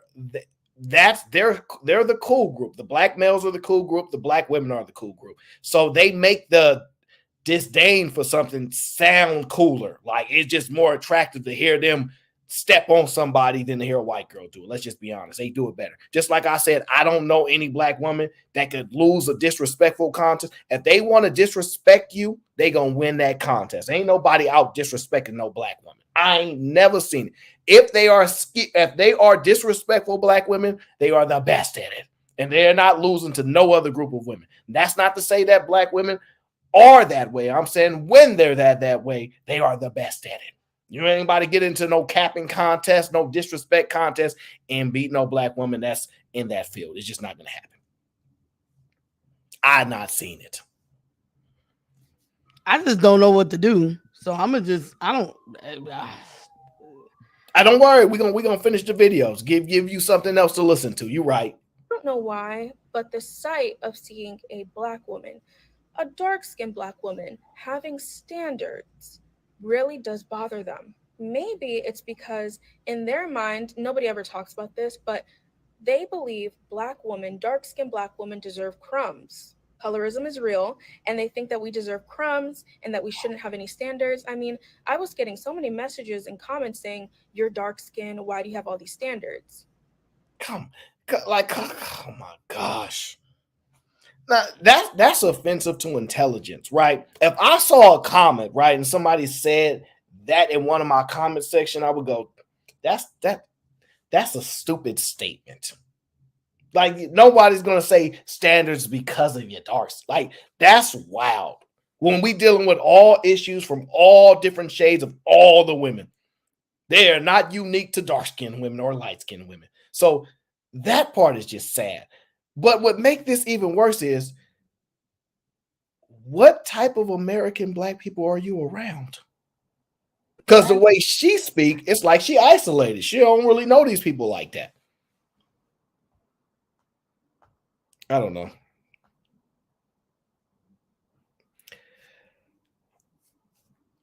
Honestly, I would just make fun of your class. I'm sorry, I had to be on mute for a little bit. And here's my thing. She said she went back and had a conversation with her parents. She don't even have black male friends to combat the audience. So I can easily dismiss a comment section because I have men around me who are totally different than what I see in a comment section or what I see on the internet. So that means you either don't have any experience or friends or anything else other than I made a post and now my only thought process is coming from the responses of people on the internet. Nothing else in real life can tell me that the internet or this comment section is crazy people. Right. And she probably only get hit on by Dusties. You know, that's another thing. Like, everybody's perception is, when it comes to relationships, is really based off of who's approaching them. You know, if you got a bunch of dusty looking dudes that just look like they just came out like fresh off the street, and they trying to holler at you or feeling confident enough to holler at you, you know, you might start forming these ideologies where you think it's like majority of black men are. Well, women just don't have the best self-awareness when it comes to their looks and their attraction. I have never seen a fine woman ever discuss people are turning her down because of the darker or lighter her pigmentation. If you fine, you fine in dark skin. If you fine in light. You ain't getting turned down because you fine. The problem is you may be okay in dark skin or okay in light skin, and they like, and you not bad. So you don't get the experience of you get all yeses because you just bad. You are somebody that's pushing around the middle somewhere, and you think that your experience is because of you're darker or lighter, and it's because you're just not bad. And I mean bad, to where it's unequivocal. It is what it is. And that's what I've noticed the most is usually women that are somewhere in the middle, and they get an experience and they attribute that to one way or another. And obviously, I don't want to say I'm biased because I don't care about color, race, or none of that stuff. And there may be some people that are more stringent on that selection pool, so they might think like that. But I'm just telling you, I have never seen it. Yo, that's kind of like my whole point, bro. Is that it's not about complexion. It's never been about complexion. It's really just about, do you look good? You know, like, yo, do you really look like good? Because, yo, for women, their competition is crazy, yo. Like women's competition when it comes to like, because they are even they say it. It's not that many good looking dudes. It's not that many dudes that's good at this. It's not that many dudes that got money.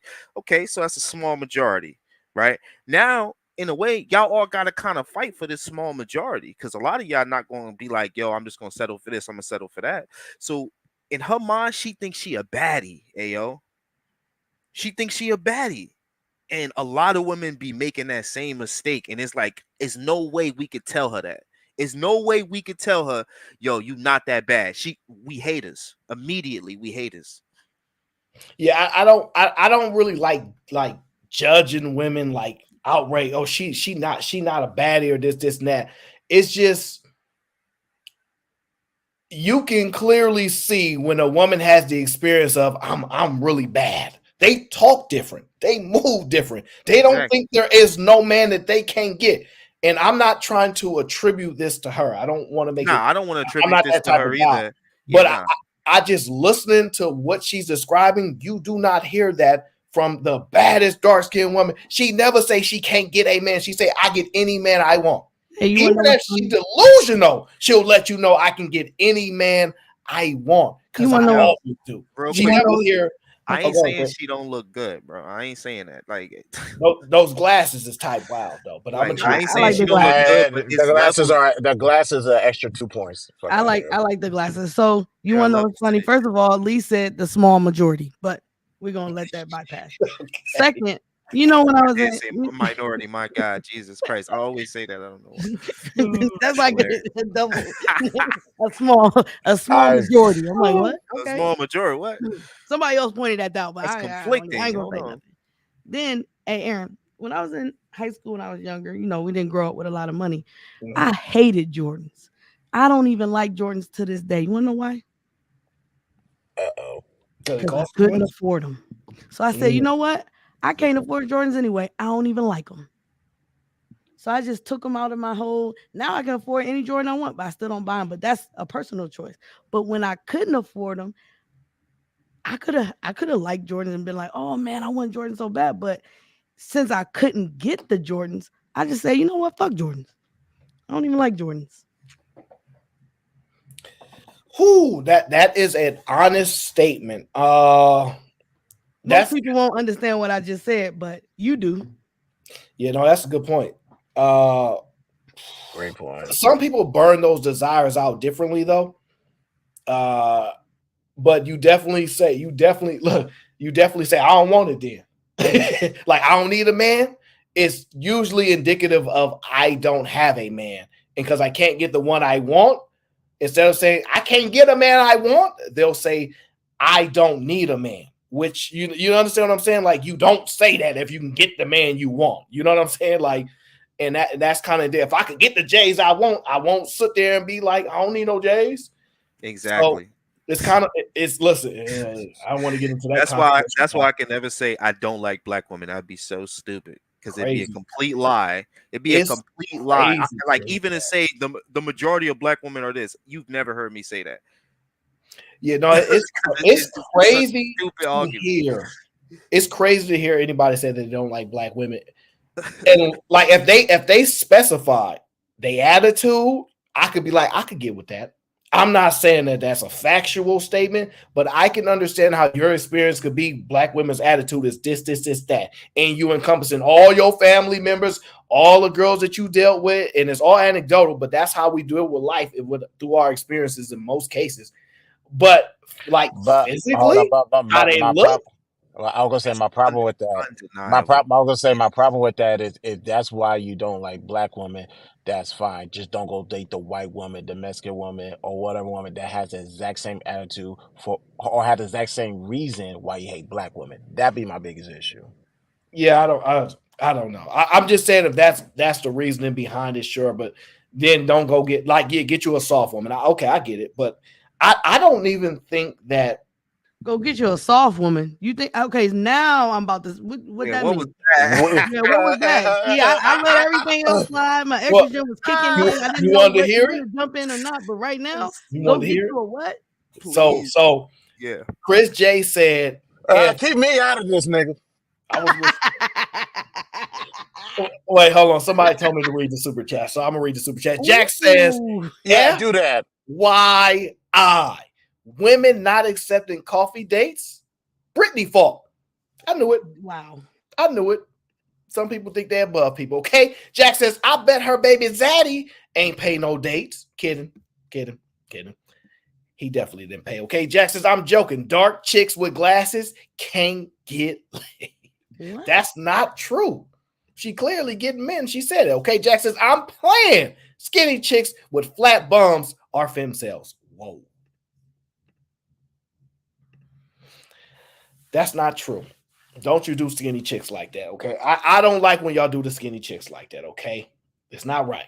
Don't do the skinny chicks like that. They already get teased enough in society because they skinny and stuff. They already got skinny issues, so leave them alone, okay? Jack says, don't take me seriously. This chick don't get buns.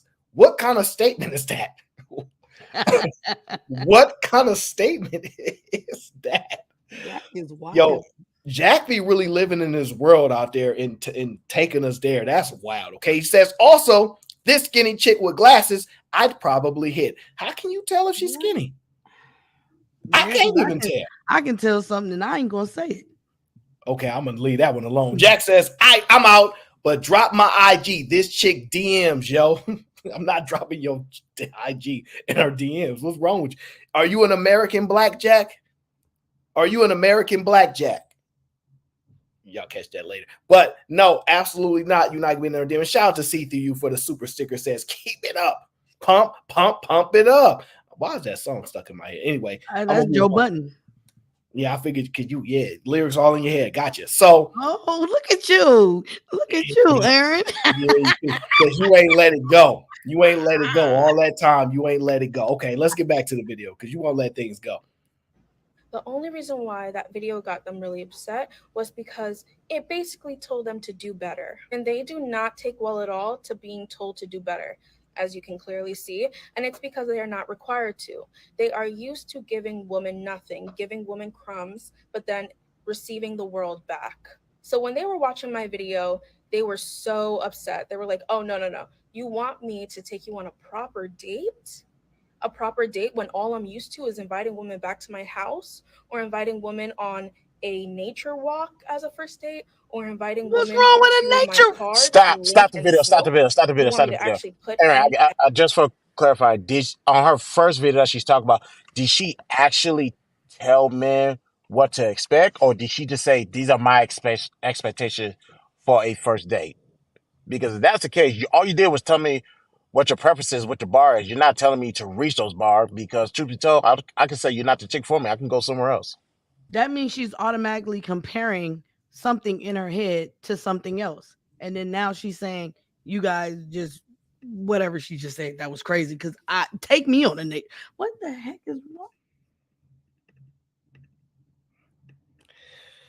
All I gotta say is, I don't have a problem with anybody having standards. All I gotta say is, the type of man or woman that you want, what do you have to offer them?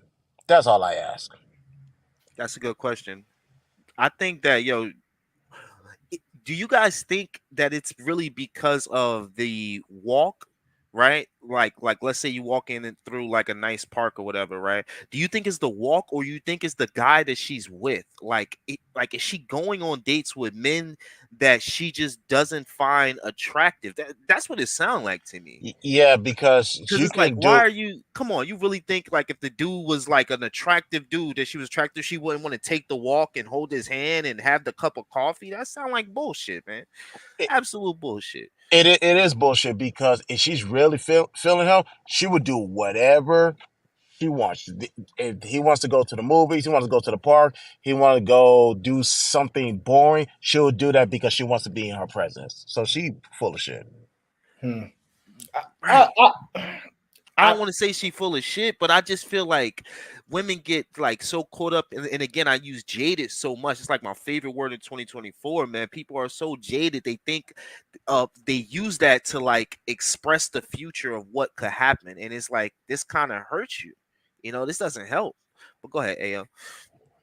Well, I really don't know women that don't like picnic dates, to be honest with you. Right. But like I really came to the conclusion. Sometimes it comes with being on the internet where you realize I've always been introspective, but in the sense of being able to really realize these women do go on dates to try to allow somebody to convince them to like them, where there are other women that know that they like you and they not worried about. You can't tell me if you with a girl, let's say you with a girl for 1 year, she gonna go on a picnic date with you, she gonna go on a walk around the park with you. Like, that's not low vibrational then if she likes you. But prior to that, she believes you're in the convincing stage, which I don't think women have learned. That is dangerous for them to try to make somebody convince you to like them. If that ain't who they really are, don't put nobody in the point of a coffee date is to strip and remove all of this convincing. Thank and you. To go, look here, can you keep conversation? Because ain't nothing but that coffee right there. Ain't nothing stuff in your mind. Like, get to talking. Be quiet, Brittany. Okay. Get to talking. Look, get to talking. Can you carry a convo? Can do you have any swag? Like, whatever it is, that's how you remove all that trying to convince. But if you put guys in a position to convince you, they kind of know the game. Exactly. They kind of know how to convince y'all. So it's just proven that y'all fall for stuff because y'all say he told me this, or he showed me this, or he made me believe this. But I always say remove barriers. The removing of barriers is how you identify people's truest intentions. The more barriers you put up, and I'm not saying don't defend you, it is the more likelihood they will acquire things to overcome those barriers just to get what they would have had if the barriers weren't there. Okay. Pink says, I think coffee dates are lazy. And I understand if you think they're lazy, but they're not, depending on the individual. And yeah, I was gonna agree to that, because the effort in the whole date itself might be different than what happens on the date, because the coffee date allows you to show who you are, which at that point you get to see the person, like what you were saying. So the effort in the date really ain't that much more important than what you're doing on the date. That's because the truth of the matter is this, and women can say this, but women think their time is more valuable than another person's time, especially a man. They just defaultly think that, because if you don't know if you like me and I don't know if I like you, then we're going to go to a neutral ground where nobody has an advantage. Am I wrong? Doesn't that make the most sense? Well, it does, yes. I don't know why So when women say I don't like coffee dates, it's like, okay, if you have a man or boyfriend, whatever the case is, and he says, I don't want to go on coffee dates now that we together, fine. Because you've already established, I know for a fact I really like you, or I like this. So cool. But prior to that, we are neutral ground. You don't know if you like me. I don't know if I like you. I want to strip you away from hiding, okay? DB wants to go bowling. No, because you want to hide behind the being able to bowl and not being good at it and things like that. I don't want to charm you at the bowling alley because I might be too good at it. And so that's not what you want. What you want is to see if I can carry a conversation, to see if I'm good. I can't hide behind my Rolex watch that I don't have because I ain't got one. Most people don't get overly dressed up. There are some women that really like to get dolled up and dressed up, right? Mm-hmm. One of the things women, because everybody actually believes you can't outdo a first impression, and that is a lie. That is not true. It may be true to business, but it's not the same with people. You know what women say? I didn't like you when I first met you. I didn't even think you was that attractive when I first met you. Women openly say this to their man that they've been with for 5 years. They openly talk about how they have some form of a negative experience with the man, their first impression of a man. And then later on, they're like, oh, yeah, but I like you now, and you're actually really hot. Makes no sense to me, but it's a woman thing. I don't fight it. It's not true. So if you like getting dressed up, get dressed up on the second date. Just go there, we go on a coffee, and you tell them, this date go well, next date is turning up. That's all you got to say. or whatever the case is. Next date, let's go here. I don't know why that's so complex. Say, meet for coffee and figure this out. Because that's how you want to get away from manipulation. But y'all don't realize y'all just keep encouraging manipulation. Y'all just keep encouraging, because if y'all saying a man, look, women will say this, a man will do anything, a man will lie, say about it. So give him more reasons to lie. Give him more reasons to do things. It's like it's up to y'all. Yeah, I was saying, a wise person told me, don't tell people what you want out of a date or out of a significant other. Just keep it to yourself, and that right person's y'all gonna find each other eventually. That way, there's no need for manipulation. Yep. I mean, you kind of, yep. I don't know what it is. Let me read the super chats and I go right to you, Lee. Truth in reality is sometimes undefeated. I'm joking, okay? Women think men be mad because when we really be pissed, that someone of their caliber is saying it. Ew, brother, ew. Okay, so yeah, when a guy got money, like a lot of money, most women don't care if you spend money. They just want to know if you got money, so they don't feel like you're dependent on them. It's really an interesting thing when women know you have money. Jack says, dates expensive. Box ain't. Not an equal exchange. That is wild. Jesus Christ. That is wild. I disagree with that. Wholeheartedly disagree. That is wild. I think women are extremely valuable. I don't know which boxes you trying to get. I don't know what you're trying to get into. Oh man, Jack, you gonna get in trouble. Tony Golden says, what's the appropriate first date then? They don't have an answer, because normally what a woman will say is, every woman is different. You gotta ask her to find out. Just don't be lame and pick a coffee date. Do something. I think I know their best answer. Don't be lazy. Yeah, but the thing is, grateful women are grateful women. If you're a man of a certain value and time, and they realize you more, this is the problem with having to compete with women. And then, because Cheeky talk about this, when you have to totally dominate them in almost every area, right? Intellectually, physically, like all these areas, they want the outside of physical attractionness. They want you to dominate them in every area, right? When you do, and they realize, oh, this man is busy, he tell you, I ain't got nothing but 30 minutes, and you know he ain't got nothing but 30 minutes, you will gladly accept that coffee date. It's when you know he's more valuable than you. And this is why that men have to outperform women and all these things. It's a competitive, dumb way of looking at it. But if you just peel back the truth of things, that's how it operates. If you just show a woman, I'm better than you in most situations, and it sounds bad because a man is not supposed to overtly say, oh, I'm better than you, or I can do all these things in life better than you and all these things. And so this is why, because it sounds like you competing with a woman, but that's not actually what you're trying to do. When a woman sees that, they operate differently, right? So I have a video, right? I can show you. I'll show you better. I can show you better than I can tell you, right? I'll show you better than I can tell you, right? You let the woman tell you exactly what they mean. Let me pull it up for you, right? Where's she at? Because I know I got her somewhere here. I'll put you. Where did I put her? I see you telling where did you put her?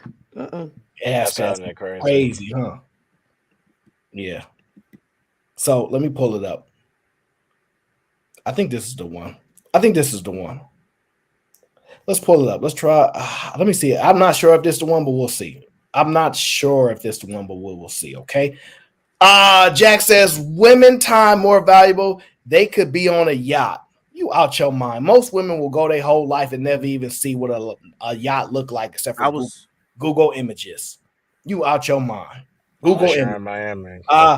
Jack says, I made sponsor. I'm good. Brittany B, holla at your boy. Bye, Jack. Jack is a troll, man. Point 5 says they love the lies. AO, I know they do. I know they love the lies, but the reason that it bothers me is this. I know there are genuinely good women that have experienced negative things, and they just want to win.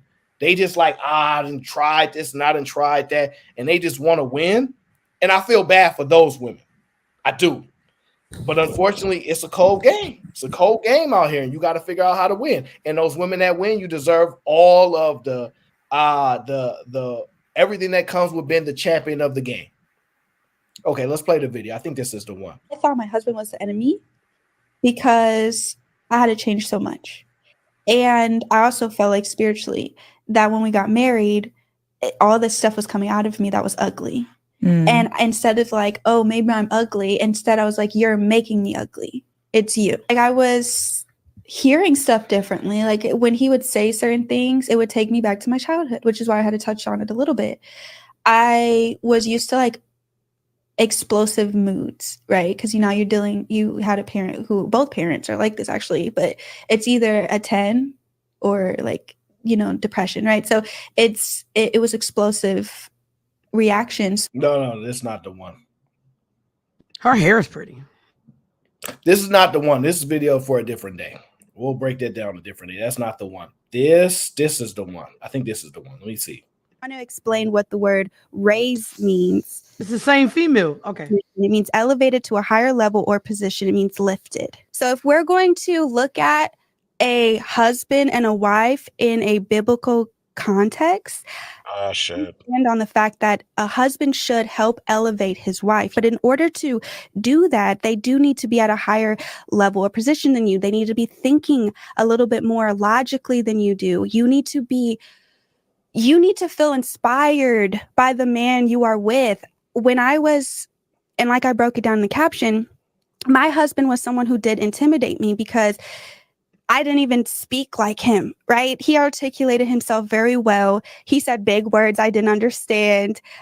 He's just a figure that I looked up to. And I feel like women want leaders, but aren't dating men that they look up to. I want to explain that key thing. See, I think this is the truth.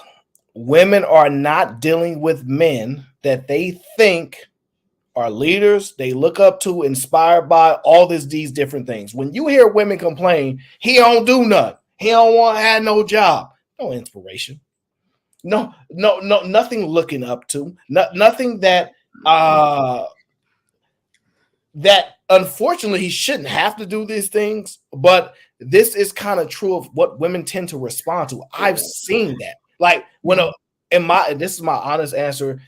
When women think they smarter than you dumb by default. I've been saying that the longest. Nobody else says it that way. But me. That's how they think. Go ahead. Yeah. She literally started this off biblically. So are you going to agree with? Are we going the biblical route or are we not? Or how are we going to? I don't think. I already heard you, Chris. That's why I was like, yeah, let me jump. So I'm not too caught up on scrutinizing every single thing that she says.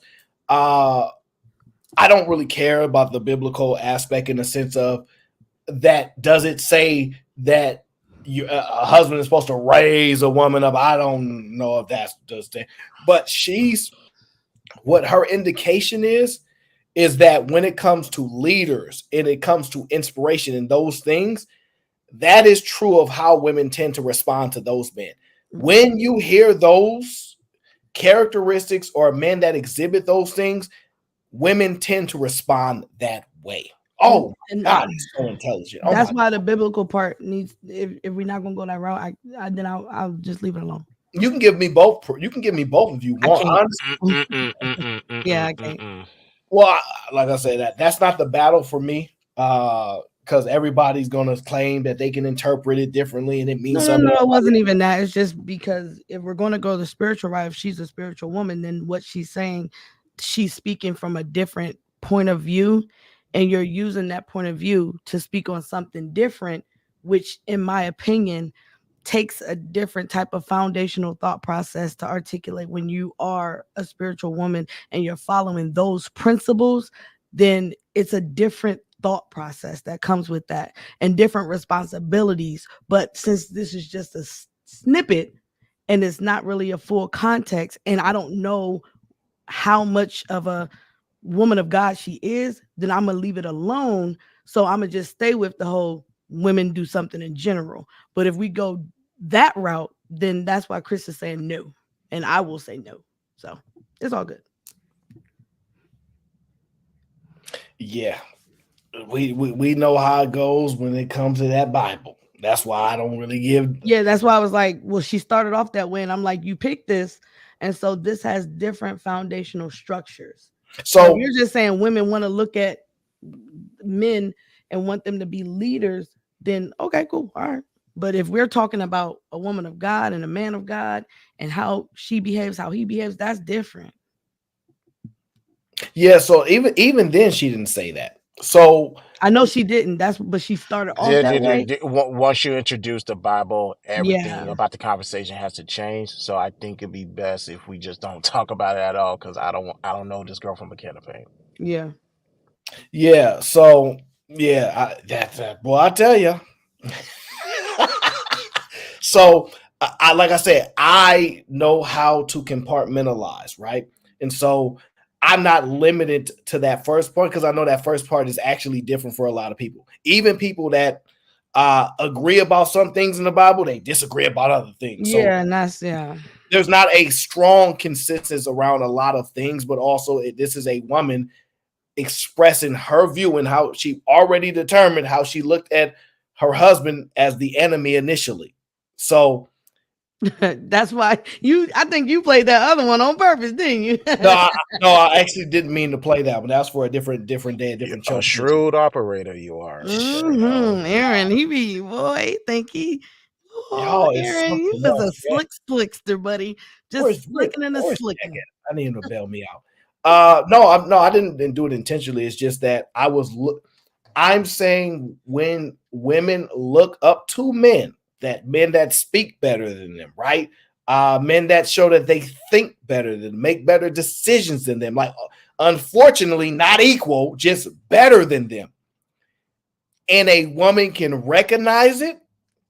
They just respond differently. Some of them respond another way as well. I'm just saying, I don't like the biblical part of it. Yeah, she probably kind of that is common of women who believe they have strong religious views or strong beliefs. They try to tie that with all their statements. Yeah, things can be that you don't think that happens. We know it. We know it happens. We know it happens.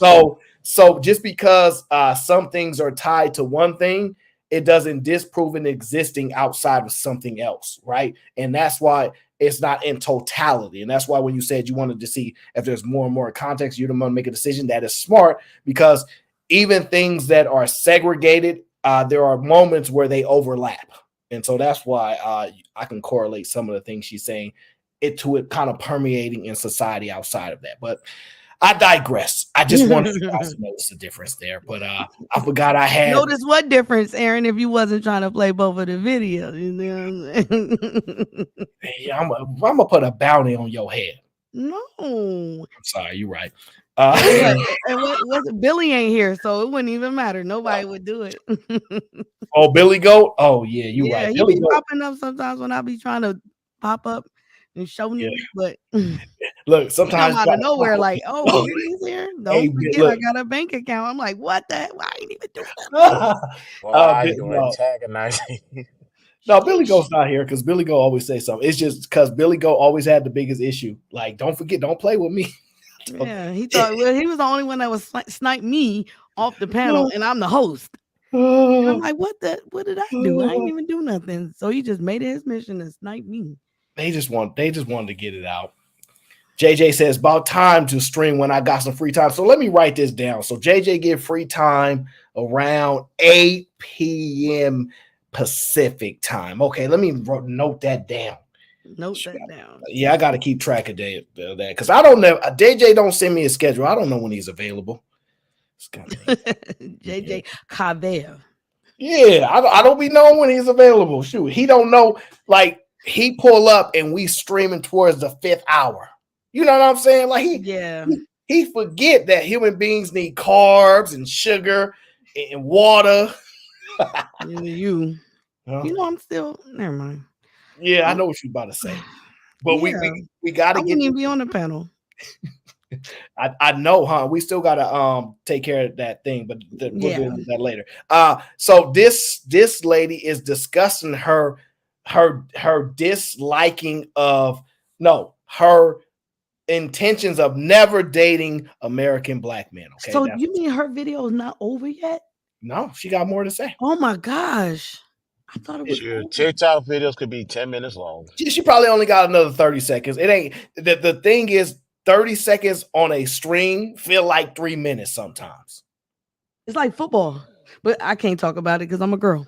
But whatever. Oh, JJ coming back to the States. As long as you come, look, long as you become a Eagles fan, I don't care.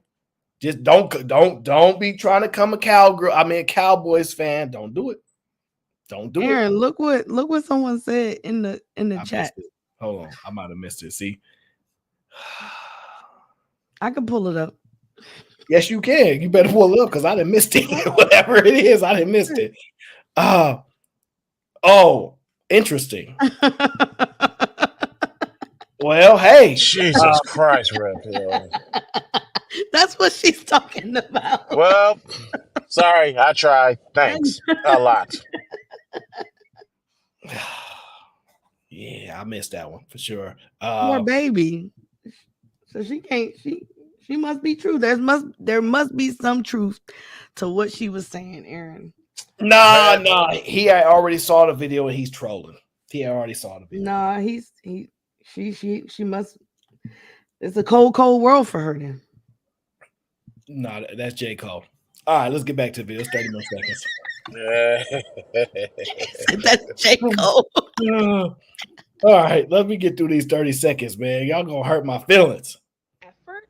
No, I'm not used to that at all. They're literally in my comments saying, what makes you think you deserve a meal? You need to prove yourself. And when American black men say that you need to prove yourself, that just basically means you need to go through hell and back with him. They don't want to put in the effort because they're lazy, they are entitled, and they are cheap.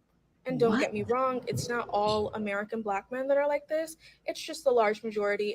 And that is a problem because the majority of black American women prefer black American men, but there are not enough good black American men to go around. But if you're not used to receiving this, how would you know I guess. So that's now look, I'm gonna make this statement based upon her statement. She just get around.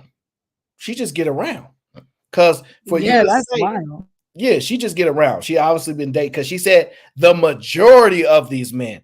If that's how you get down, girl, and you want to shame the ancestors that way, that's on you. That's on you. But you ain't went on, you don't even date them. So how do you know? That's number one. And even if you gave 2 a chance, you gonna make a determination by 2? Okay. This girl is wild. Now, here's the problem, right? You call us cheap, right? If we go to your country, will we find out how expensive they are out there? I'm just asking the question. Listen, she talked about American blacks. Now, you have every right to do that. What accent was that? I ain't got no accents.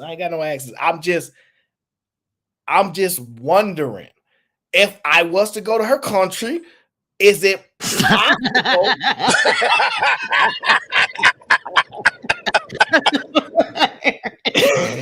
What is that, man? I hear you gotta stop, man. I hear African mom and Miss Cleo all in one. I'm sorry, I'm running. Ain't no long. accent you can tell me. I guess I'm just running low on water. I don't know. Okay, so if we were to go to one of her country, is it a possibility that we would find out those men are not cheap and they got Michael Jordan shoes on out there? They got throwback jerseys and everything. Or would you find something else? Just wondering. I was gonna say how come the men of her country don't want her? And thank you, that because I was just about to go there. If she was able to get whatever she wanted, she wouldn't be complaining. So she must have wanted something else. And then, like you said, I don't know, man. I don't be knowing. I'm not like, I can't. And this is some foul stuff. This is even if you had 10 guys, which sound like what you be up to, is that how you made your assessment? Because you said the majority of these men are like that, and there's not a lot of good guys out there. I'm just going to tell you my experience, right? I'm not going to say good guys, whatever the case is. Don't you think at the bare minimum, most guys are on the upper trend of good versus bad? Meaning, if you look at a neutral placement, the tendencies of your actions will tend to push you in a direction where the bad of you will put you more on the lines of jail, right? And then the good of you will put you more on the lines of staying out of jail. Mm-hmm. Is the argument that when you say not good is those guys are in jail? Or is the argument they ain't in jail, but they not nice to, like, I'm trying to figure out how you corroborate like your statement of good versus bad, right? And to me, it sounds like if the men do what you want them to do, that determines if they're good or bad. So that's the, like, I don't, and you're directly tying this to dates, basically. Things you probably shouldn't be doing, but you tie it to dates. And then you come to this country, where these men put a lot of work in this country, a whole lot of work. And you look like you living good. You enjoying the fruits of their labor. And then you come over here because you're not, look, most people not rich in their country. This is what's so interesting. Most people are broke as a joke in their country. Come here and can find a way to do pretty well because they probably can deal with less of the stuff. They probably not as big as consumers as we are because we are already in the system and processing. And so when you bring any outside vision in, or you bring in an outsider that's not in part of the confrontation, I'm just using it as an example, right? They typically make better assessments, right? They're not emotionally involved. They're just seeing what happens and they're acting. So if you broke as a joke in your country, and you come here and you're doing pretty well, you think that's a proper assessment. It's not. It's just not. And trust me, if you think that your men are a better representation of what good is, give us the example, because we can see the GDP. We can see the money that's been generated. We can see the vast disparity. Like, we know poor in America ain't poor like it is in your country. What? How do we get her to be not from here? How did we do that? Did we do that? Or did you ain't serious? I'm gonna give you the assessment, right? Let me tell you, because you know what, you're right. Let's play this out because you're somebody that can actually do this. Do you think a black woman, a black American woman, can go to her black American parents and tell them how she don't date black American? Oh, I apologize. I forgot about that part. I was just you just had to remind me. My fault. No, I'm just saying that's how I literally said black American men. So I wouldn't need to tell my mom or my grandparents about America. So that's how I jumped to somewhat of that conclusion. Just a little bit of I would either say these Midwestern, I would say my region of America. Yeah. Shout out to Jerk. Jerk is in the building, says her measurement of good is based on how much you spend. So it seems all of her indication of there are no good men. That's why I was trying to figure out how she got to that assessment, because most of it is because we lazy and coffee dates. Somebody else in the chat said we don't have no jobs and we the most unemployed, right? But that would mean you would still be going out with all of them and not being around the ones that are around you. So who are you around? And then why would you want to not date the people you're around? Now, you do want black men. So here's the big issue. You do want Jordans. She can't attract the man that she wants. No. I'm just trying to get to the surroundings, because nothing about your surroundings is debunking this thought process. You know what I'm saying? And I'm still on the 98% of the people in the comments, which has made you go back to your parents to say, this is why I don't date them, but you base them off of a comment section, not real life. You had a conversation with your mom and dad about a comment section and made an assessment about a comment section, not real life. Not, mom, I went on 8 dates and these American black men is not it. Now let me tell you why this is disrespectful, right? If you're saying black men are the brokest, how are we being cheap? Like this is like having these bad faith conversation with just say you hate your daddy, right? You know what I mean? Like, you know how they say you hate your mom, just say you hate your dad. Cause your mama black? Like your daddy black. It's just the key thing that people don't understand, right? We've been doing YouTube for a while now, right? The one thing I'm consistent with is the content. Asian women are talking about, these guys are talking about 50-50. White women are talking about, these guys are talking about 50-50. I don't know which group of men y'all think y'all avoiding. Date out, y'all gonna get the same experience. What y'all can get is older guys who are not in this newer, younger form that think differently. Get those guys, you might be fine. But if you start to really look at the older guy said he was working Uber. So no. I'm not talking about that part. I'm just saying they're talking about dating out. Oh. So if you got, they might not be paying attention, but this shows me that people don't have a wider range of friends. Yeah. White friends, Asian friends, Hispanic friends, because they think they the only ones experiencing this. And look, because I'm in a diversity, I grew up in an area that's pretty much all black at the time for a long time before there were like no white people in the neighborhood at all.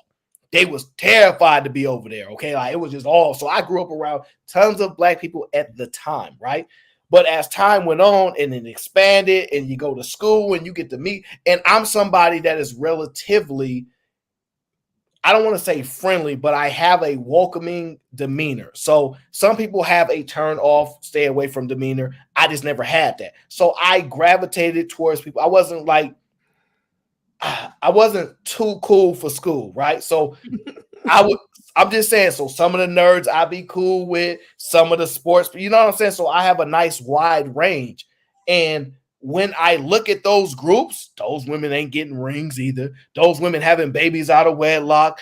It's like, y'all not getting a unique experience, my friend. There's a reason why they say Western problems. Yeah. But y'all so tied into your own experience because y'all some of the most selfish people on the planet that y'all don't. Am I have to jump in again? I'm sorry. So when I just be talking, Aaron don't know what he's talking about. Well, then that means your foundational thought process is spewing out. So go ahead, continue. Who is y'all, Aaron? Who is the y'all? You women's now. So it's just how y'all don't know Hispanic people going through this. How y'all don't know Asian people going through this. How y'all don't know white people going through this. How y'all don't know that. And if your measurement is, well, they going through it a little like less than us. So I'm just saying percentage wise, we trying to get up there with them. It's just like, it's just so interesting to me. It's like you call us broke and cheap. But if you came from another country, you would defer, grind, hustle, stack, put your money together and figure it out. That's what you do. That's exactly what they be. This is why it's foul.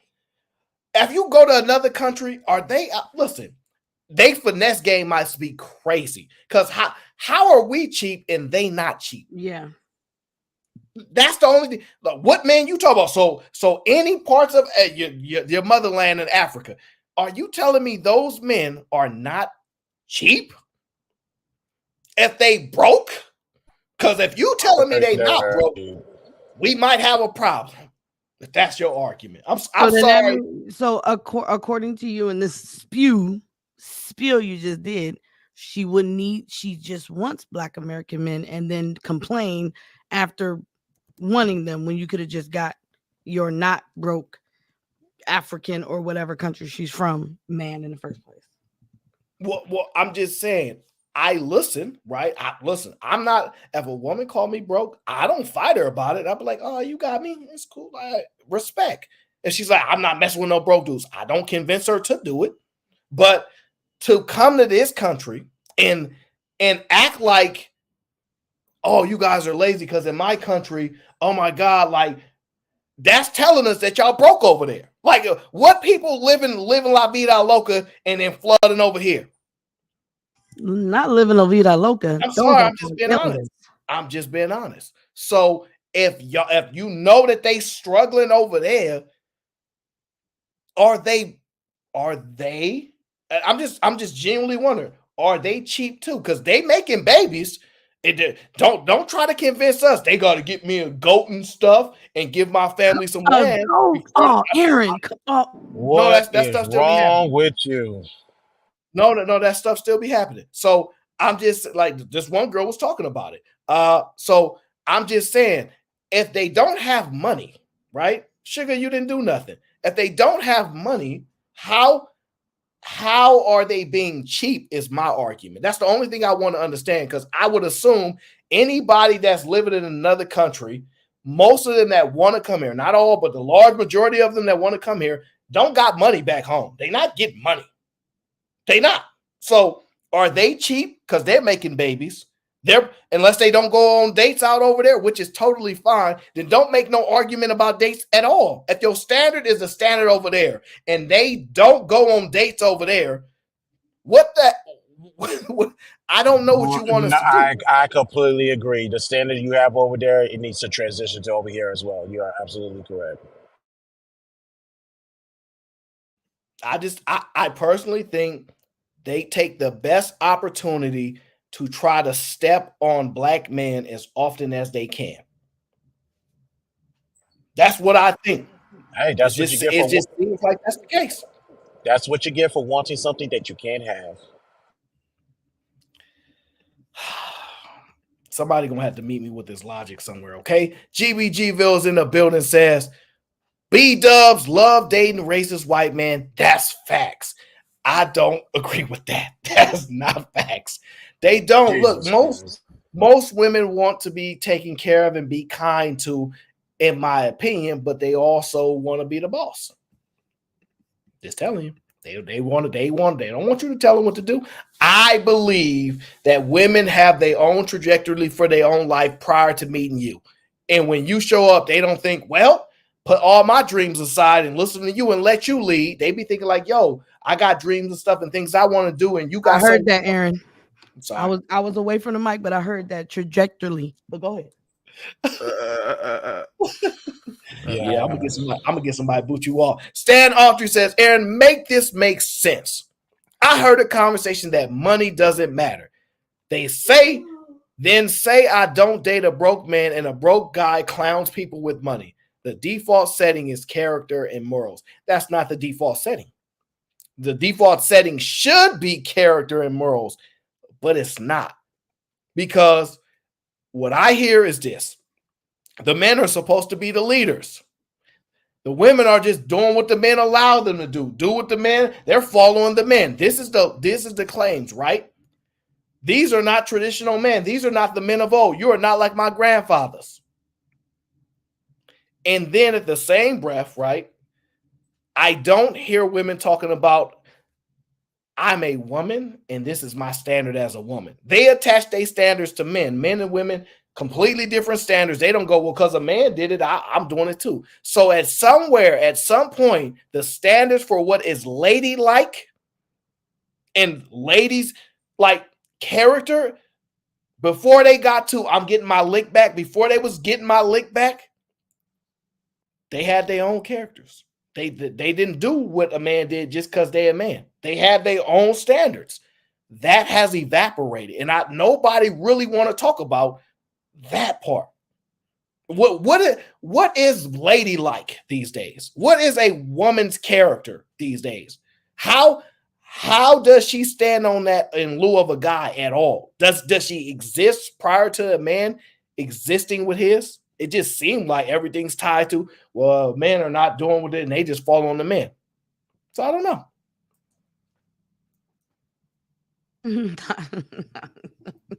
But you laughing at DB? DB, I'm not just saying stuff.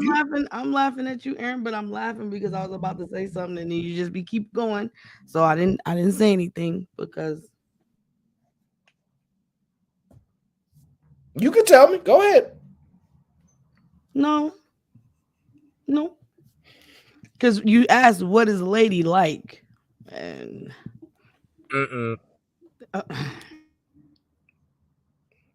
well, I'll rephrase the question. Do women these days want to be ladylike? You still gotta define ladylike, but we ain't gotta do all that. So here's the thing. Why would I define it? Can a woman define it? Because we can argue that it's directly tied to the men. Because all I hear is, well, the men are the leaders and women are acting up because the men let them, and they just copying what the men do. Do y'all hear something different? I can.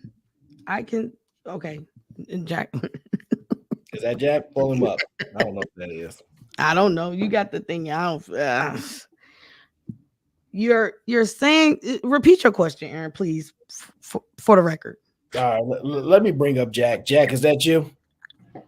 I come in peace. I just want to contribute to the conversation. There will be no peace. So my question is, do women want to be ladylike, the woman's standard, their woman's character that exists without a man coming in and saying, you need to be like this? Okay, so that is you're still tying two things together because what is the standard? The standard came from somewhere. It would still have the influence of men, whether it came from your mother, grandparents, whatever. They're telling you to behave a certain way because either it's because just this how you behave, or because this how you get a man. However, even if they say because this is how you supposed to behave, the influence is still the attention of a man when given to you like that. As a foundational principle, it still has a man attached to it.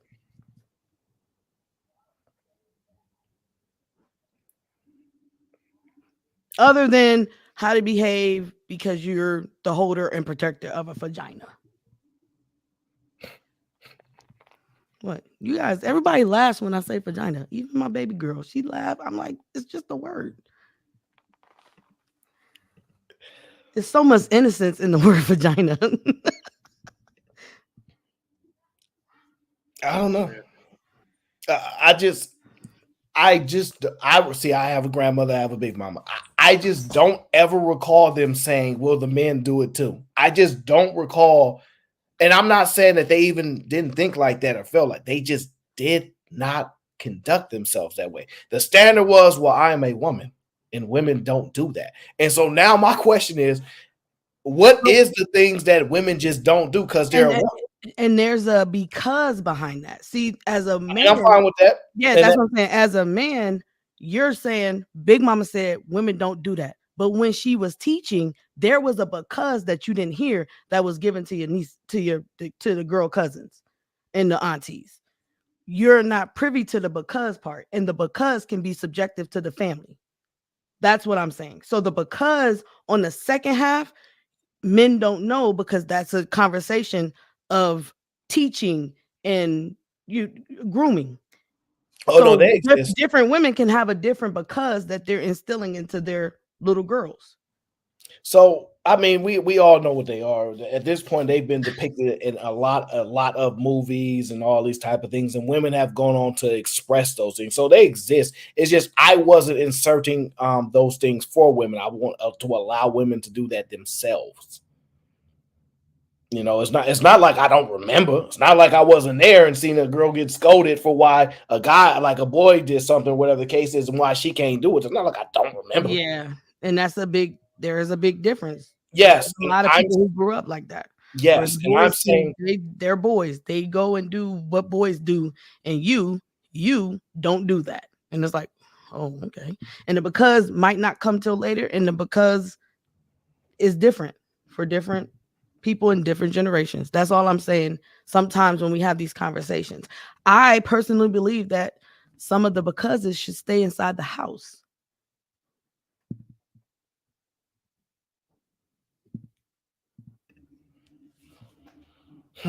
Like you asking this question, me, I would say I'm not going to tell you because it's either I am or I ain't. What you gonna do?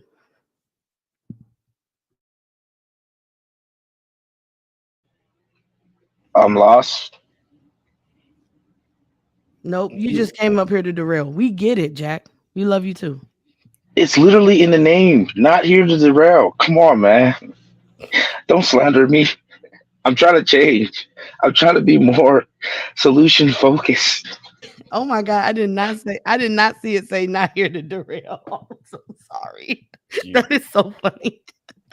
I know, right? That he's prepared for all these. Okay, Stan Autry in the building says, Aaron, meaning they talk about morals and characters after they don't achieve money, fam, while chasing it. Make it make sense. That's wrong. That's right. Oh, I think that women that have strong morals and characters, it's typically more noticeable. To me, it's just a lack thereof. It's just a lack thereof. I don't know. Because you know what it is? I'll tell you what the truth is. And I don't want to do that statement right there, Aaron, means that you're the observer of what you would deem her morals and characters to be, which is why I said because second half is subjective. Now you could be the judge on which woman you pull based on if her morals and characters match yours. No. Not okay. No, I'm not speaking about it matching mine. What I'm saying, I don't even care what a person's morals and character is, right? In a sense, I'm saying it's not a standardized thing to themselves. It's tied. Well, because the men, they not leading, so we gonna do this. Or look, men can do it, so we can do it too. We only doing this because men are doing it. It's directly tied to acceptable if a man does it. When I'm saying there was times where we knew this is what women do, this is what men do. That no longer exists unless it comes down to paying for stuff and lifting stuff, basically. Paying for stuff. I'm just telling you, paying for stuff and lifting heavy stuff, heavy equipment, heavy boxes. That's it. Because it's like, well, we want to be able to do whatever a man does, but y'all still need to pay for things. And I'm not complaining about having to pay. We just broke. It is what it is, right? That's what they tell us. It's just I just don't know. At this point, I just wish I could run into somebody where they say, I don't do those things. No matter what anybody else does, I don't care. This is what I do. And it's just always tied. Yeah, but then you would be. So my thing is, would you rather a woman say what she do and don't do or show you?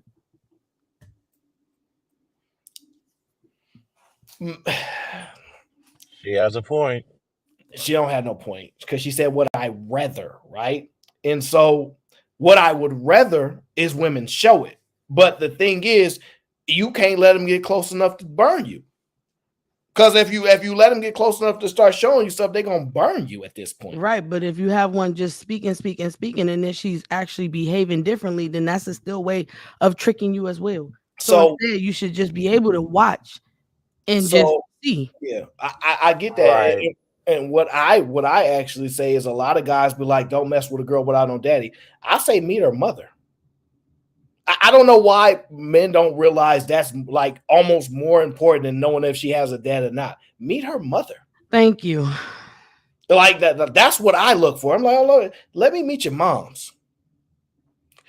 That's the cry. Like, that's what I really want to examine. I'm gonna meet her mom.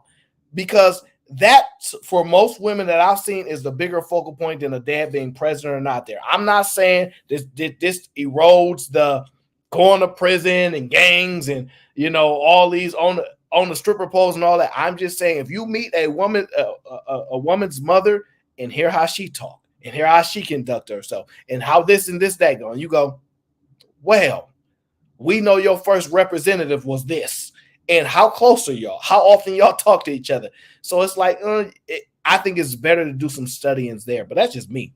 You guys can focus more on the dad they had or didn't have, but I look at the mom. So you're saying you're trying to figure out if she gets it from her mama. That's what you're basically trying She's going to get it from her mama because most of the things that are taught are coming from the woman. If we're really speaking on household influence when it comes to certain stuff, how she behaves, how she I'm just stick to right there. The dad ain't telling her, hey, this is how you wash up, this is how you put your clothes on, this is how he ain't doing all of that. 9 times out of 10 y'all don't even know nothing. That real whisper is coming from her. Well, I have to disagree with that because from what I hear, a lot of these women don't even get that from their mom because they keep saying, I was never taught this and my mom never taught me these things. That's Aaron's point. Yeah, mom had to work 2 or 3 jobs to provide. Oh, yeah. I was going to break all that down. I was like, I'm going to really break down, but that's another show. That might be tomorrow's show, actually. Yep. That might be tomorrow's show. Stan says, wait a minute. Wait a minute. Stop listening to Ray J, okay? I was saying men and women say they want a person with good character and morals. Then do the exact opposite based on how they describe both. Yeah, we liars. Uncle Ricky ain't here. We liars. A lot of people don't stand on that. They just be saying, I want somebody with good character and good morals. And then they be like, who is she? And it's Brittney Renner. Oh, I'm a chill. I'm a chill. I'm a chill. That wasn't that I was joking because she was on it. She was part of the show. I was joking. So are we saying that a woman believes that a person is good character and of good morals if they accept her and all her bad behavior? And that's what makes him a good person? I don't know if I'm saying that.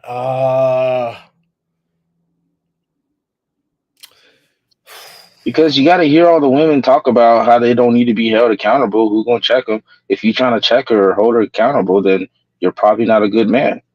That's what I hear. But 9 times out of 10, you holding her accountable off of the things she said instead of just watching her behavior and moving away and being indifferent, for lack of a better word. I just say at the end of the day, all you men out there that's messing with these low down, filthy, disgusting women, just remember. Aaron, please tell her what we was. We was gangs. We was all gangs. All of us. She was gangs. Remember, we've reached the conclusion of the Aron Show. I appreciate you guys for tuning in and hanging out with your boy, but we got to go, okay? We got to figure this out a different day, a different show, okay? Please make sure you leave a like, a comment after the show. I hope you guys enjoyed. I think I had a fun time today. I will see you guys. Huh? This was fun. Thank you, Aaron, for having me. Yeah. You know, we do what we do. I would like to see you guys tomorrow. The debate is going down, okay? Brownsville will be in the building, or we ain't gonna never let them hear it down. Mr. Fantastic will be the counterpart, okay? Wow. It's gonna be a good show. It's gonna be a good show. Yours truly, will be there to support that particular stream, okay, in my capacity there at that moment. It's going to be presented very, very well, I presume. Either way, we going to do what we do, okay? Y'all know what we do, okay? We blame the win. No, I'm joking. Look, y'all already voting. I can't believe y'all. Wow. Where is this happening? This going to be tomorrow. The Team Fatty Show presents. I don't even think he's always doing the thumbnails in the pre's. I don't know what he done. But I think it's like 6 p.m. tomorrow. I don't know, but stay and loosely because you know how those shows, they might start on time, they might not. It's black people running them, so you know how they go. They're not very professional. Oh my goodness. I'm just kidding, all right? Show. Yeah, this was a good show. We had a good time. But it's not for a long time. Dang, I did 5.5. Look, once again, yes. Well, Fatty's gonna be there. I'm there. Who else is the other mod? I can't remember I forgot who he said. Do you have a female mod? I don't know. Oh. Fatty's in charge of that. I'm not even supposed to be available, to be honest. This is not my normal work schedule. So I have some availability next. You took the day off? Okay, my bad. How can I take a day off when I'm working here for 5? This ain't no day off. Technically. Okay, it ain't no day off. All right. They put me to work here all the time. JJ don't let me leave. Oh, it's only been 5 hours. What you leaving for? You did 16 on the Fight Club. Remember that 24 hour? They always try to break these memories. You see Big Mufasa said the other moderator is Sharon. Okay, yeah, Sharon might be modding then. Okay. I really don't know. I just remember it was me and him. I can remember the third guy. That seems pretty even and fair to me. If that's, I think that seems pretty fair. And we go look. Listen, how neutral you gonna be, Aaron? I'm as neutral as it come. This ain't got nothing to do with me having to win. This has something to do with them having to win. Okay. I'm gonna be neutral in every situation because people around me, they want to win the right way and fairly. So I'm not gonna deny them of that. If you see Cheeky in a debate and I'm there and I have to actually vote, he don't want me to do him any favors and slide it in. He wants to actually win. I want to actually win. I wouldn't want any favors. So I'm going to be consistent like whoever it is. Now, the person may be upset after if it's, somebody who it is so important to them, it may turn something bigger, but I'm not like that. I'm going to call it a buck. I'm going to go there, find out the criteria, understand the expectations, and do my job. I'm extremely professional. I've been like that for a long time. So JJ Carver says, when is this? This is tomorrow. 6 p.m. Eastern, I believe. So matter of fact, let me look it up, man. I'm sorry. For my boy JJ, I got to do it, man. I got to look it up for him. Let me see here. I'm gonna pull up the exact thing because I need JJ to be there on time because he be having breakdowns if he don't get to the show on time. And he ain't never on time. He always 4 hours in, okay? It never fails. Here we go. Let me connect this one here. There we go. All right, JJ, just for you. Okay, we have it right here tomorrow. 18 hours, 3 p.m. on the West Coast, okay? That means 6 p.m. on the East Coast. I don't know how to do Central Time because no important people. It's just one more hour or two or something. No important people are on Central Time. So, wow. We got Texas, Arkansas, Oklahoma. What you talking about? Yeah, I'm joking. I'm sorry. I just got to throw in that few. All right, listen. I'm done. Okay, we done with it. Look all at right? Christopher. I came. I did what we do. We got to go. Y'all get up out of here. Have a great night. I will see you guys tomorrow. Okay, I will see you guys tomorrow. Team Fatty, the debate, Mr. Fantastic in Brownsville. Oh, it's gonna be good. That's gonna be good. I might have to watch from the clouds. Well, you might accidentally give me a membership. Don't worry, you my invite. Don't even worry. All right, I'm about to say I'm your invite. Yeah. You my invite. I'm gonna try to get as many people to come through the show as possible. I think it's gonna be interesting. We'll see. The people determine what they like and don't like, and I'm a proponent of that. So enjoy your night. We will see you guys tomorrow. And until the next one.